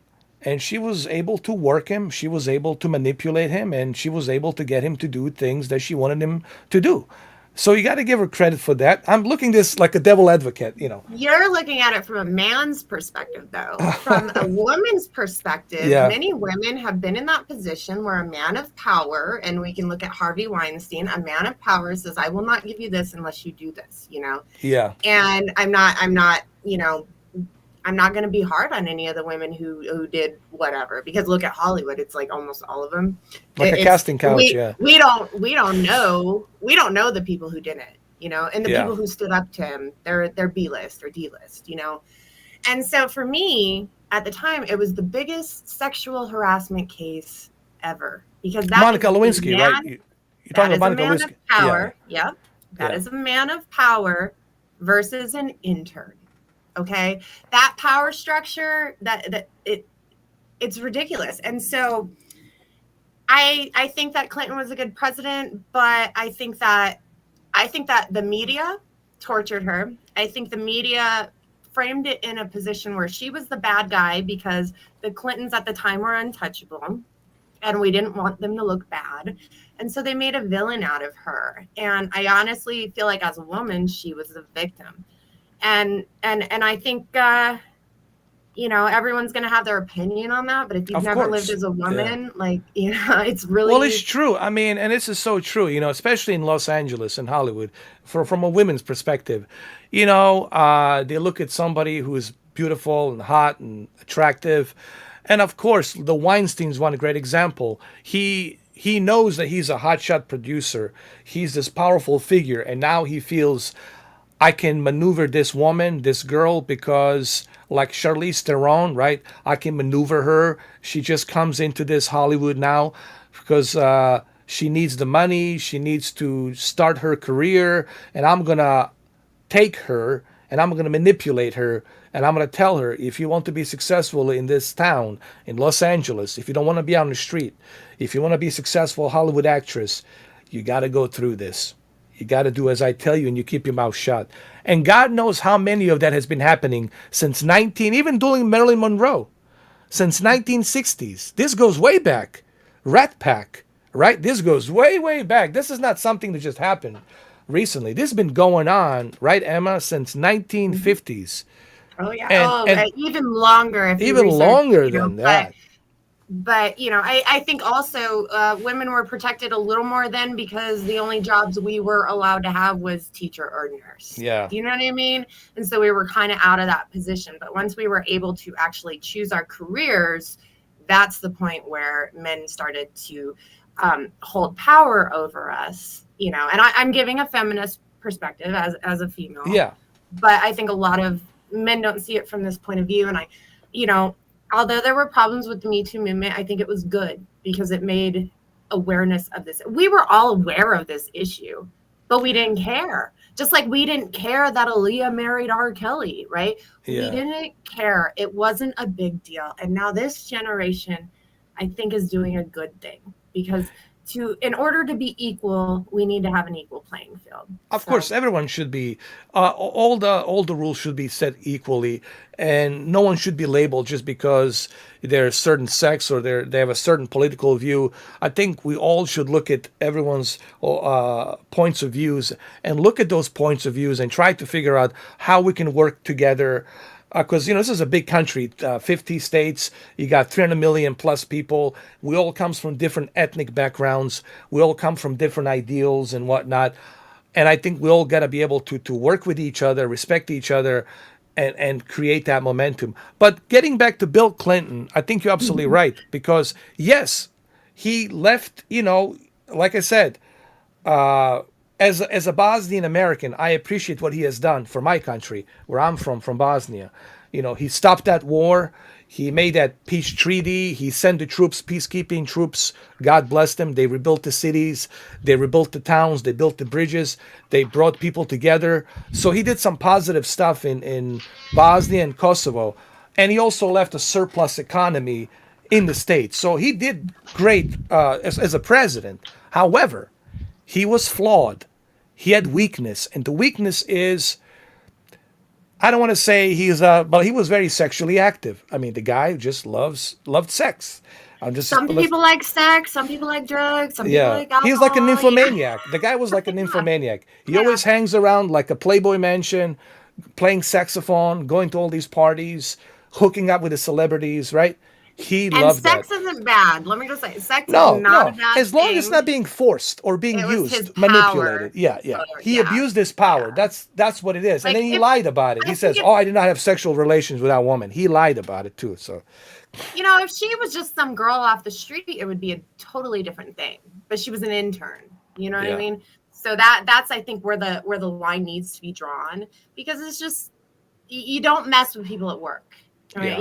Just leave it be. It sucks. We work 8 hours a day with these people, but you need to put a separation between that. And now more than ever, especially for men, it has gotten a little harsher out there, but it's also a little better for women out there. So, I mean, we're just kind of creeping to that equality.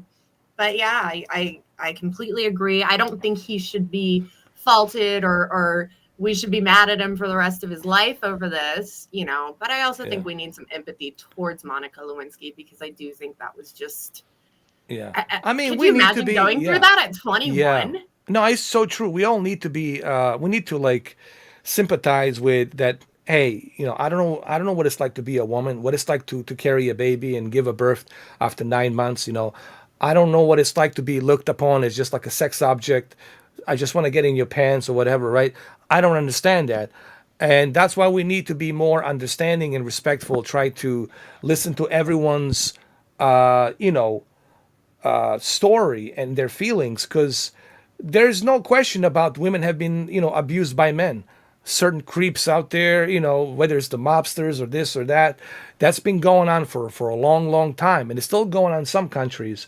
And I think it's important that we all have better understanding and respect on both sexes, and to understand that, hey, we have to have more civilized approach, respectful approach on how we look at things. Nothing should be forced.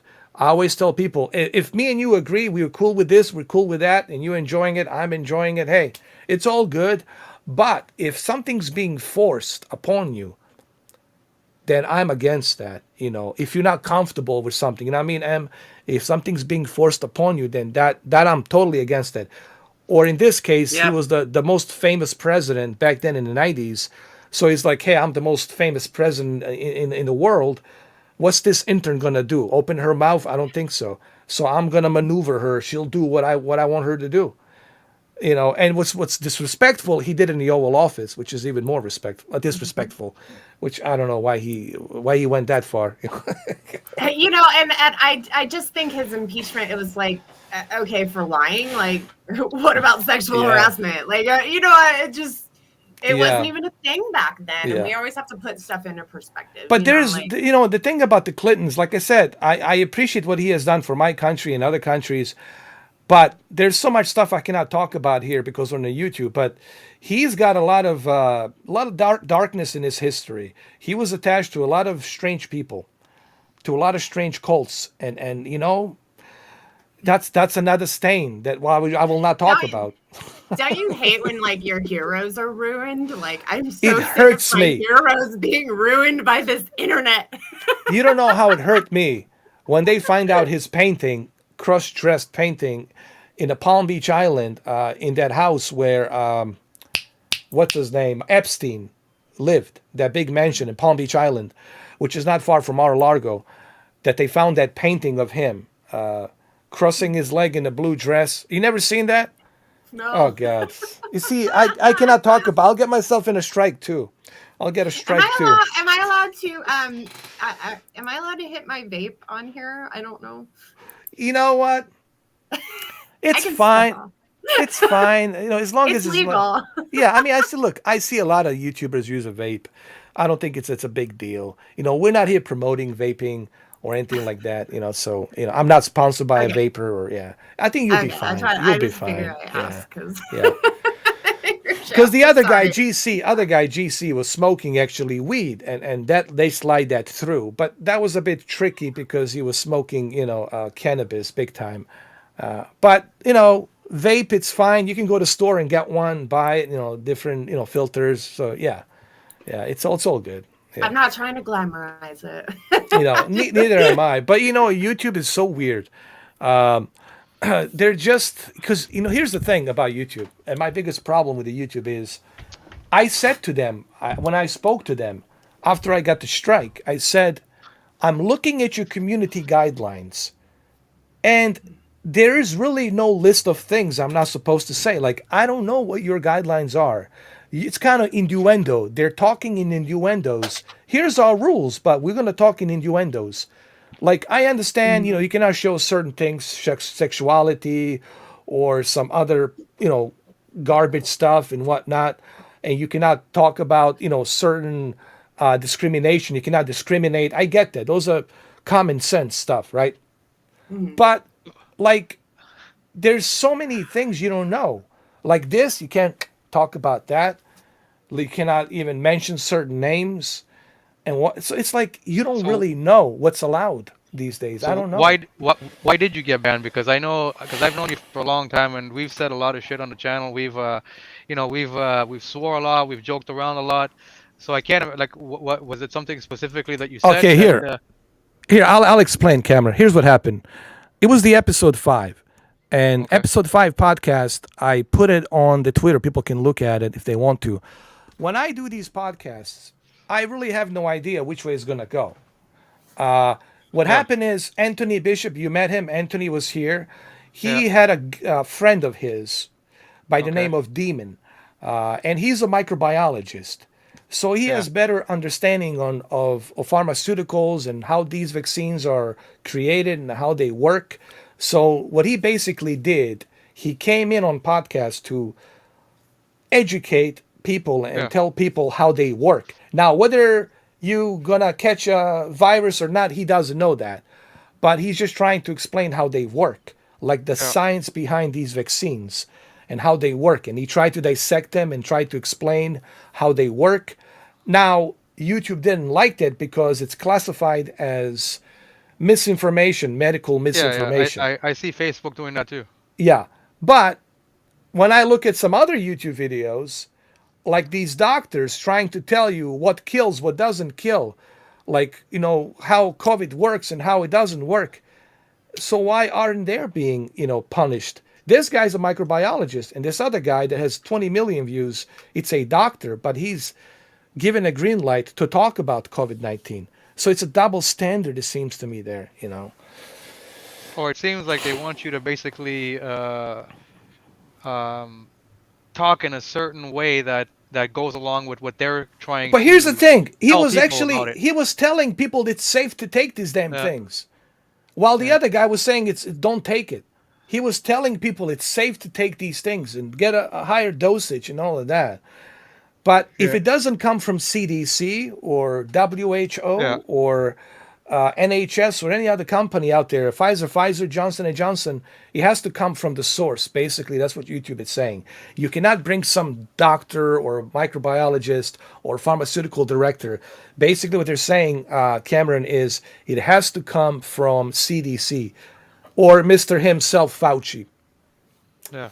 Which is not a famous name to use these days. But yeah, so that's we cannot talk about that. Like that's the one thing we cannot talk about. It's the jab.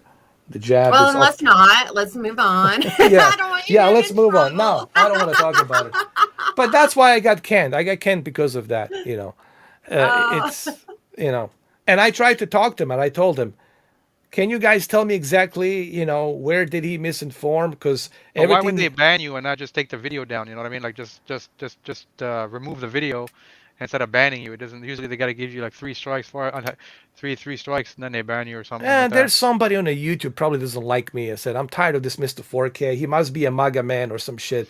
I get painted because I'm wearing this thing.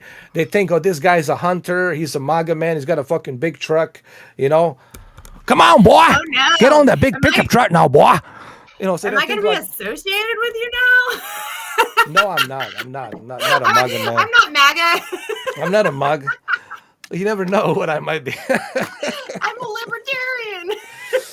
No, I'm independent. Like I always tell people, like, Yeah. when I look at Republicans, they're nothing but rich billionaires living in Palm Beach, living in all these other places, Manhattan, right? And they're all like moving down here in Florida. They're all in Boca or Palm Beach, right? They're all either gangsters or billionaires. So that's what when I look at the Republican Party, they're all a bunch of rich people, wealthy people, manipulating the rednecks in Western North Carolina, Kentucky, Missouri, Georgia, and all these other places in Texas. Yeah, they're manipulating these, My daddy said, if I vote for Trump, I get what I need, boy. I'm gonna vote for Trump now. So, and it's easy to manipulate these people. I get to keep my flag, boy. My Confederate flag, boy. I like it. So, Bye-bye. bye-bye. So I know what the Republican Party is doing. And I also know what the Democrats are doing. They're trying to appease to black people, to manipulate black people as well, or people's skin of color. They're manipulating everybody. So that's what Democrats are doing, to appease to a certain groups of people. While these guys are doing the opposite, they're appeasing to the rednecks. So both of these parties, they suck, in my opinion. They don't bring anything positive. What they bring is divisions. They're dividing people. That's not what the America is about. America, it's about immigrants. It's about ideals, bringing new ideals, and freedom, pursuit of happiness. I think Malcolm X painted it perfectly. I think I don't remember what exactly he said, but if you read back into Malcolm X, he said it. He said, Republicans are this and Democrats are this. He was right. Yeah. They are manipulating us. Yeah. So you know what? I think I'm more of a libertarian than I am actually. Well, okay. And I think, and let me speak to this for a second. A lot of MAGA are trying to say they're libertarian and they don't understand libertarian views. I believe in peace.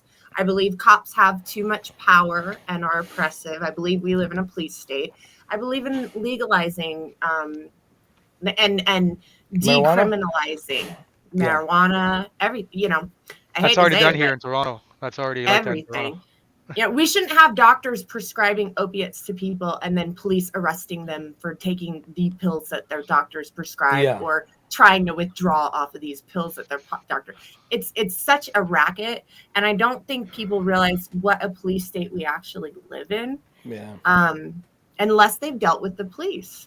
And when you've dealt with the police and you've had a bad experience and you've been traumatized by the police, then what the Democrats are saying is going to look very, very good to you.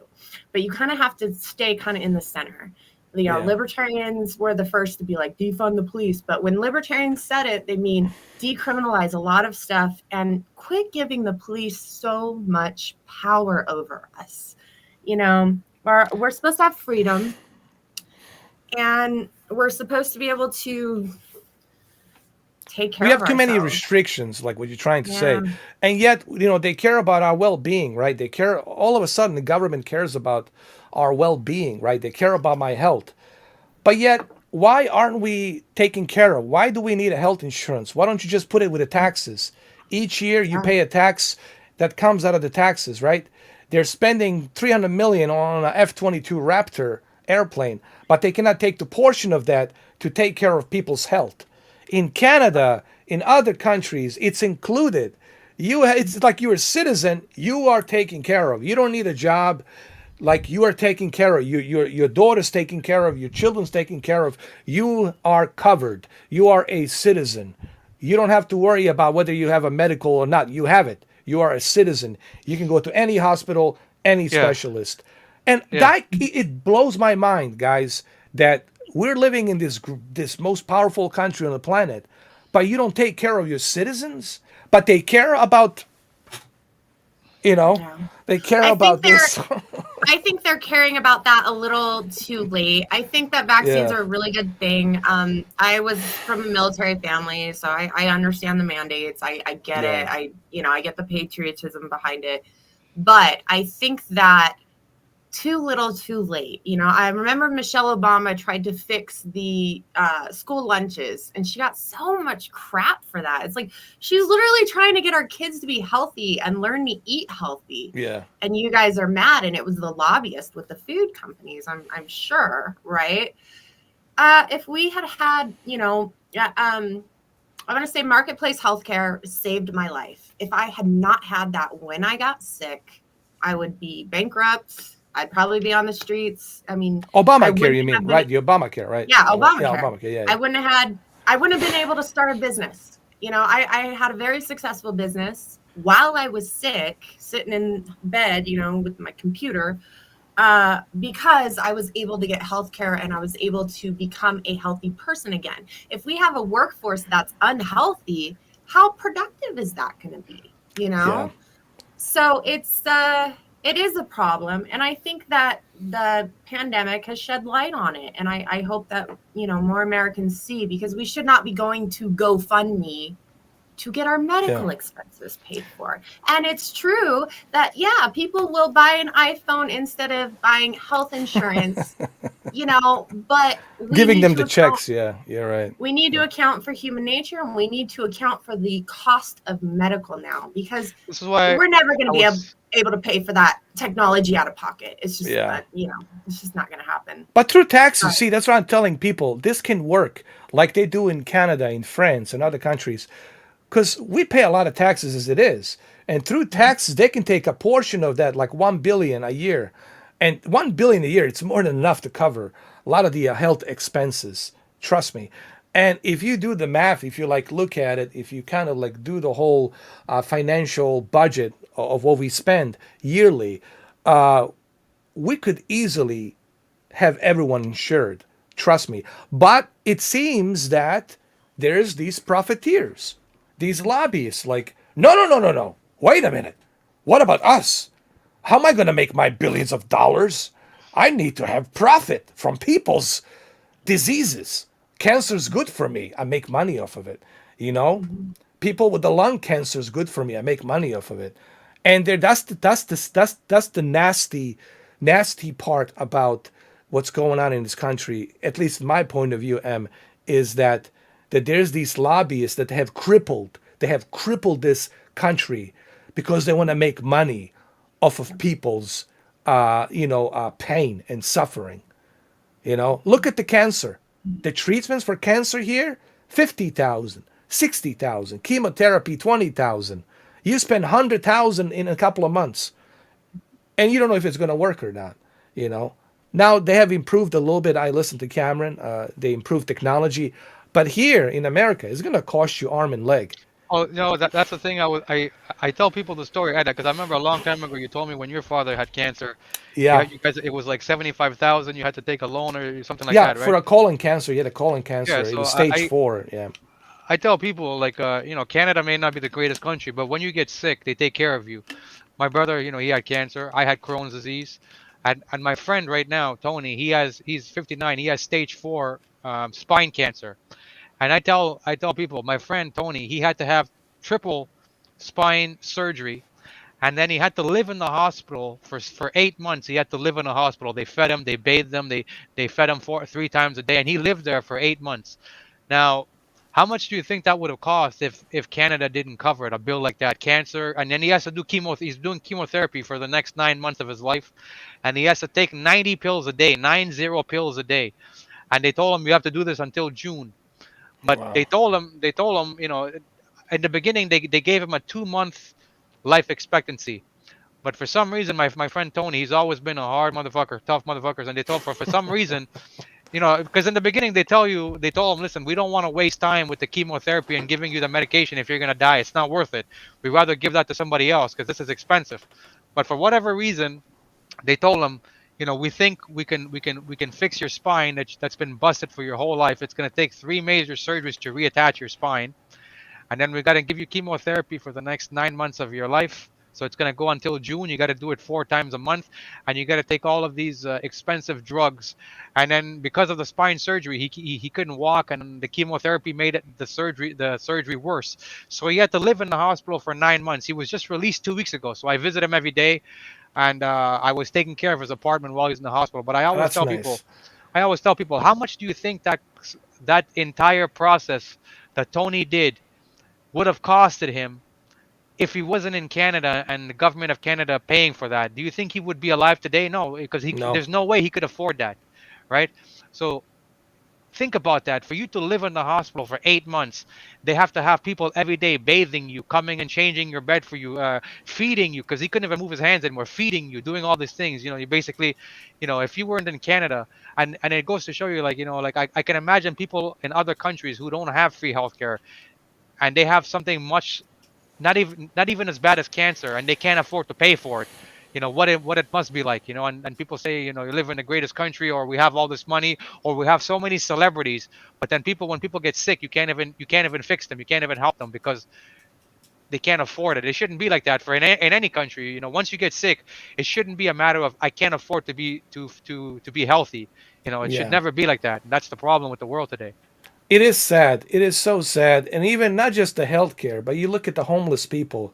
There ought to be some kind of a program. We spend so much money, like trillions and trillions, on space, military, defense system, all this other stuff, billions, trillions of dollars we spend. Rehabilitating other countries and not our poor Yeah, people. like we left 80 billion to Taliban. They used to be our enemy, but we left them 80 billion there, and we were there for 20 years. I saw Elon Musk. I saw You know, Elon Musk said he in 2020 or 2021 he's paying back $4 billion in taxes. That $4 billion could probably end poverty in America. oh, homelessness big time, like in Los Yeah, Angeles. It's that's like what I'm saying. thousands of homeless people running around. Not just in LA, like Seattle, San Francisco, other places. And it's wrong because these are American citizens. Yeah, They were exactly. Yeah. doctors. They were like clerks. They were people, taking out the garbage or driving a bus. They were somebody. And now they're nurses. They're homeless. I mean, this is just wrong. We have so much open space on this country. All the desert and all the places and states out there, Montana and whatnot, even Alaska for crying out loud. We got so many places we can build housings. We can help create program to help the homeless people get their life back.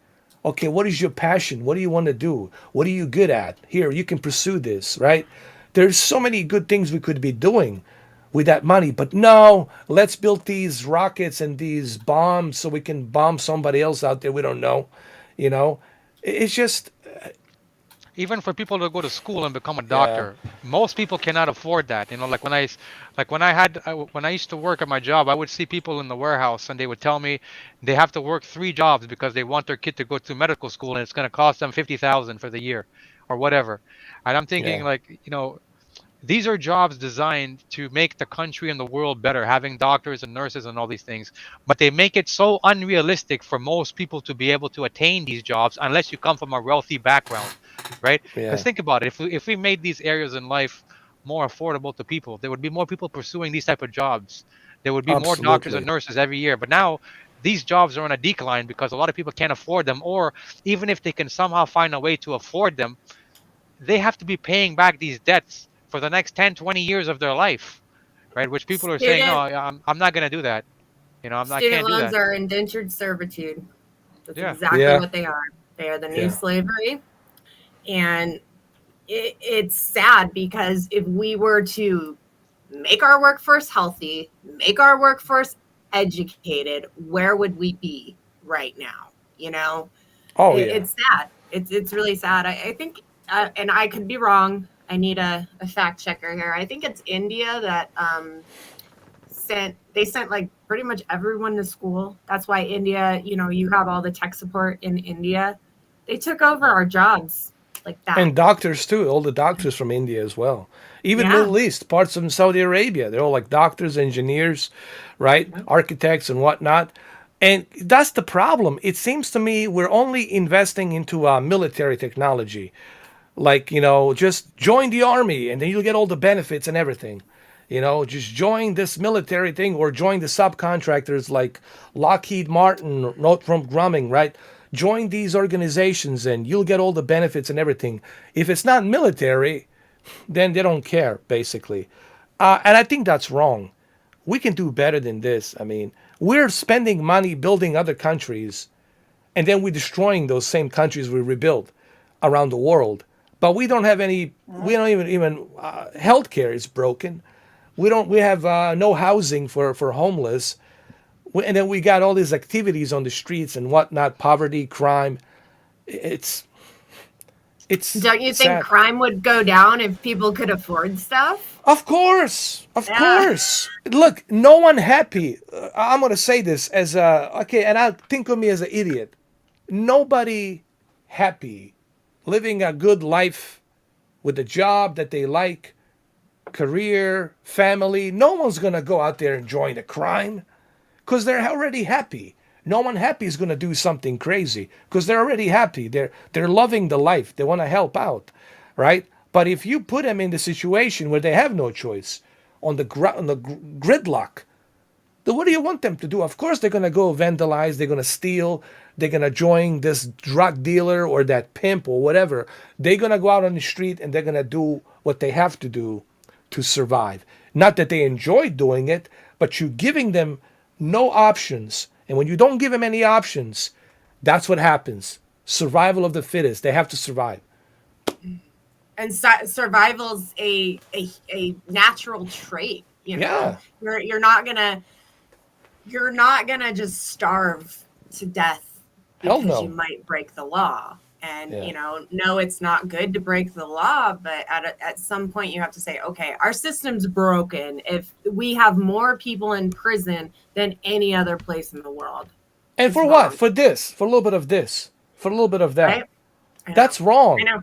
Come on. I mean, while these, these other criminals out there who committed murders are pardoned because they made a deal with the government to rat other mobsters, they're let go. Big time criminals, right? Yeah, well, I'll use one for Because example. they know Like, their rights, and they'll again, I hate to go back to Sammy the Bull. Look at Sammy the Bull, right? This is the guy who ratted everybody, and he was involved in 19 murders, right? But because he made a deal with the government, right? They reduced the sentence, even though they know he pulled the trigger, he killed some people. But don't worry about it. We'll reduce the sentence because you made a deal with us to take down on these bigger families of the crime, right? But if it was me and you, we get a death penalty or life in prison, just like that. Yeah. See, double standard. Two Double times standard. getting caught. Yeah, 2 times Yeah. getting caught doing drugs. You're done. And marijuana. Yeah. We really have a lot of problems, and I think we the do. last 2 years have We just do. shined a light on it to the point where I can't unsee anything. It's like, Yeah. it's been hard to even be in the conversation anymore because I think my views have changed so much, but I'm actually glad to be on here. Yeah, thank you. Well, the only Glad thing, you the only invited way, me. the only way I can see this change is it would have to start from the top. Like you would have to have Congress and the House Representatives all on the same page, along with the administration, that hey, we have to address these issues, and we all got to work together to fix these issues. That's what this country is about. It's an experiment for 250 years, 260 years, and we're gonna go ahead and we're gonna take care of our citizens. If other people need our help around the world, we can help them too. We'll do that, but our main focus is going to be taking care of the American people. Because without the American people, you can't create that F-22 Raptor. You can create all these technological advancements for your military. You can go out to the space, build the International Space Station without the American people. So you need to take care of the American people first, and then worry about other things, whoever needs our help out there, in a free world. And that's, I think, what needs to happen. We need to focus on the American people and don't lie to them. Be frank with them. Tell them this is what we're going to do. Here's our plan. But the problem is you got corruption. You got these lobbyists in the Congress. They look at these bills. They don't even read them. They're like thousands of pages. They just signed it. Hey, just sign this bill and you'll have that big yacht at Las Olas Riverfront in Fort Lauderdale. Here you go. Just sign it here. You're going to park this yacht right next to Steven Spielberg's yacht. You can go in there. You can have it. Don't worry. We'll even put Victoria's Secret models in there for you. So when you go see your yacht with your friends or your other politicians' friends, they'll be able to enjoy it and have fun on that yacht. Corruption. It's a Machiavelli corruption. Is what you have. And the more laws you have, that means the more ammunition you have against the people. And I think that's what people are forgetting. Even right now with all the stuff going on, every time a law is made, I don't care if it's Democrat or Republican, that's when I have a problem. And I know that sounds silly because we do need some laws, but I'm always weary. Like, what are the unintended consequences of this law going to be? Because so many times we make laws that just target someone who smokes targeting people who are cannabis Well, Jesse Ventura talked about this. Jesse Ventura says, why is it that we only have two-party system? He says, why can't we have a third party? Why there isn't any room for a third party? Why is it always that we have Pepsi and Coca-Cola? Isn't he libertarian? Yeah. Isn't he libertarian? Yeah, he is. And this is what I would say to that. Gary Johnson paved the way for us for a minute. He got enough votes, I think, for the next election for libertarians, the third party, to be allowed to have a voice. And I don't think anybody ran that year. It was really? And they didn't give him the access ballot to 50 states. They put a stranglehold on him too. Gary Johnson would have been perfect. But I think he paved the way, and then he did. We just, we lost the puck. I don't know. I'm bad at these. What do you call it? Political views. The sayings. No. You're absolutely right. But Gary Johnson is exactly what we are all about as the American. I think he represents majority of American people. Because American people, they just want to be happy. They want to have a good life. And they want to be able to make money to live good, right? Without being, told what to do, what not to do, right? They want to be free. That's what it's supposed to be. Pursuit of happiness, right? That's what this country was supposed to be about. Pursuit of happiness, where I am not being interfered by other entities or other parties. But the problem is these two parties have become like mobsters. It's like a Gambino versus Luciano family, right? They're like at each other, or Colombo versus Lucino's family, and they're like going after each other. So it's like a mob wars. The only difference is politicians take no responsibility, no accountability, while the mobsters took accountability. That's why they got whacked. So it's kind of the same way, except they take no accountability. And when you take no accountability, well, I'm untouchable. Who's going to touch me? I got the judges in my back pocket. I got all the pharmaceutical persons in my back pocket. I got the Congress majority leaders in my back pocket on both sides. Who's going to touch me? Nobody. I'm untouchable. That's how they run. That's where we at, pretty much. It's the other class, The other class. Like George Collins says, it's a one big club, and you and I, we ain't in it. It's one big club, and me and you, we're not in it, pretty much. Yeah. Yeah. You know what? Yeah, go ahead.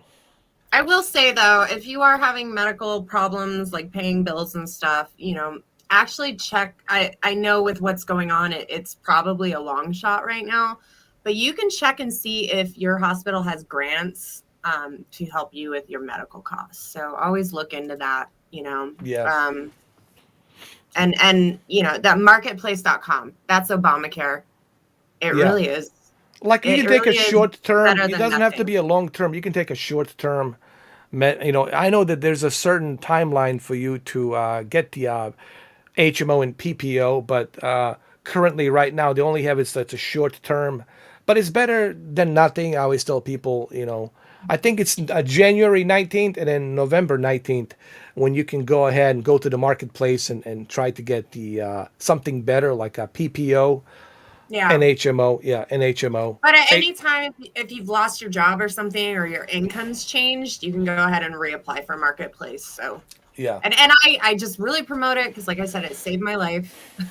Yeah, I mean, And even yesterday when I went in, I got the Florida Blue, and Florida Blue is really good. They take care of me. It's all taken care of, copay, the whole thing, for doing the tests and my blood work and all that stuff. And it's nice to know that we do have that here in Florida. We got a really good insurance called the Florida Blue, and they are, yeah, they So if you really, guys, yeah. so if you guys want to get your blood test, you have to pay for that.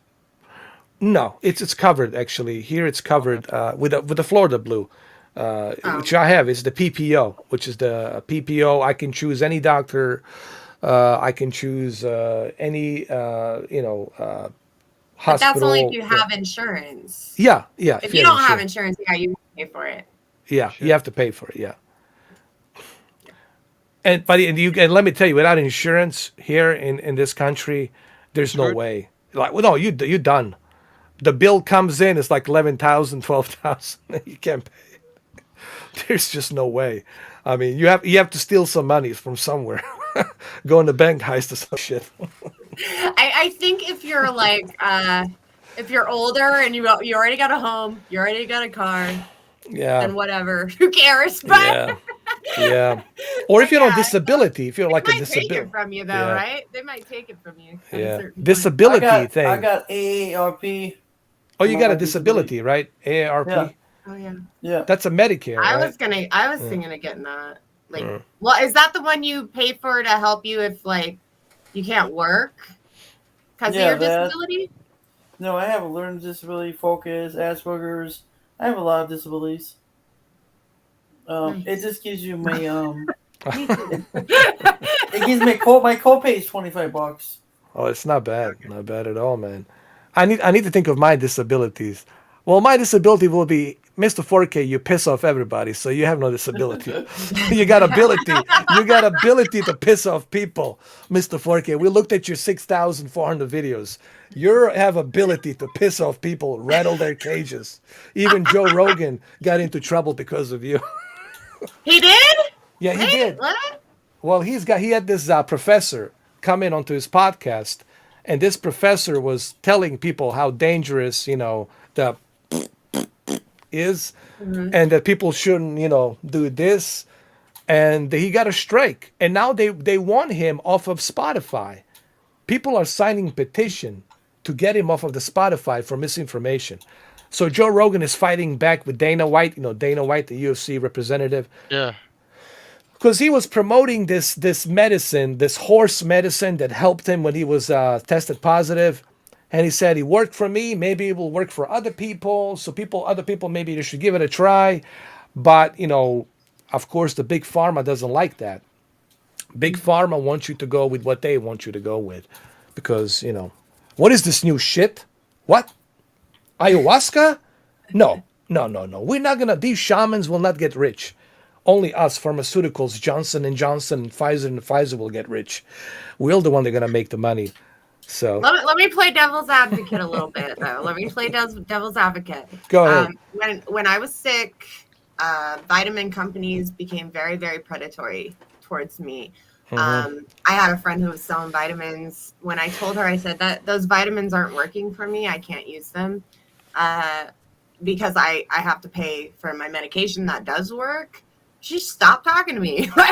Really? Wow. That really wow. made me mad. No, but anyway, you have to be careful because a lot of things are not regulated by the FDA. I'm not saying that the eye pill is not. I know it is. I'll just call it the eye pill so you don't get in trouble. Yeah. And the H pill, right? Yeah. But at the same time, a lot of people don't realize that there is no approval needed for vitamins. And so, people are like, oh, the thing isn't FDA approved or whatever. It's like, neither a lot of those vitamins that you're putting in your body every day. You don't know where they're coming from, who made them. Like, I could buy some pill bottles right now and fill them up with uh, uh, baking soda. Vitamin C, or Yeah, whatever. Yeah, or right. D, E, or With, the with a whole tad, alphabet. Yeah, with a tad bit in, and it's like it gets really hairy around here. I yeah, think the UK has a little bit more control over their industry, but we don't, and so you have to look at the good and bad of freedom. yeah. But I as someone who got so sick, like I take about 10 pills a day. 3 of those are vitamins, right? One is vitamin D. One is For the skin, right? The D is usually for the skin. the D Yeah, is for my skin. Well, yeah. no, I have D and biotin because Oh, oh. I lost all my hair. Like I was losing my hair. Like everything was going wrong. I was really sick. What I'll tell you, I'm glad I you're have. doing great. Thank That's you. yeah, I have rheumatoid arthritis. I have fibromyalgia, and Hashimoto's disease. So I take a thyroid medication. I take immunosuppressants. I take hydroxychloroquine. I know you're not allowed to say that anymore, but that's what I take. I've been taking it for yeah, years. And then I take a few other medications for my pain. Uh, if I'm paying like $100 for all my meds that actually do work, the fact that I can open and close my hands, the fact that I can walk, I felt really taken advantage of by the vitamin industry. Because when I was trying to get my diagnosis and I was trying to figure out what was wrong with me, I paid over $5,000 out of pocket to a chiropractor, herbal health medicine, yeah. all this stuff. And they gave me stuff that actually inflamed my system to a Ooh, point where they were making me worse. wow. And their idea for everything was eat healthy and exercise. Oh, if you're eating gluten, this is going to do this. If you're eating this, okay. First off, it's really hard to control your diet that much. I'm sorry, but you Yeah, can't go to a restaurant with your friends. It becomes isolating. You're already sad and depressed, and now you're supposed to do this elimination diet where you don't even get good food. You know what I yeah, mean? yeah. Um, and then everything's reflected back on you that you're the problem because you ate something that could have triggered you, Of course they're gonna say that. Of course, Yeah, because it's they want to not keep making them. this. It's not Remember, them, right? It couldn't be them, of you course. know. So now, yes, I am highly medicated because I ended up going to the emergency room several times, actually. First couple times they didn't find it because that's the way autoimmune diseases are. Yeah, But I finally went to a competent doctor, and I'm telling you, not all places are competent. Some are all about the money. I finally found a doctor that would help me and has. And it's been a long road and a long recovery. But I really do feel taken advantage of by vitamin companies, by chiropractors, health and wellness managers. There was one woman who was she was a she was an RN, right? Registered nurse, yeah. registered nurse. She was running a weight loss clinic, and they prey on a lot of women who have thyroid problems. And that's why I got this big butterfly, because I have a thyroid issue with my butterfly gland misfunctions. And I'm sorry. oh, it's okay. I got it. Yeah, she is healthy now. Thank But God. Knock on the wood. yeah, I went to this woman and she gave me this medication that it was horrible. My body was rejecting it. My skin was blah, and I like my heart was going. I felt sick. And she just told me that it was clearing my system of all the bad. Right. I go to another doctor, a Middle Eastern doctor, actually, and he said this is made from pig and I wouldn't give my mother that. It's disgusting and horrible. And you know, I think religion plays a part Yeah, of that. the Muslims, they're not But- really into the pigs that yeah. much. But Yeah. on top of that, he Yeah. said nobody's been utilizing this medication. It's only on the market for people who are not handling the good medication that we have, the synthetic medication, right? So some people sometimes push these treatments that aren't necessarily doing you any favors. They are in it for the money, and it's not just the medical side. You know, there's good doctors. They spend 12 years trying to help people. You're not going to last that long if you really like hate people. Some people That's why might. you have a second opinion, right? Second Yeah. opinion. Yeah. Yeah. Yeah. And which That's- is what I had to do. I had to go from Yeah. opinion after opinion after opinion. But it cost me so much money. And so, yeah, I got a little bit of a chip in my shoulder against a lot of those companies. I do take vitamins. I make sure the company is reputable. I make sure that they,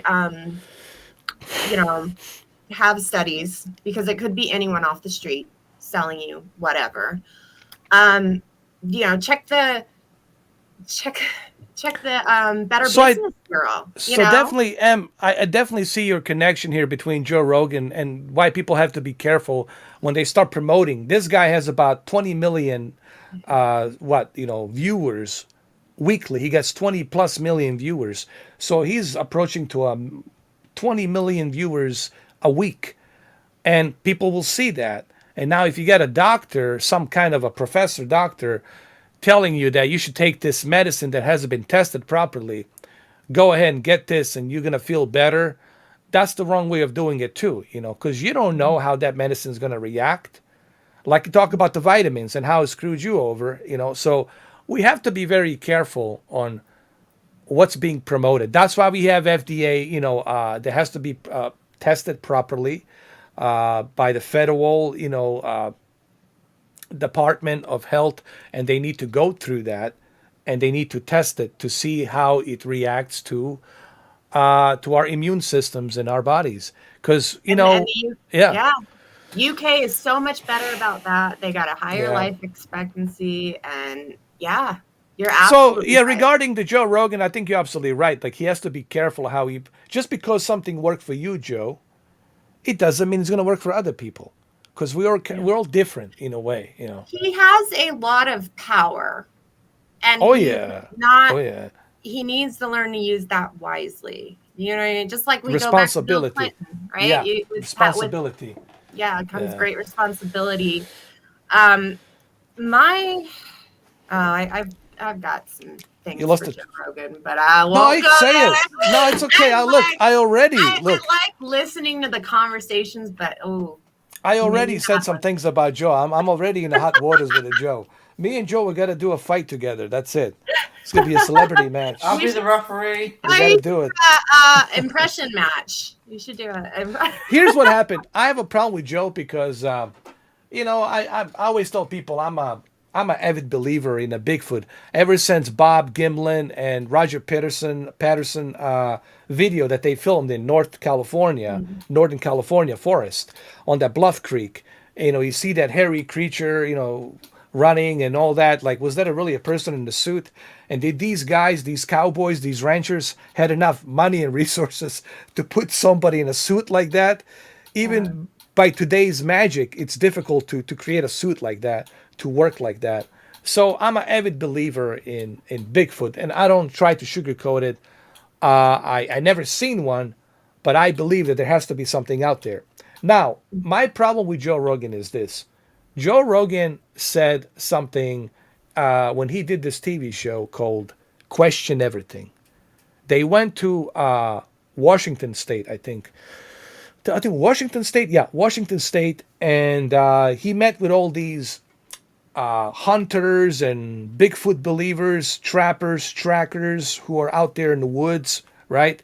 And he was supposed to stay with them the night next to the Mount St. Helen, middle of nowhere out there in the woods during the night.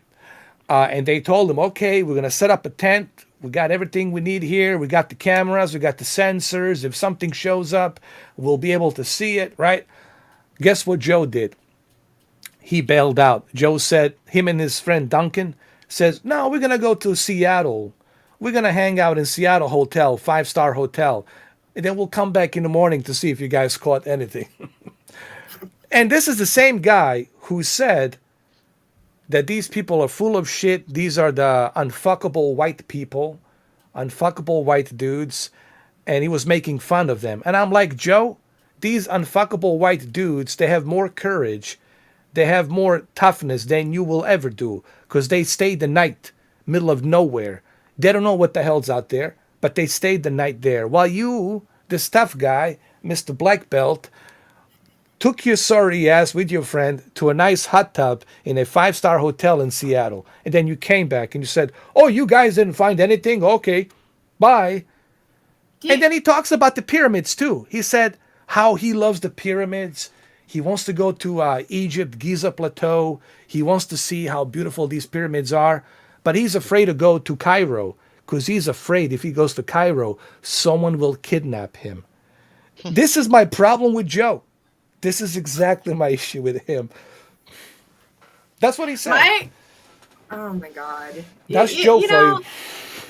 I always laugh because I'm like, when I go to the gym, I always see the tough guys and they're always like in a circle together. And they're like looking in the mirror and they're like measuring their muscles and looking at each other and and then they think they're God's gift. And then they come up to like me and I'm like, did you just see yourself over there? Like, no, you know what I mean? And some girls like that. I'm not saying we all do, but I just, it's the stereotyping that he thinks that everybody, that he in his mind. To him, he does to other people.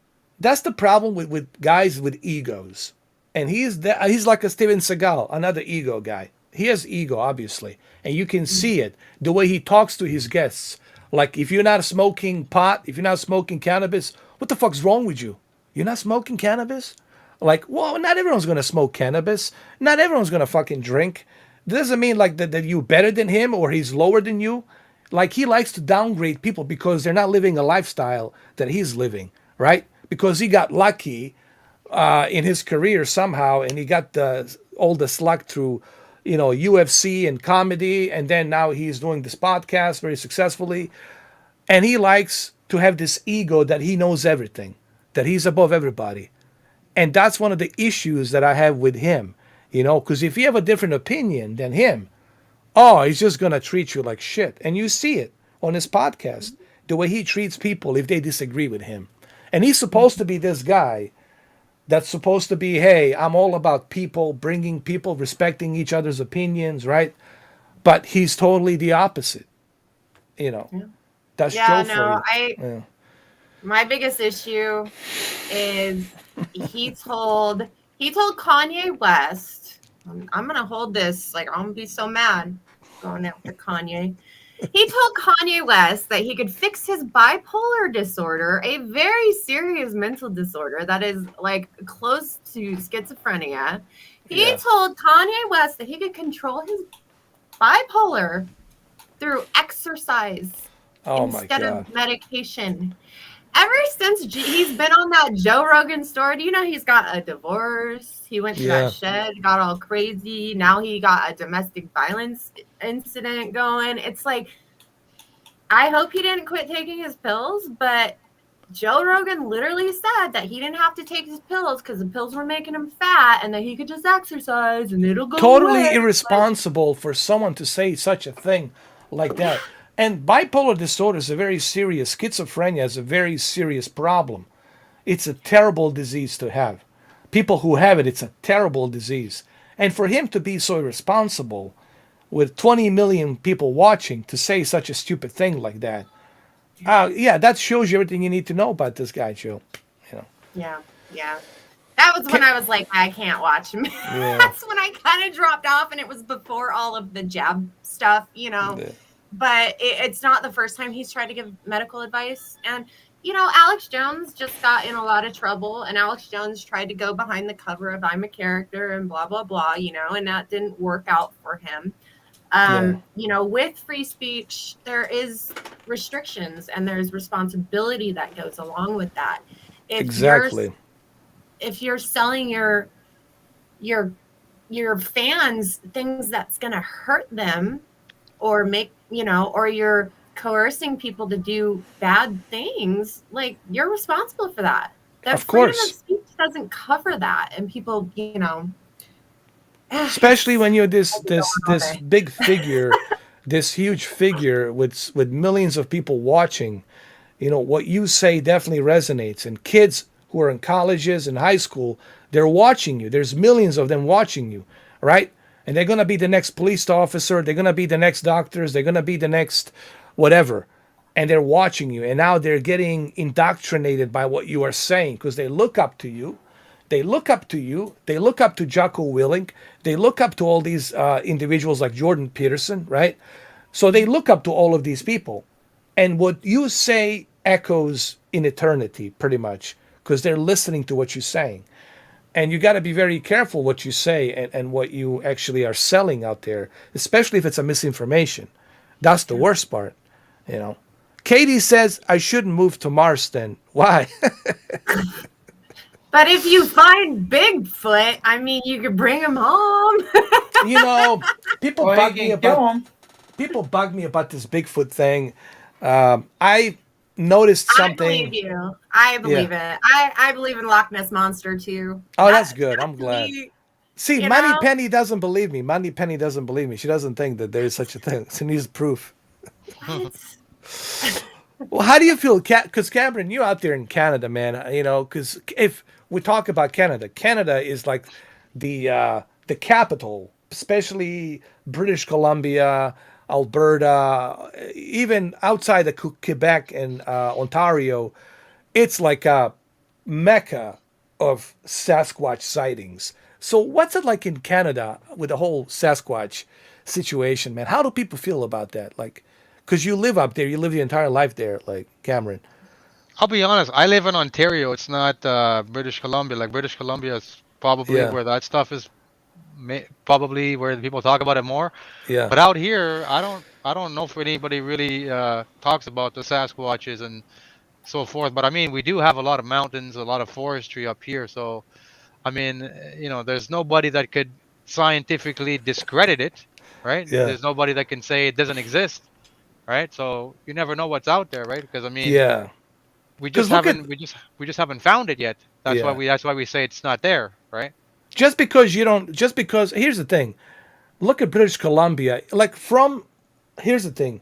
From California, Oregon, Washington, British Columbia, all the way to Alaska, that the whole Pacific Northwest, there's so much forest stretching Yeah. all the way to like to Russia, if you will, that people who tell me that we checked every corner of that forest, it's like, come on, man. Did you really check everything? Did you check all the caves? Did you check every centimeter of that forest? No. Every inch of that forest? No. And how do you know what's there, what's not there? For people to tell me that there's nothing there, because there's too many sightings, guys, over, I All don't over know, the world. all over All the over the world. world. If it was just me or a one guy, all right, then we're frauds. Okay, hoax, you got me. I was trying to get some attention. I'm trying to make money. You guys got me here. Put the handcuffs on me. It's over. Bye bye. But that's not the case. We still have a tape from 1967. Roger Patterson. I'm sorry, Roger Peterson, and Bob Giblin, when they took that video of that Sasquatch walking, the famous video, and they still to this day, since 1967, they cannot discredit. They cannot say this is a hoax. They had all the scientists, everybody, technicians, video footage, special effect makeups. Everybody came in and said, no, we cannot do this, even with today's technology.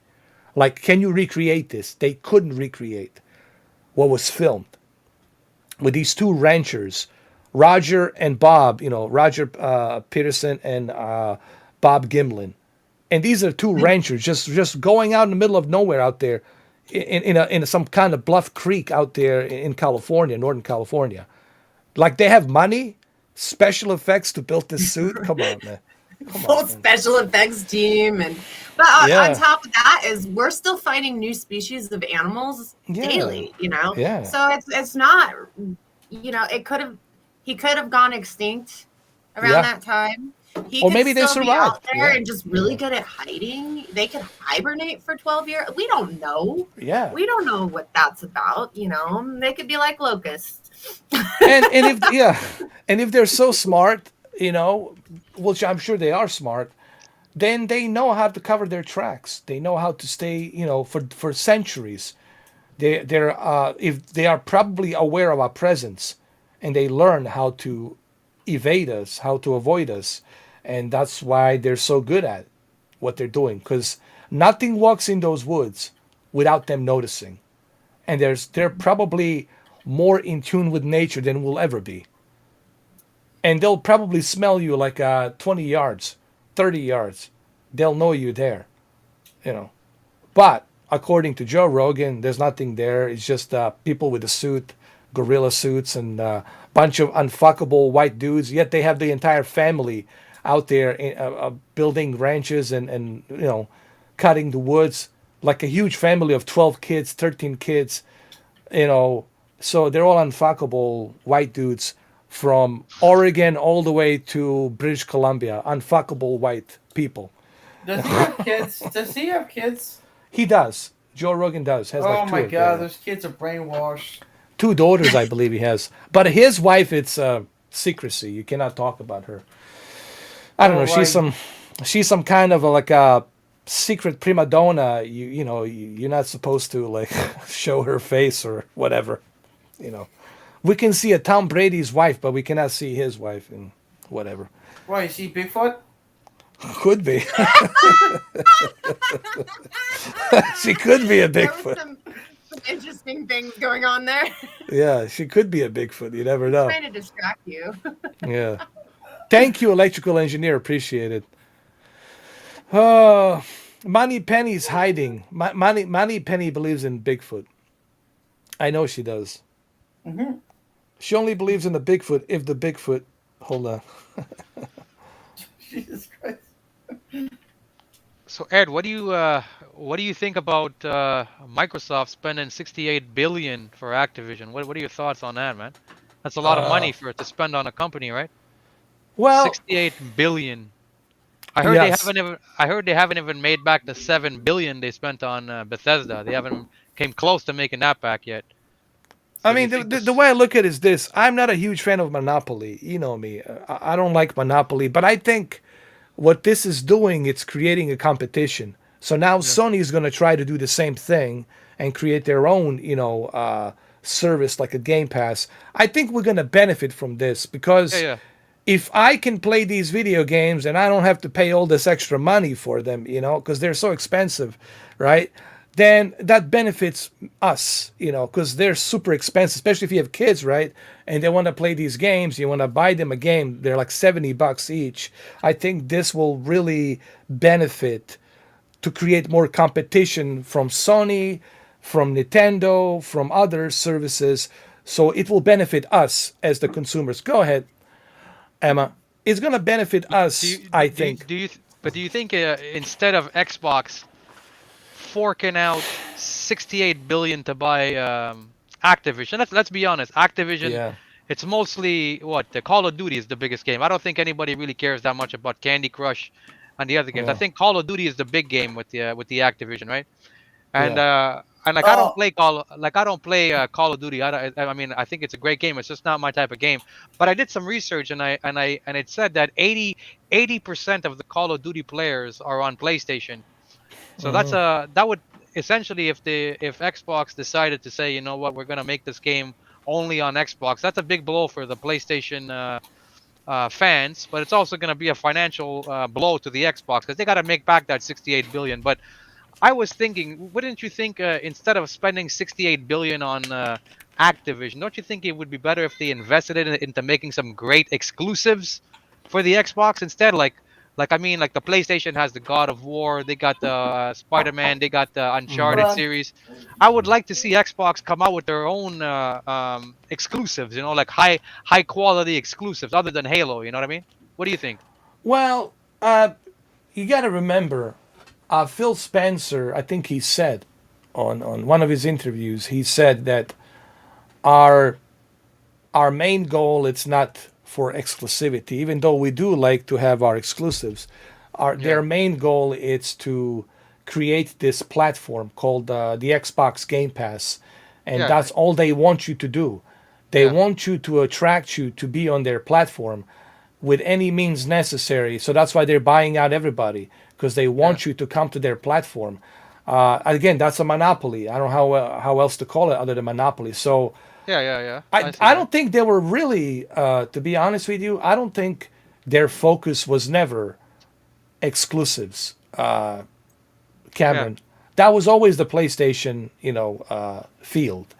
They were always focused on bringing you to this platform, right, called the Xbox Game Pass, and they want Yeah. you to come there. And we don't care which console you have, whether you're playing on a computer or here or there, or you on the cloud.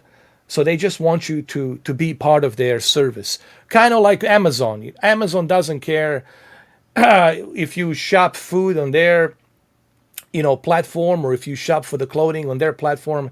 They just want you to shop on their platform. They want you to Yeah. use their service. So Yeah. this is really about them pushing the service, while the PlayStation is trying to focus mainly on the exclusives. But at the same time, PlayStation also wants to create their own Game Pass, so that way they can attract even more Yeah. Which people. which is a good Yeah, thing for both which is for a the good thing. gamers. It's a great thing for the gamers. Yeah, yeah, yeah. Yeah.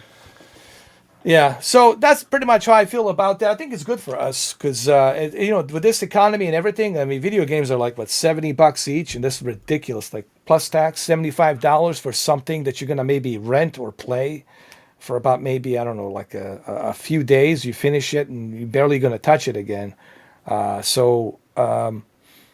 And we talk about the PCs. PCs are super expensive as well. Just the graphics cards are like, The 3090 is $4,000 Canadian plus tax for yeah, that video card. yeah. You know what I mean? When Like did what's it all get so expensive? Well, well, scalpers, there's yeah, the these, scalpers made it go up, and Scalpers of people. video cards? Oh yeah, yeah, oh yeah. Even yeah, and what's funny is that even Amazon is letting the scalpers sell them on Amazon now too.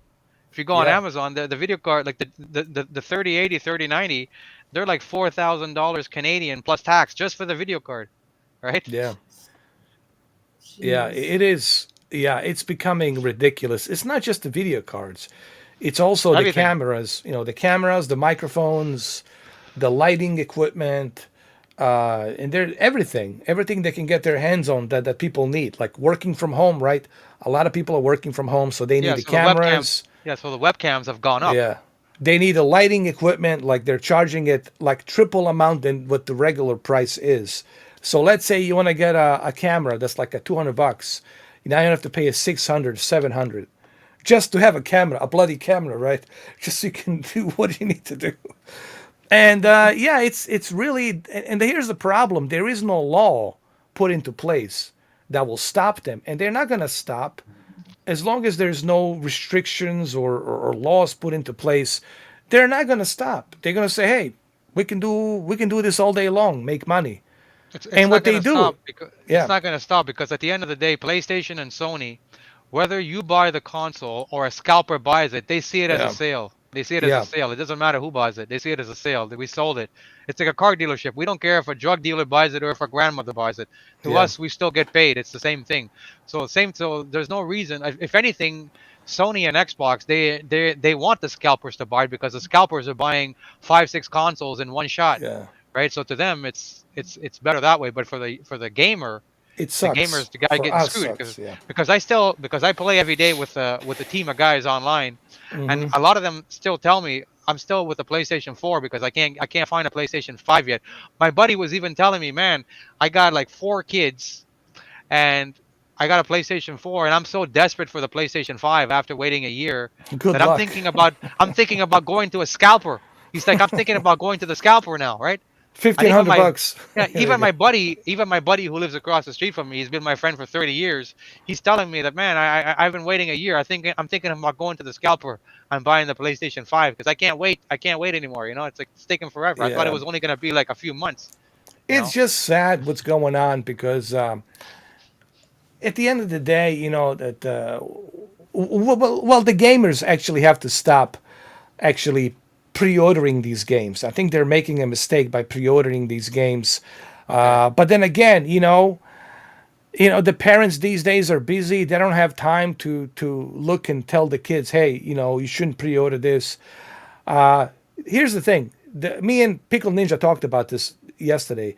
Kids, they're being bombarded by these trailers, right? They see these trailers of video games. Oh my God, look at this, a new Zelda or new Mario or this or that. And they get bombarded by these trailers and the new Fortnite with all of the stuff included. Yay! And then they go to their parents and they say, I need to pre-order this. I need to pre-order this. And the parents are like, all right, if this will help you shut you up, here you go. Take it and buy it. And they go and buy it because these companies are targeting these young kids. And they know that the young kids will buy Grand Theft Auto, buy all these add-ons, buy all this But stuff. this is the thing I don't understand about gamers. Yeah. Why do they pre-order a game? There's no advantage. The game is not going to sell out because it's a digital version. There's endless amounts, right? And most of these games, like I see, I'll take for example the game Elden Ring coming out, right? Yeah. Why would you pre-order it? There's no advantage. They're not giving you a discount on the game. If anything, what if you pre-order the game and then 2 days later you see Rad Brad play the game and the game sucks, Well, right? it's very simple.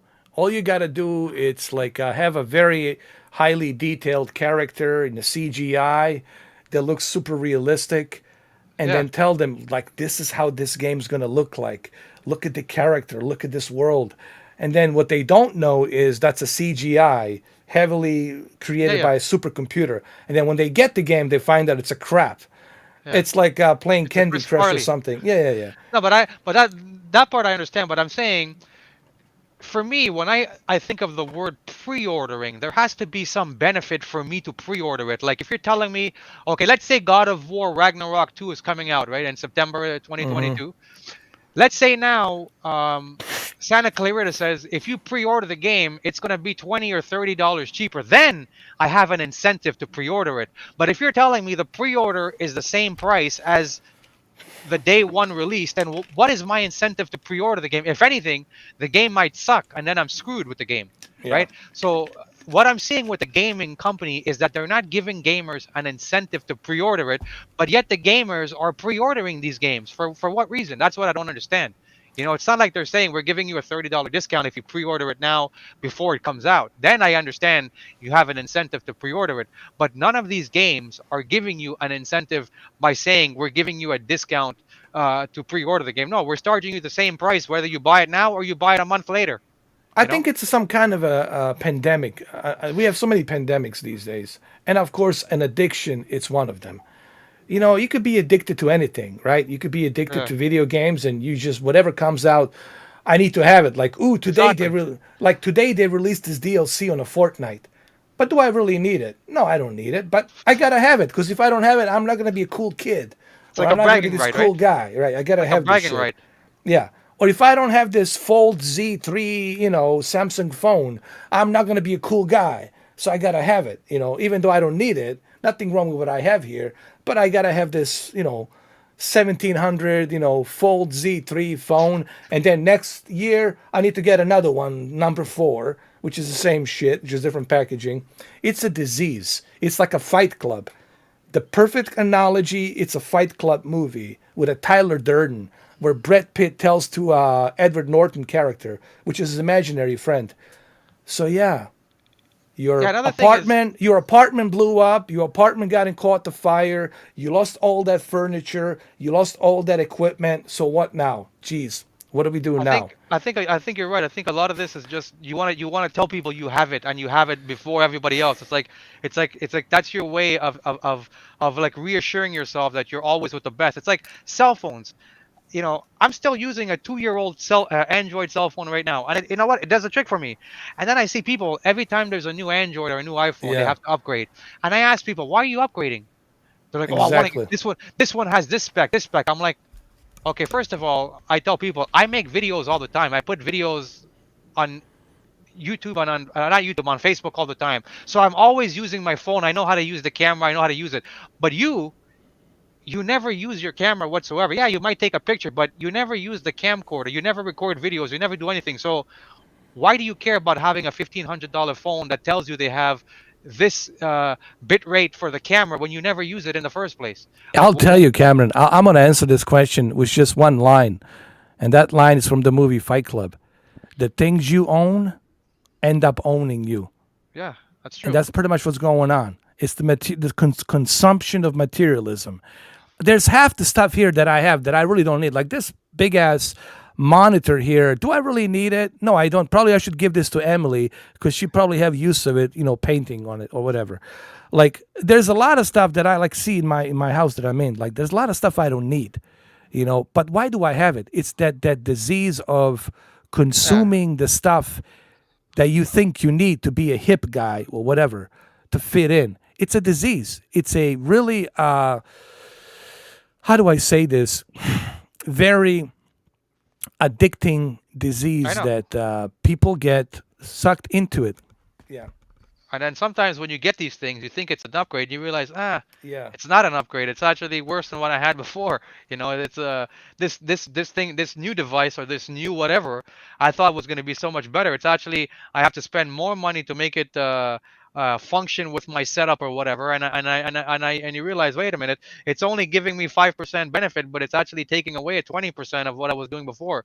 So it's not actually better. So sometimes you don't realize that the grass is not actually greener on the other side. Right, I'm finding that a lot nowadays with things, because the perception that people will give you, or the perception of a product or whatever, is you think it's better, but it's not actually better. So that's that's one thing I'm noticing a lot about life, and it's not only about electronics. It's about a lot of things in life, cars and so forth. Yeah. You think your little beater is crap, and the new car is better, but it's actually comes with a lot more headache. Yeah. You know what I mean?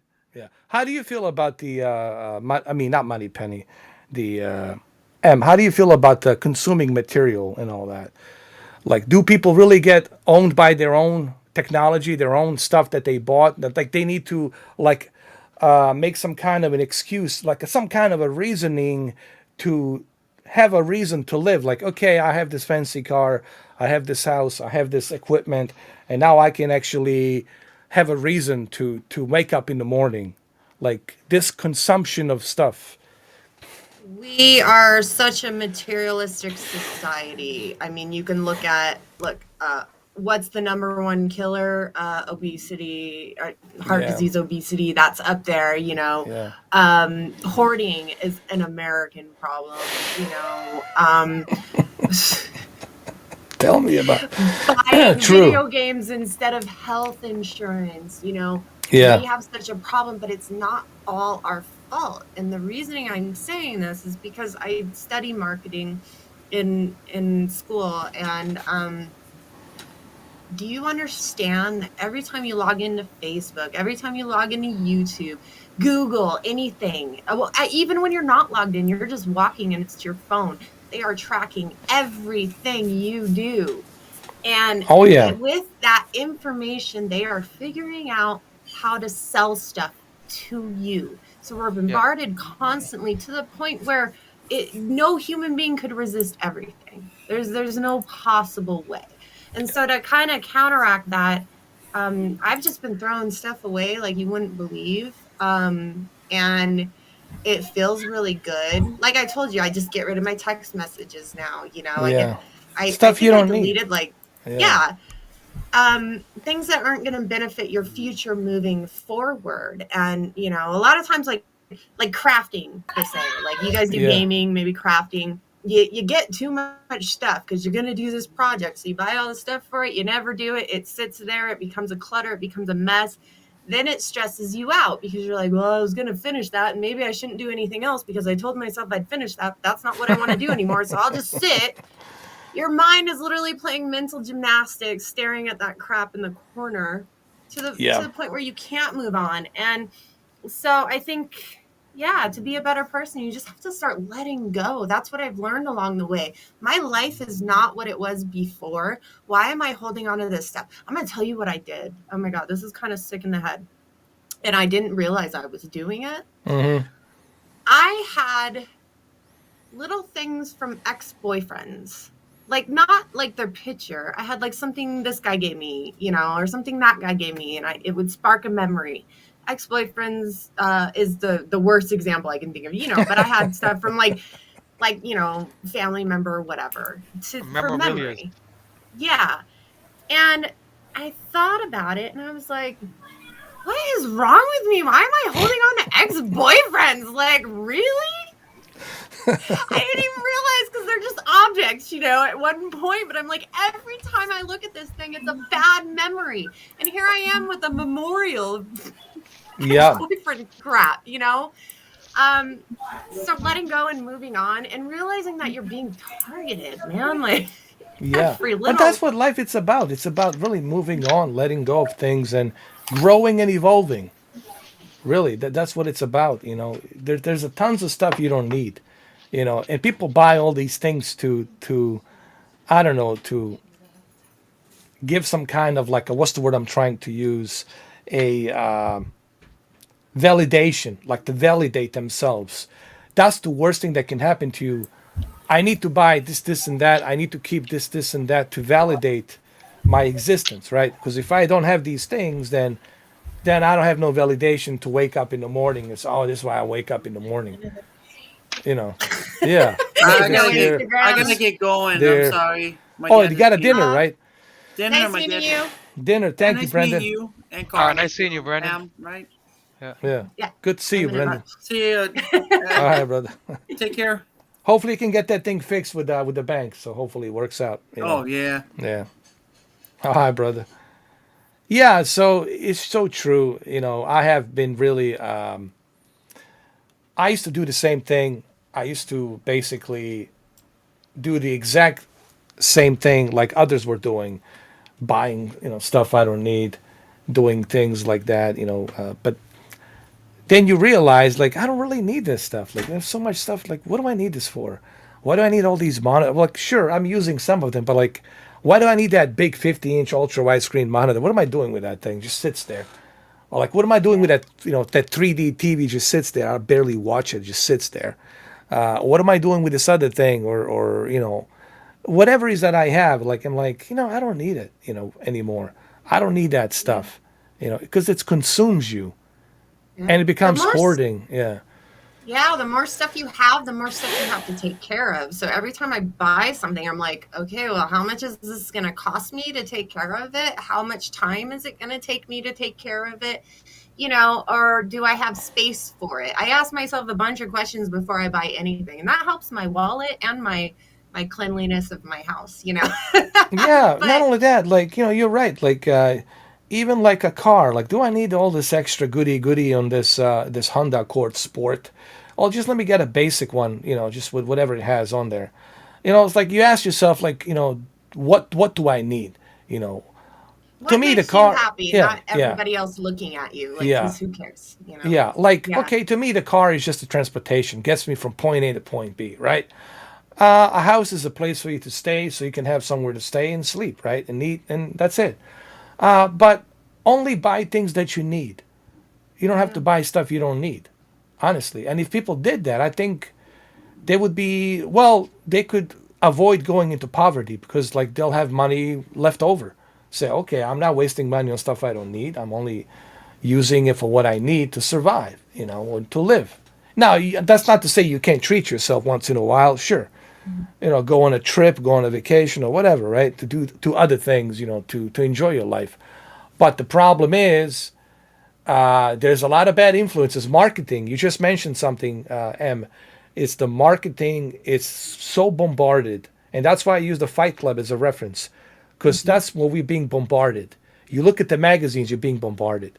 You look at the television, even you watch the sports games, especially during Super Bowl, you're being bombarded by, all of this advertisement. You need to buy this, you need to buy that.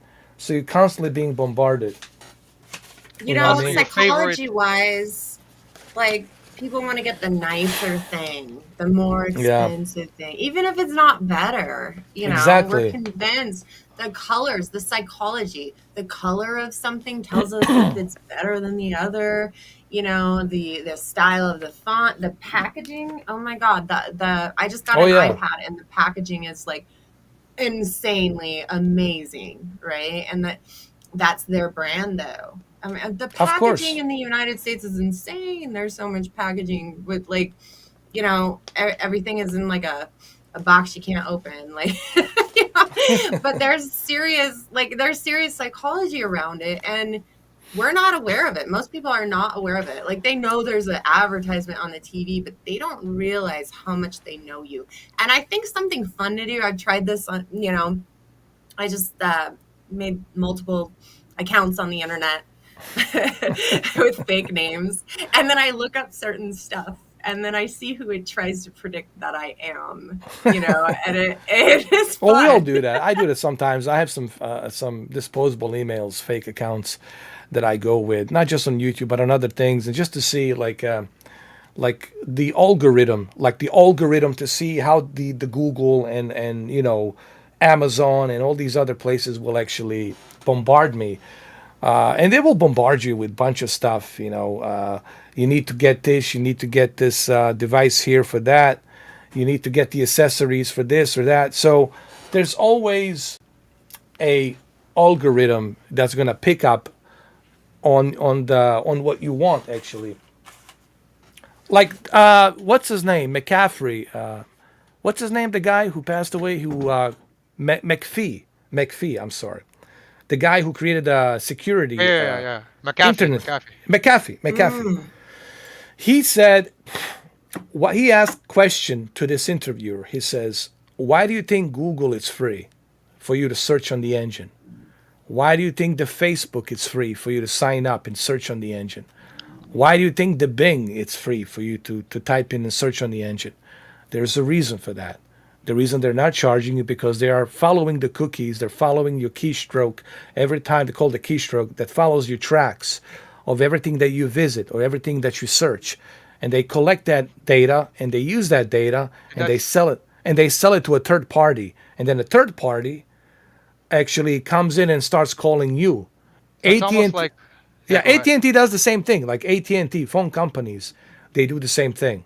See, in That's a why you way, get these telemarketers, you know, calling you and all that. like that, like I've seen that too. And if you think about it, that's actually like people like when you ask why is it free, it's not actually free. It's actually in a way like how a drug dealer would give you a sample. See, that sample is free, but that drug dealer knows that once you get a taste of it, you're gonna come back, right? And Of and then course, I can sell you more. I can sell you other hook, things. So, line, so, and so sinker. yeah, so Google, Yeah, they know when they put it out there and they tell you for free, they know when you use it, they know they have you, right? Because once you use it, it's on your phone forever. You can't get rid of it, right? Once you even search anything, you can type in you can search higgity jiggy. Yeah, a pen, a pencil, and you can just type in what's a way to lose weight, and yeah, now you're gonna start to see the next day when you wake up, you're gonna start to see on your Facebook all of these little diet things coming up. You're gonna yeah. see all of these little waist toners come up. All of these different things are gonna come up, and that's just like the drug dealer giving you a sample, and you think, okay, he's a nice guy, he's giving it to me for free, but he's not giving it to you for free. He's Yeah. that's their way of psychologically getting you hooked without you even knowing it, Of right? course. And then all they have to do is put a big photo of a super hot guy or a super hot chick, Of and then they course. say, "You see, take this pill, and that's gonna look like me, and just take this pill, you'll be exactly like me." The next morning you wake up, you'll look exactly like me. And of course, we got sheeps out there, you know, meh, they're gonna, you know, buy into that bullshit, and they don't know any better, and they're gonna think, you know, like the guy in Kentucky. Ah, boy. Hey, Mary, come over here. Look at this. I take this one pill, I lose this big guy I got right now. I'm going to buy this right now. I'll get one for you too, Mary. Come on. And of course, they see that shit. They see that shit, and they're like, "Yeah, sure, let's go, let's do it." It's the you know, misinformation and manipulation. It's very easy to do. You know, bullshit artists. I call them bullshit artists. You know, scam artists, bullshit artists. It's the same shit. And even the way they talk. You know, like, Oh, yes. Did you know that we can actually give you this extra for this and that if you sign up for this? Oh, you should definitely try it. Oh, no, sir, don't leave us. No, we're going to keep calling you. We got your number. Don't worry. Even 3 o'clock in the morning. You know what I do? I just put them on a block list, and that's it. God, ugh. Telemarketers are the worst, you know. And then you got these guys from India. Hello. And he goes like, I that need your social security. You give me that now, and you get to have a $2,000 to you now. And I'm like, what do you want, my social security? Yes, if you do not give us the social security, we are going to report you. There will be an officer coming into your door. And they're like, just such a I have fun sometimes with these telemarketers, just to like record them and see what they're saying. But that's what they're doing. They're selling your information to a third party around the world. And now your information is floating around. Everybody can buy your information. That's Right, Marco? What's up? What's up, Marco? It's so cold, man. It's cold outside? Yeah. How cold is it? Whew. A lot, man. Minus what? Minus 100? You're going to be the snowman pretty soon. Oh, what did you buy? Hitman's Bodyguard. Oh, that's a good one. Steelbook. Steelbook, nice. Best Buy. Yeah, he's a big movie collector. He buys movies every day. Now, we were just talking about owning things, you know. But that's a hobby, you know. You like, you know, collecting movies. That's a different thing, you know. It's a hobby, you know. But, right, you got to have it, right? You see how they get you? You see, you're already thinking about tomorrow. You already got that movie today, and you're like, tomorrow I'm going to get something else. The next day there's another thing. Tuesday comes back. Here we go. We got some more new releases. Buy some more stuff. And then you're like, you know what? I like that Godfather collection. I'm going to pre-order that, right? So you go ahead and you buy that too. And you're like, and then the next month, oh man, I need to get that TV show, you know, so-and-so in a box set. It's $250. I'm going to buy it, pre-order it right now. I need it. It looks cool. It just looks cool on my bookshelf, man. I need it right now. I put so many DVDs in a box just in case of the end of the world and all I have is a DVD player, but I really don't even have a DVD player, so I'd have to still go out to the store and get one. You know what? That's a smart idea because, you know, me and Cameron talked about this a long time ago. You know, physical media is the only thing that you're going to have. If there's like a Walking Dead scenario, sure, you can have a generator, right? Some kind of a generator, but you won't have any internet. You won't have any Netflix or Amazon or HBO Max. All you're going to have is your physical media and your CDs. So all your music, whether it's the vinyl LP records or CD compact disc or a DVD. So that's the only thing that's going to survive is your physical media, you know? Yeah. Because without that, we're all plugged in like the Matrix. Did you see that new Matrix movie? No. Oh God. Oh Lord. It's. I'm not gonna talk about it, you know, because it's too much spoilers. Did you like it, Marco? No, I didn't. I didn't watch it. Oh, you didn't watch it? So, what movies have you seen, Marco? What's your favorite movie?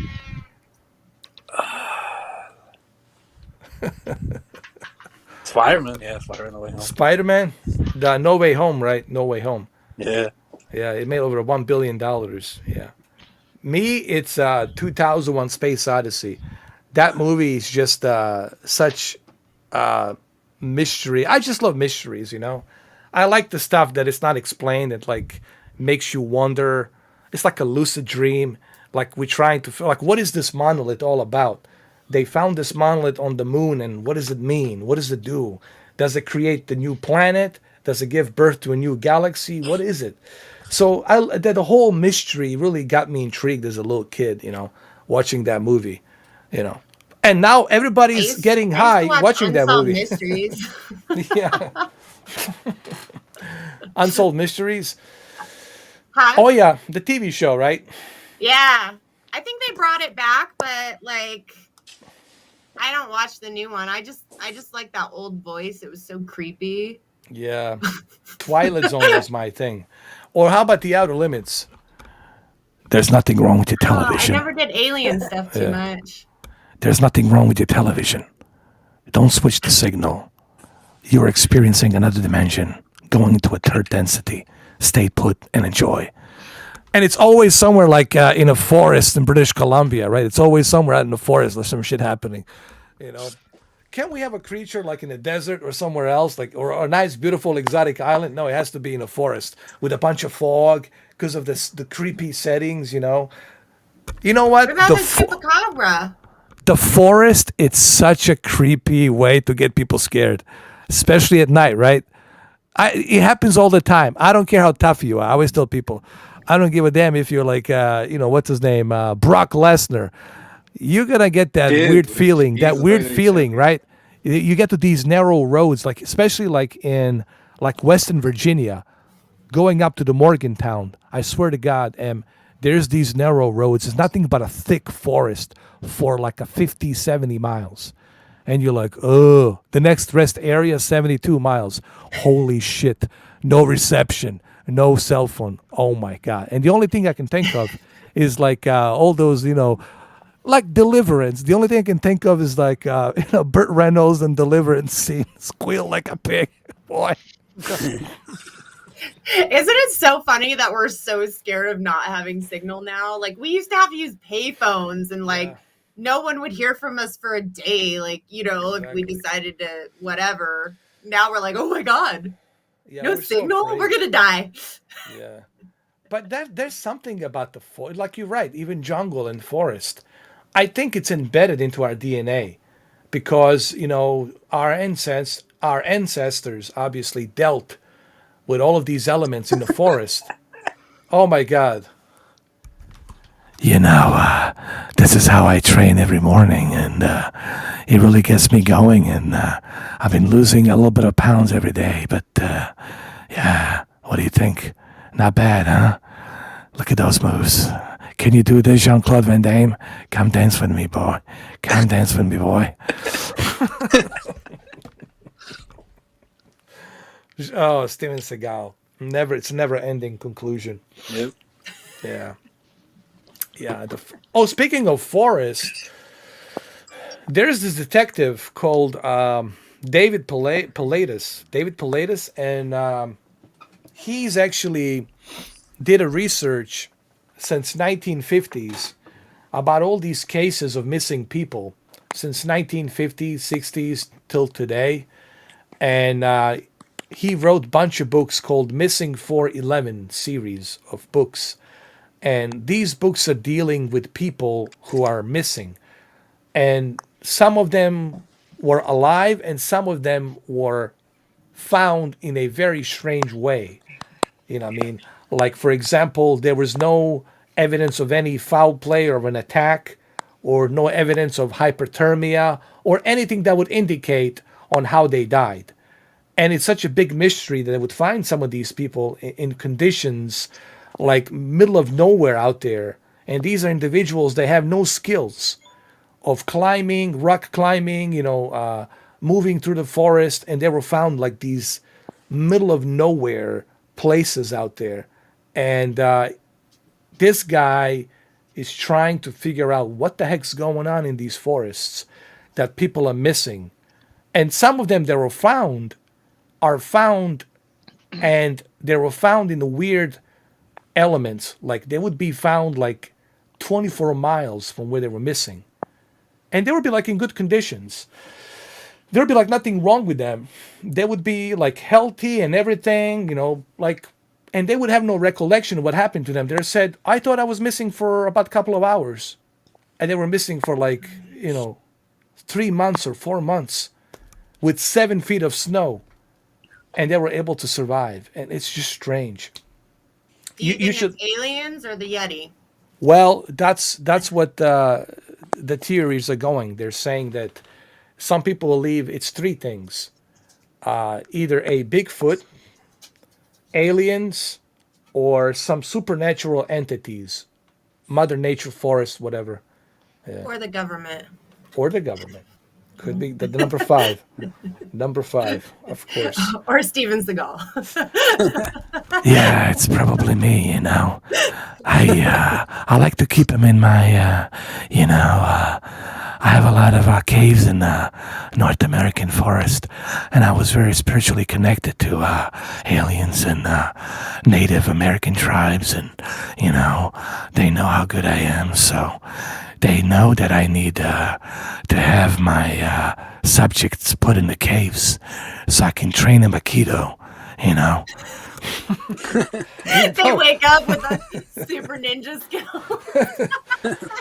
Or Where the you been Predator. for 7 years? I don't know, but I'm ready to star in a movie with Jackie Chan. Jackie Chan. Oh my God. I think he said something about Jackie Chan. Like he said he's just an actor. Like that's all he is. A stuntman actor. That's all he is. And like Steven Seagal trashes everybody except himself. That's the thing that kills me about Steven Seagal. Like he'll never say, "Hey, I suck at this" or "I suck at that." No. He's like, Now, I play in a band. It's a Louisiana Southern band, and I'm really good at it. I have a lot of people listen to my music, So, yeah. I'm also an off-duty SWAT officer, and I'm also a deputy, and as you know, they value me very highly, and they think of me very highly because I know the tricks, and I know how to take care of the problem. Steven Seagal. I never get tired of him, though. Ugh. Yeah, but there's definitely something strange happening in these forests. I mean, I don't know what it is. Nobody knows what it is, but something weird is definitely out there in the forests, and there's a lot of sightings too. People have seen stuff. Like lumberjacks, like out in Oregon, like cutting all that woods, like they would notice certain things, certain figures, object walking around, throwing rocks at them, and there's again Bigfoot or whatever, but there's definitely something out there that here's the thing, a lot of people ask me this, but if these creatures did exist, how come there's no bones? How come there's no hair sample DNA? And I'm like, maybe there is. I said, Maybe there is, but maybe, the government, it covered it up, so who's to say that we don't have some departments out there they're dealing with these situations, and they're like a cleanup crew, and they go up to the forest and they track these beings, and they take the bones and stuff and whatever, and they hide it. I mean, who are we to? it's not like they told us secret. I mean, it's not like they always told us the truth from the beginning, right? It's not like they were being frank with us about everything. So even with the Area 51, it wasn't until what's his name, Bob Lazar, broke the whole news about the Area 51. People didn't even know that there was this secret base in Dry Bed Lake, north of Vegas, but now they know that it exists. So I believe that there has to be something out there, whatever it is, And again, the only way to find out, and I'll tell this to people, even for me and for everybody, the only way to find out is you got to go in there by yourself, middle of nowhere. You got to have the courage to go there and then find out for yourself. Go in the middle of nowhere in the forest and see what you can hear, see what you can experience. But the problem is people are scared. They don't have the courage to do that because they don't want to get out of their comfort zone, because they know once they're out there in the forest, panic attacks, anxiety, I lost myself, I don't know how to come back, and they start hearing the stuff, the animals, the noises, pitch black, dark in the forest. Well, yeah, Joe Rogan, but that's what you're supposed to do, Joe Rogan. That's what you're supposed to do if you're going to make fun of these unfuckable white people who go in the middle of the forest, middle of the night, like today, minus 40 degrees. Then you, Joe Rogan, need to show us how tough you are. Go in there and show us your toughness in the middle of the forest. He's not going to do that. See, that's the thing, Em. He's not going to do that. because he's afraid. Because otherwise, how's he going to do a podcast if he can't find himself out of the forest? You know? Hey, it worked for the Blair Witch Project, right? Yeah. But he can hire all the best trackers, trappers. He can actually do all of this. He can go out there, you know. He also talks shit about the Survivor man, Les Stroud. Like, and I was like, this guy goes middle of the nowhere in Alaska, like I don't know, 75 miles off of what you call that place? Oh my God, Kodiak Island. Just a little bit, like 75 miles north of Kodiak Island in Alaska, and he goes in by himself. There's no roads. You can't drive there. You have to be dropped off by a helicopter, and they just drop you off there, and you go there, and then good luck. And then he sends them a signal, like, come pick me up on the same spot that you dropped me off in about 2 weeks. And this guy goes out for 2 weeks out there by himself, trying to survive with all these elements of cold winter, dealing with the predators, you know, in the woods of animals and whatnot. And now Joe Rogan's saying this guy's a joke because he believes in a Bigfoot. What? Really? Yeah. Les Stroud, the Survivor You man. know, okay, someone like that's doing the Survivor Man stuff, those are the type of men, they don't need to tell you anything they do. They're just going to do it. Like, they're that tough. Yeah. Because they have the balls to go out there and do that. They're not the guys that are working out and flexing their muscles in front of each other at the gym. Those are the guys that are actually like, you know, like a ranch hand or something. Yeah. My earphones keep messing up. Yeah. And when we talk about these guys who are working out, there's two different types of working out guys. You got these stereotypes trying to be, you know, for the Instagram, and then you got, you know, people who truly want to take care of their body and stay healthy. So I just want to kind of distinguish talking that. about the circle. The yayos. I know the yayos in the gym. Yeah. But and my dad grew up on a ranch. He used to break horses. He'd had his ribs broken a few times by horses. He had them broken a few times. He broke his ribs like 7 times in his life. I don't even know how he was kicked in the face by a horse, broke his nose. He dropped a transmission on his face once. He was a mechanic, had a huge scar down his face.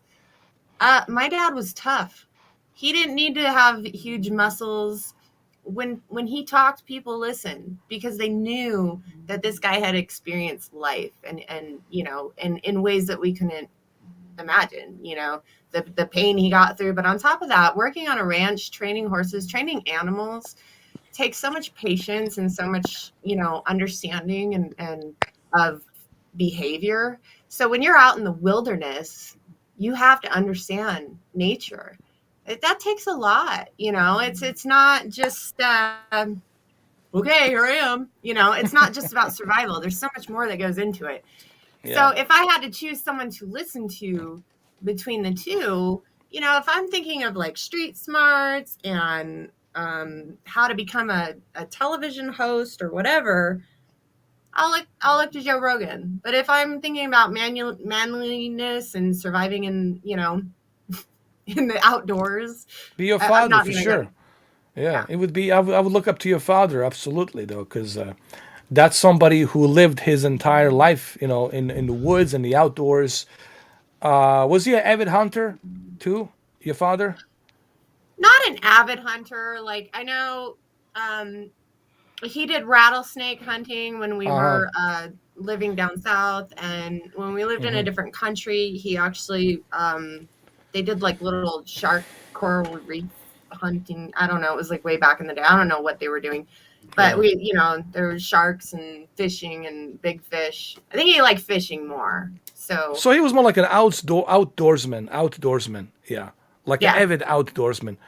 So your father definitely has more toughness than Joe Rogan will ever have, because Joe Rogan grew up in the city, while your father obviously grew up in a very, you know, rugged terrain, in a, you know, the forest, mountains. So he understands the outdoor life better than Rogan will ever know, and also how to survive under very harsh conditions of heavy snow, freezing temperatures, stuff like that, right? Pain. Pain, Pain. dropping, the transmission on his face, and being hurt, working as a mechanic. So all of these things to me brings someone who has more toughness than Joe Rogan. And I will definitely trust you, Father, going into the woods than I would ever Joe Rogan. Joe Rogan probably And I would will bail tell out. you, let me tell you too, my dad didn't talk a lot. He spoke very little, but when he spoke, people would listen. And when Joe Rogan speaks, people listen. But I think that when it comes to manliness, he is a Instagram version of masculinity versus the Yeah. old school working man, blue collar man, which is the majority of men in America. I think, well, like men, working class is the majority of America, right? Yeah. But yeah, there's a difference between being an outdoorsman and a survivalist. But I mean, there's also surviving the city that is not so, like the neighborhoods that aren't so Yeah. nice. There's something with that, but I don't think Joe Rogan had any of that. I don't. I'm sure he's talked to people, but Yeah. I don't know if he has any place making fun of Bigfoot. Yeah. When it comes to toughness, this is one of the things that I think a lot of people misunderstand what the toughness means. Toughness just doesn't mean you being strong guy or lifting weights or this or that. Toughness comes within. Like, can you survive like hardship or tough times? Can you survive under very strange, hard circumstances? Toughness comes in with being honest, being able to have the courage to say what you need to say. That's where the toughness comes from. Not holding back, standing your ground, and keeping on your beliefs. Toughness comes in through those elements, and that's what creates a great leadership of a great leader. That's the toughness, where you're not going to break down, where you're not going to be intimidated, where you're not going to be manipulated. That's where the toughness comes from. The toughness is not just being this tough guy on a high horse. Toughness comes in also with admitting your mistakes and what you did wrong and how you fixed it. Toughness comes with the honesty, and people have, used that word toughness like almost like a candy. They're dropping it like a candy, Oh, you gotta be this muscular guy. You gotta be this guy. No, toughness comes in within. How tough are you to survive certain things? And then tell the story and tell people, like, hey, this is not what it is, and this is how it is. I've been through it. I lived it. Let me tell you. And let me tell you the story of what I've been through. That's what toughness is. The And reality is often yeah. stranger than fiction. Exactly. We Yeah. have no idea. Like, the more I learn about the world and the older I get and the more information I have going on, the more I realize that anything could happen and I know absolutely nothing, and logic is illogical. Absolutely. I mean, always, yeah, it's true. It's true.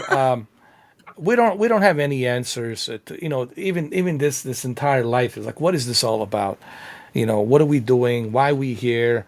Because that's why I always keep an open mind. I tell people, you don't have any answers. I don't have any answers. But there's definitely something that we don't understand. There's a lot of things we don't understand about this life. Sure, we have basics. We know how to create a buildings, electricity, how to cook. We know certain knowledge about the medicine and science, but there's so much out there that we don't know. And that other part of that life is like, we have to keep an open mind. It doesn't mean I'm right. It doesn't mean I'm wrong. It just means that I'm sensing that there has to be, like, instincts is your best detector. Your instincts will tell you. When you get that feeling in your stomach, the butterflies, if you get that anxiety, if it doesn't feel right, it just means something's not right here. So your instinct is telling you, hey, stay away from here. And like, there's something going on here, like you shouldn't be here. That's why you have the instinct. And these instincts always will guide you to avoid certain dangers, or if you feel that there's something there watching you, the instinct is telling you something there is watching you. But just because you don't see it doesn't mean that it's not there. And then, I always tell people, trust your instincts. You have them for a reason. If you ignore your instincts, well, then people will read about you in Missing 411, unfortunately. Guys, I gotta get going. It was nice being here. Thanks for having me back, Ed. Thank you, Cameron. It's been my pleasure to have you back, man. Episode 12. Next time you do it again, let me know. Absolutely. I'll come back. Absolutely. All I'll right. send Have you a the good link. night, Marco. Have a good night, Em. You too. Thank you. Until the Thank next you, time. Cameron, man. Always appreciate you being here. Thank you. Cheers. Later. Yeah. Yeah. The world's. Yeah, you're absolutely right. Go ahead, Em.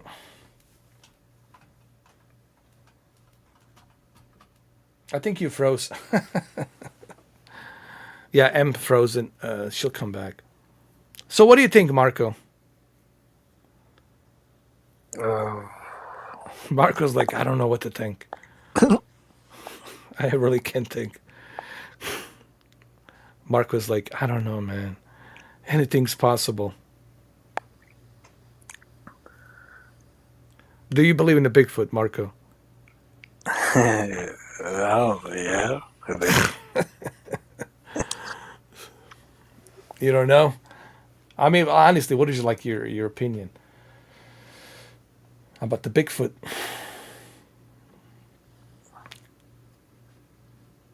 What about the dog, man? Dog? Yeah, it's like a half human, half dog, bipedal, walking bipedal. Dog man.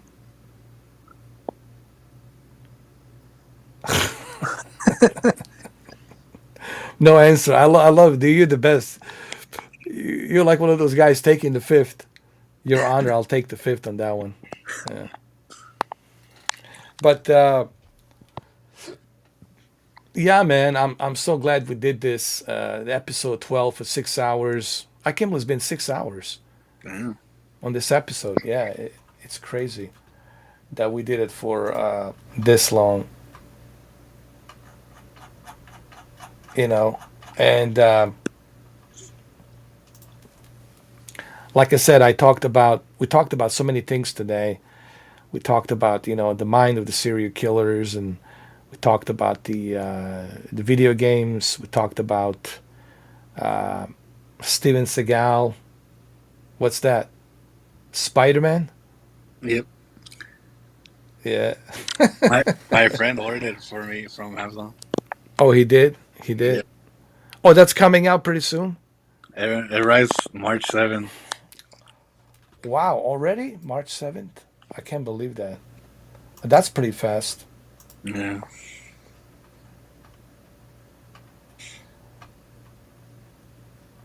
Yeah. So, is there anything you want to mention, Marco? Like anything you doing, playing video games or type of video games or? Video games? 2K. Yeah. I play 2K every day. What about Dying Light? Are you excited about the Dying Light? Never heard of it. What about the Forbidden West? You ever heard about that one? No, me either. Oh God. Yeah. So anyway, I think we're gonna wrap it up here for 6 hours because it's been a long podcast. 6 hours, man. We talked about a lot of different things. I didn't think. Yeah, we did episode 11 the other day, and that was like 12 hours. Episode. I don't. Did you see? You saw the episode 11, right? Yeah, it's funny. The shepherd pie and fake lasagna. Steven Seagal with John Travolta. Yeah. So. It was so funny. I was watching it twice. Yeah. We talked about Semi, and I got the horns. We talked about him. So, you've seen the episode 11. This is episode 12. Yeah. So. It's funny. For sure. And I see a lot of people showed up, man. A lot of people came in. It was great. Good to see you guys here. Money Penny was here. Electrical engineer, Steven, Bad Brother. Yeah, a bunch of you guys showed up, man. It was great. I really enjoyed, man, doing this podcasts, and it seems like we keep pushing it to like 6 hours to 12 hours. Like this is probably my shortest 6 hours episode. Yeah, and it's great. Like times goes by. Like I looked at my timer. I can't believe it's already 6 hours. Just how quickly it just goes by, just like that. And I love it. I honestly love that. Oh no, not the Scooby Doo. Oh God, can't show the Scooby Doo, man. Can't show the Scooby Doo. Scooby Doo. No. Can't show the Scooby Doo, bro. Not the Scooby Doo. Welcome back, Em. I had to restart. It's all good. It was the Marco. Marco showed the Scooby Doo, and when we got kicked, that's it. I'm just kidding. Scooby Doo. I thought Steven Seagal was after me. Oh God, Steven Seagal. He's everywhere. He's always there. He never leaves. He's like even right now. Look, he's right behind me.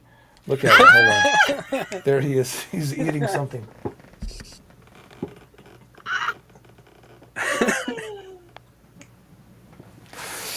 Oh my God! There he is. I think I got another one of him. There's more Steven Seagals over here. I got many of them. The younger version, older version.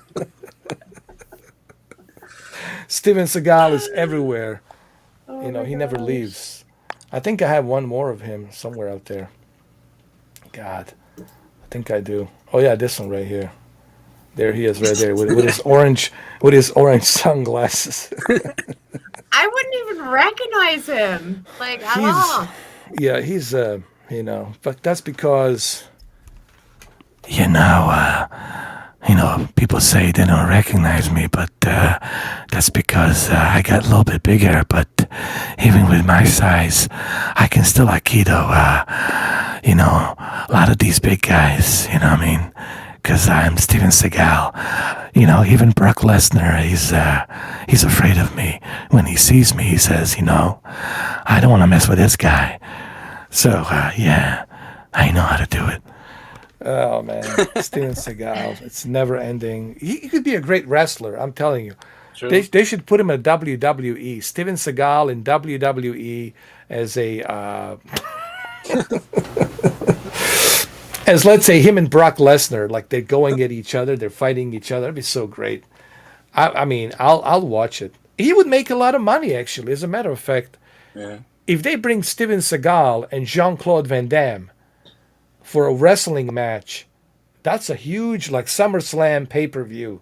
Yeah. That would make like a truckload of money just having these two guys fighting each other. I know it's scripted, but it would be great. I mean, people would love it. People would love all the trash talk and everything. I would pay for it. I mean, gladly, I would pay the pay-per-view to see that. Who wouldn't, Who's that YouTuber? Go against him. Logan Paul? Is that the one? Yeah, Logan Who's Paul. been fighting? Logan Paul and his brother, Jake Paul. Jake Paul knocked out this other guy, Woodley, I think. And, and now he's saying that he's a great boxer, which he is. He's definitely a great boxer. Mm-hmm. But I don't know if Jake Paul can handle the mixed martial arts, because that's a different ball game, Boxing is different than mixed martial arts, because you can use many different techniques with mixed martial arts. And I don't know if Jake would be ready for that. But who knows, with the proper training, you never know. The kid could potentially be that great, But it's him and Logan Paul. Logan Paul fought a what's his name? That boxer. Mayweather, right? Mayweather, Mayweather, yeah. And they went to the distance, They went to the distance. And no one believed that they would go the distance, but they did. So that shows you that Logan Paul is it's a tough guy. He went to distance. 5 rounds? How many rounds was it? 5? Or more? I can't remember, but I know they went to distance. Yeah. Didn't he get canceled for that Japanese forest thing? Is that the same guy? Yeah, he did, but the YouTube, I don't know, they forgive him, and Yeah. he You know now what he though? I think if I was ever canceled, I would just do something like that where people could like see me try to get beat up, or yeah. I would just capitalize off of people being mad at me. I mean, you know what it is. Sometimes, you know, like I said, you know, the way I look at people is like he just made a bad joke. It's what it is. Like it was a bad taste, you know. Like you know, there's someone's a family member there. You know, it's dead, committed suicide, and you just found it, and now you making fun of it, making why even make a joke about it? You should be crying about it. You should be disturbed, you know. Here's this poor soul killed itself because of whatever reasons, you know. But I guess that's what life is. It's like people learning from their mistakes, you know. I think he's a better person now. I think yeah, he evolved, and you know, I think he talked about that, and he said that's not his proudest moment, but he learned a lot from it, you know. Even he says he's disgusted by how he acted, and he hated himself for that. You know, he kind of shed tears about it a little bit because he does have a podcast called the Logan Podcast, which he does. He goes on and look, as long as you can admit that you were wrong, it's okay. We all make mistakes. I mean, you're forgiven. You know, he admit what he did was wrong. It was in a bad taste, and he feels terrible about it, as anyone should feel with a conscience. You know, when it comes to a person who's a dead person, you know, you never make any jokes about that. You know, that you have to respect that. Like, okay, this is someone's son or someone's daughter, whoever, right? You know, but he did, you know, talk about that. So now he's different. You know, this is a different Paul Logan than what we had before, like 8 years ago, when he was roaming around Beverly Hills and being this golden boy brothers. You know, he reminded me of like you know, what you call it, Backstreet Boys running around and all that. But now he's changed. Now he's different. It's good to see that. You know, He survived a fall from grace. yeah, And he learned did. from it. Yeah, I mean, and that's as far as Joe Rogan goes. We can only hope that happens to him as well. I don't know. I think there's, you know what? That's a good question. I think there's certain people, you know, no matter what you do, they're never going to change. And I think he classifies in one of those people, just like Steven Seagal, because have that ego embedded into their DNA that they just can't help themselves. Like, you know, like I gotta be. Well, look at Semi the Bull. He still glamorizes the mob, even though he's been out of mob for 30 years, but he's still glamorizing it. He's still talking about, life. Yeah, La Cosa He Nostra. knows. Yeah, but he should at least, tell that he feels sorry for what he did, that he's not proud of things he done. He should tell kids, hey, stay away from that life, or you're gonna end up like me, or worse. There's nothing glamorous about that life. There's nothing uplifting about that life. It's a treacherous life, and you should send a message to the kids that it's the wrong thing to do. But he's not doing that. He's actually, La Cosa Nostra means everything to me. You know, Omerta law. You know, that's what they believe in. Burning saint, and you'll do anything for the Cosa Nostra. But he ratted everybody. He's the guy who brought down the Cosa Nostra. They're supposed to run in secrecy, right? It's a secret society.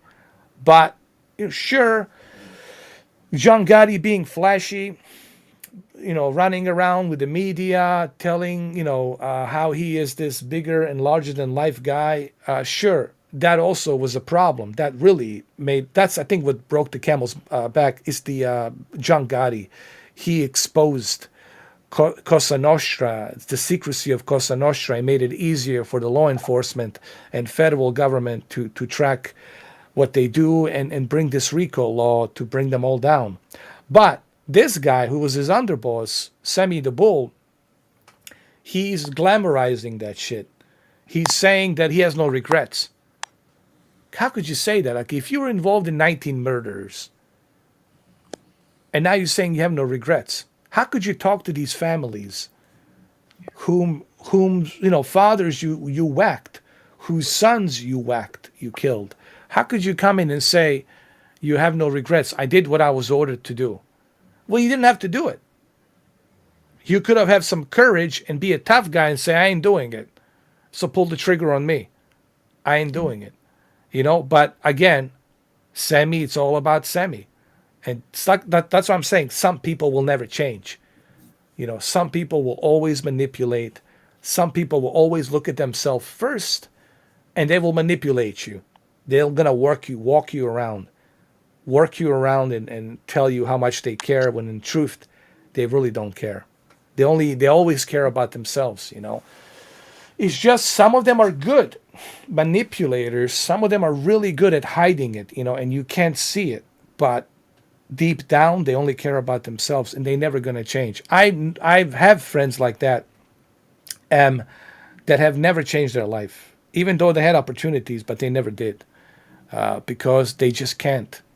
It's embedded into their DNA, And that's the sad part about some people, some individuals, I don't know if you ever met people like that, but I definitely had. Yeah, for sure. Never changed their life. Yeah. Oh yeah. Oh yeah. There you go.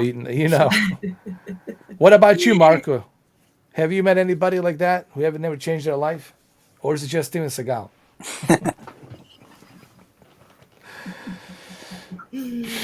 He's like, I don't know.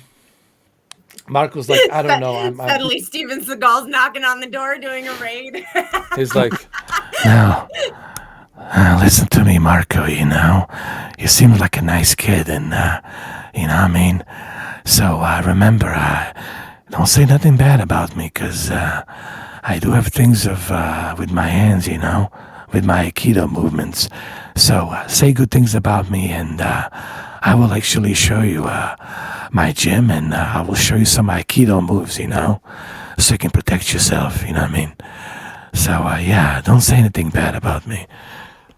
That's exactly what egoistic maniac like Steven Seagal would say. Oh, Lord. Oh, my goodness. Oh boy. You know what? I want to put this here because I want people to go ahead and check your Bulldog website. I'll put it up here. Definitely. I'm on YouTube. It's the same, Bulldog Honey. I'm also on Instagram. Let me see. Yeah. I don't remember my Insta. Instagram's Bulldog Honey store. I couldn't get the there Bulldog you go. Honey. But I'm pretty sure my YouTube's Bulldog Honey. Definitely check me out there. Definitely. I'm just getting artwork out, and just starting a whole new thing. And if people help me out in my new life journey, I'd appreciate that.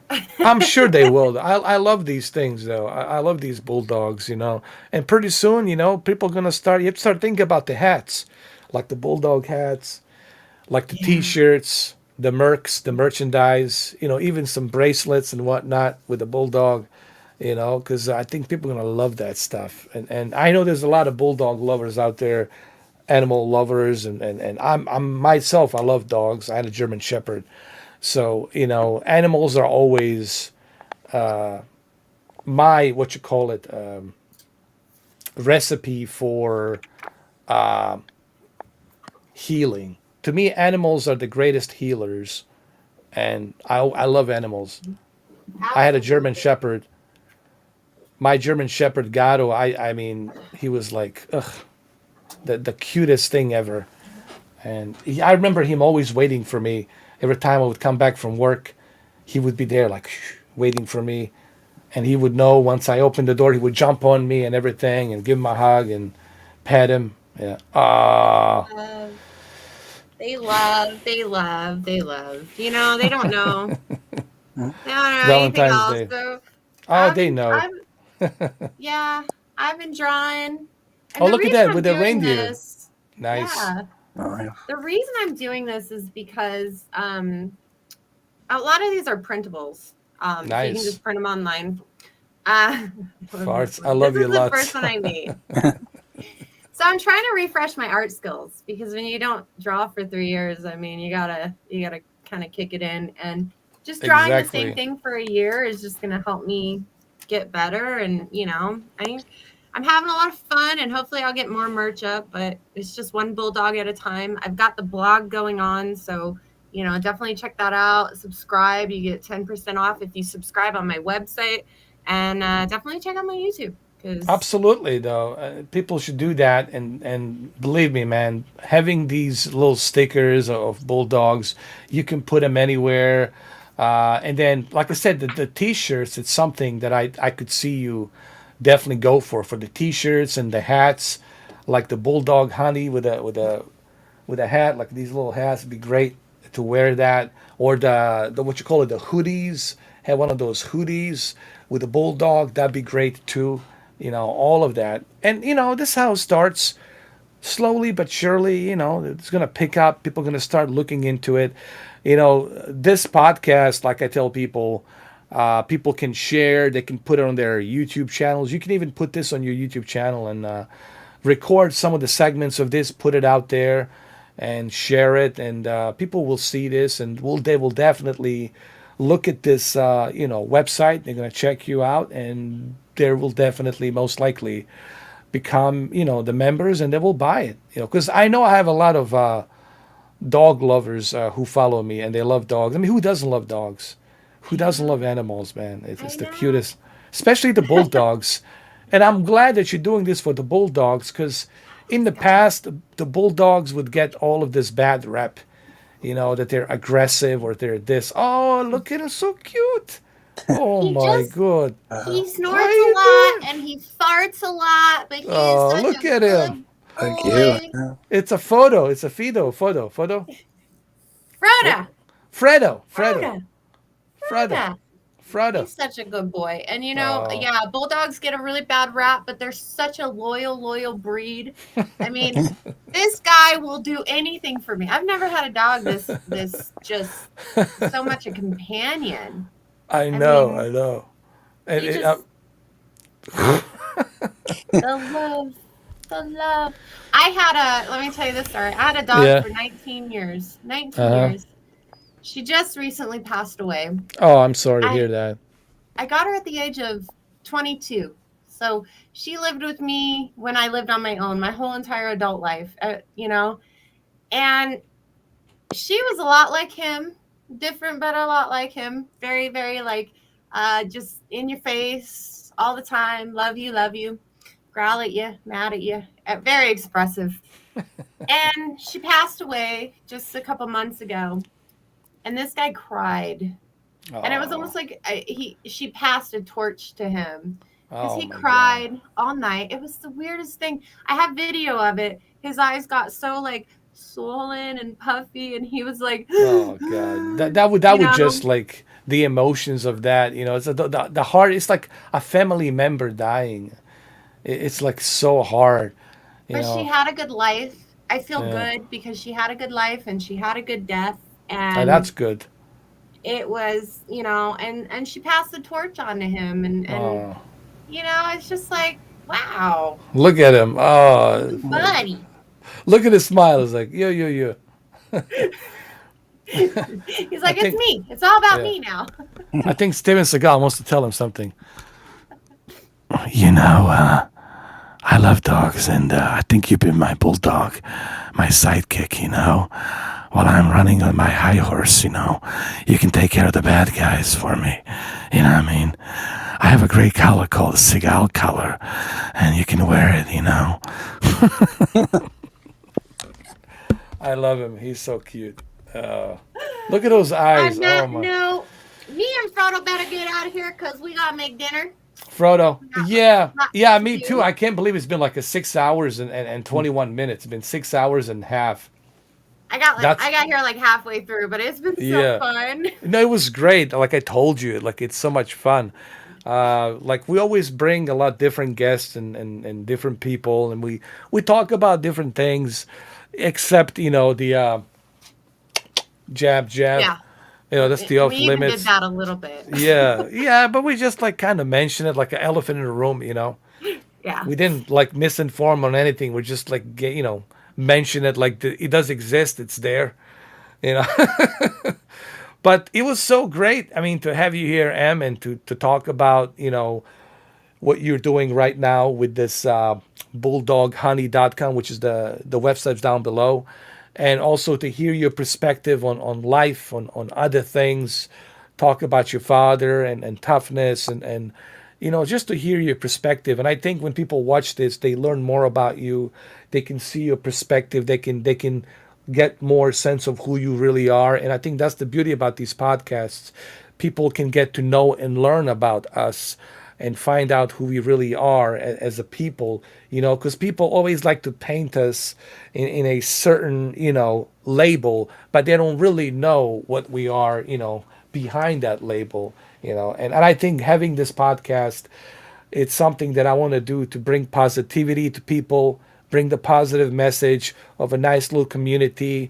And people can watch this 10 years from now. These videos have a life of its own. And there's something in here when people watch, maybe it's going to help them. If they're going through something in their life, going through some tough times, I think these podcasts can really help them, put them in a positive road instead of a negative road and going left and right.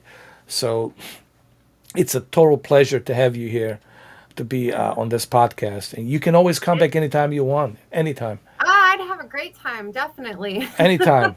All right, so nice meeting Thank you. you. Thank you, Em. Thank you, Em. Appreciate it. Bye-bye.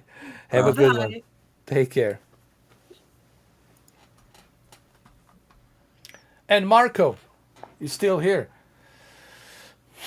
Marco Polo. Yeah, Marco, I can't believe it, man. It's been 6 hours and 30 minutes. It's been a long time. You know me, I wouldn't have it any other way. It's got to be 6 hours and 30 minutes. Yeah, so is there anything else, is there anything else on your mind besides the movies? Did you buy a James Bond collection? Nope. Are you going to buy it? No? I don't know, man. Why not? I'm not into those movies a lot. You're not into the James Bond, right? You're going to buy the... I think you have all the Rambos, right? You got all the Rambo movies. Yeah, I bought on DVD. You bought it on DVD. You've got Terminator, right? All of the Terminators. You got Avatar. Avatar, no, I don't. You got Alien. You don't have Avatar? Oh. It's on Disney Plus. Oh, that's right. It's in Disney Plus. But you know what? Having physical media, it just reminds me how much, physical media helps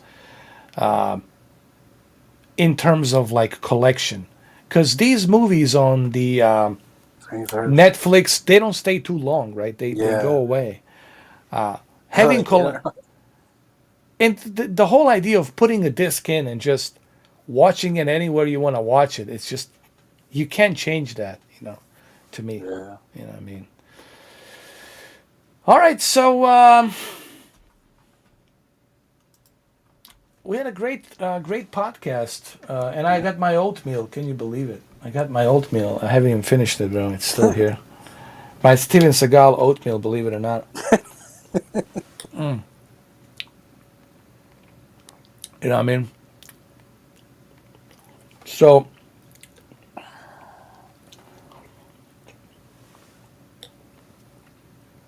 it tastes really good. It really does. You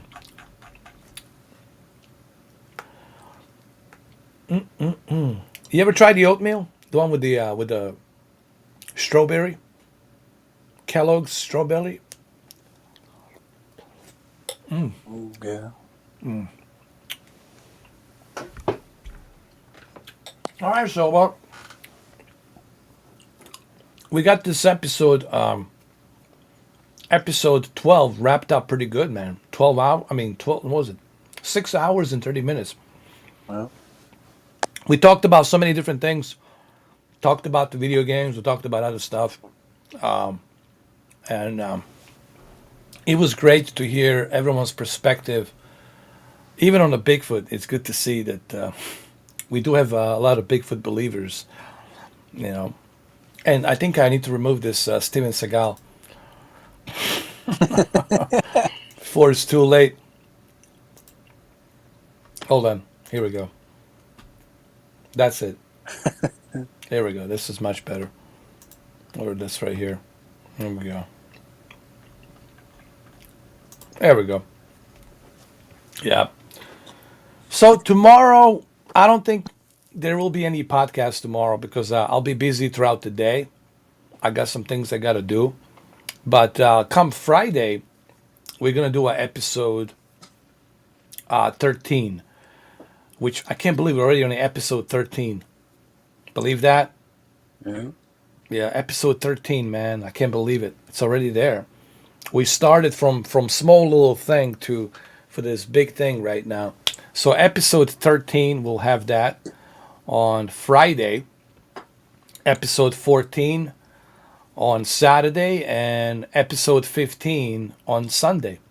I'll try to do a little bit earlier so that way people who are in UK, they can join and they can talk to us and all that, you know. So, yeah, I can't believe we're going to be already at episode 15 on Sunday. Man. It's crazy, man. It's insane. And I'll bring some more guests. I have some more people coming in. I know some people who have, you know, they're all pretty cool people and, you know, cool individuals. They have a lot of positive things to say. And that's what I'm all about on this podcast. It's about bringing positivity, bringing people from all walks of life to tell their stories and to tell you their life. And maybe people can learn something from that. And like I said, these podcasts have a life of its own, you know. And 10 years from now, people will watch this and there's something in it they might see and they might enjoy and they'll think about it. You know, even you 10 years from now will look back into this and you'll say, I can't believe that was me back then 10 years ago. And then you're going to say, well, I think I understand why these podcasts have such a great meaning. And they do, actually. At least to me, they do. And the meaning is the positivity, to spread positive message and all that. Yeah. All right, Marco. It's time for Paulo to go. It's, it's been 6 hours and 30 minutes. I really enjoy this. I appreciate you coming in.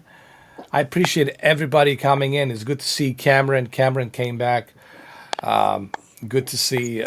Money Penny was out there in a MI6, you know, doing her MI6 thing. Thank you for the donations, Money Penny. You know, having your donations always helps, Money Penny. Because who better than Money Penny to bring the donations? Thank you for that. And thank you, Anthony Bishop. Thank you, Em. Thank you, Emma. And who else am I missing out? Oh, yeah, Brendan. Thank you, Brendan. And always a pleasure to have you here, brother. And, of course, one and only, Marco. Marco is here. The guy who rescued me from a basket in O'Hara Airport. He found me in a basket. It was minus 40 degrees below zero. So, yeah, man. All right, so I'll see you Friday.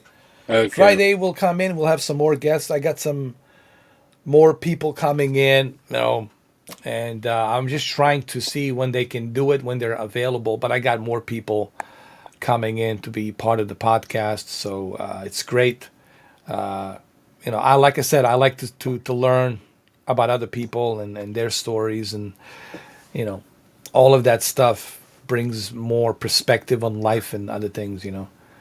All right, so now that we're done, 6 hours and 31 minutes, Marco, I'll see you Friday, guys. Thank you all very much. Bye. And I'll see you on Friday, this Friday, coming Friday, which would be 12 28th, right?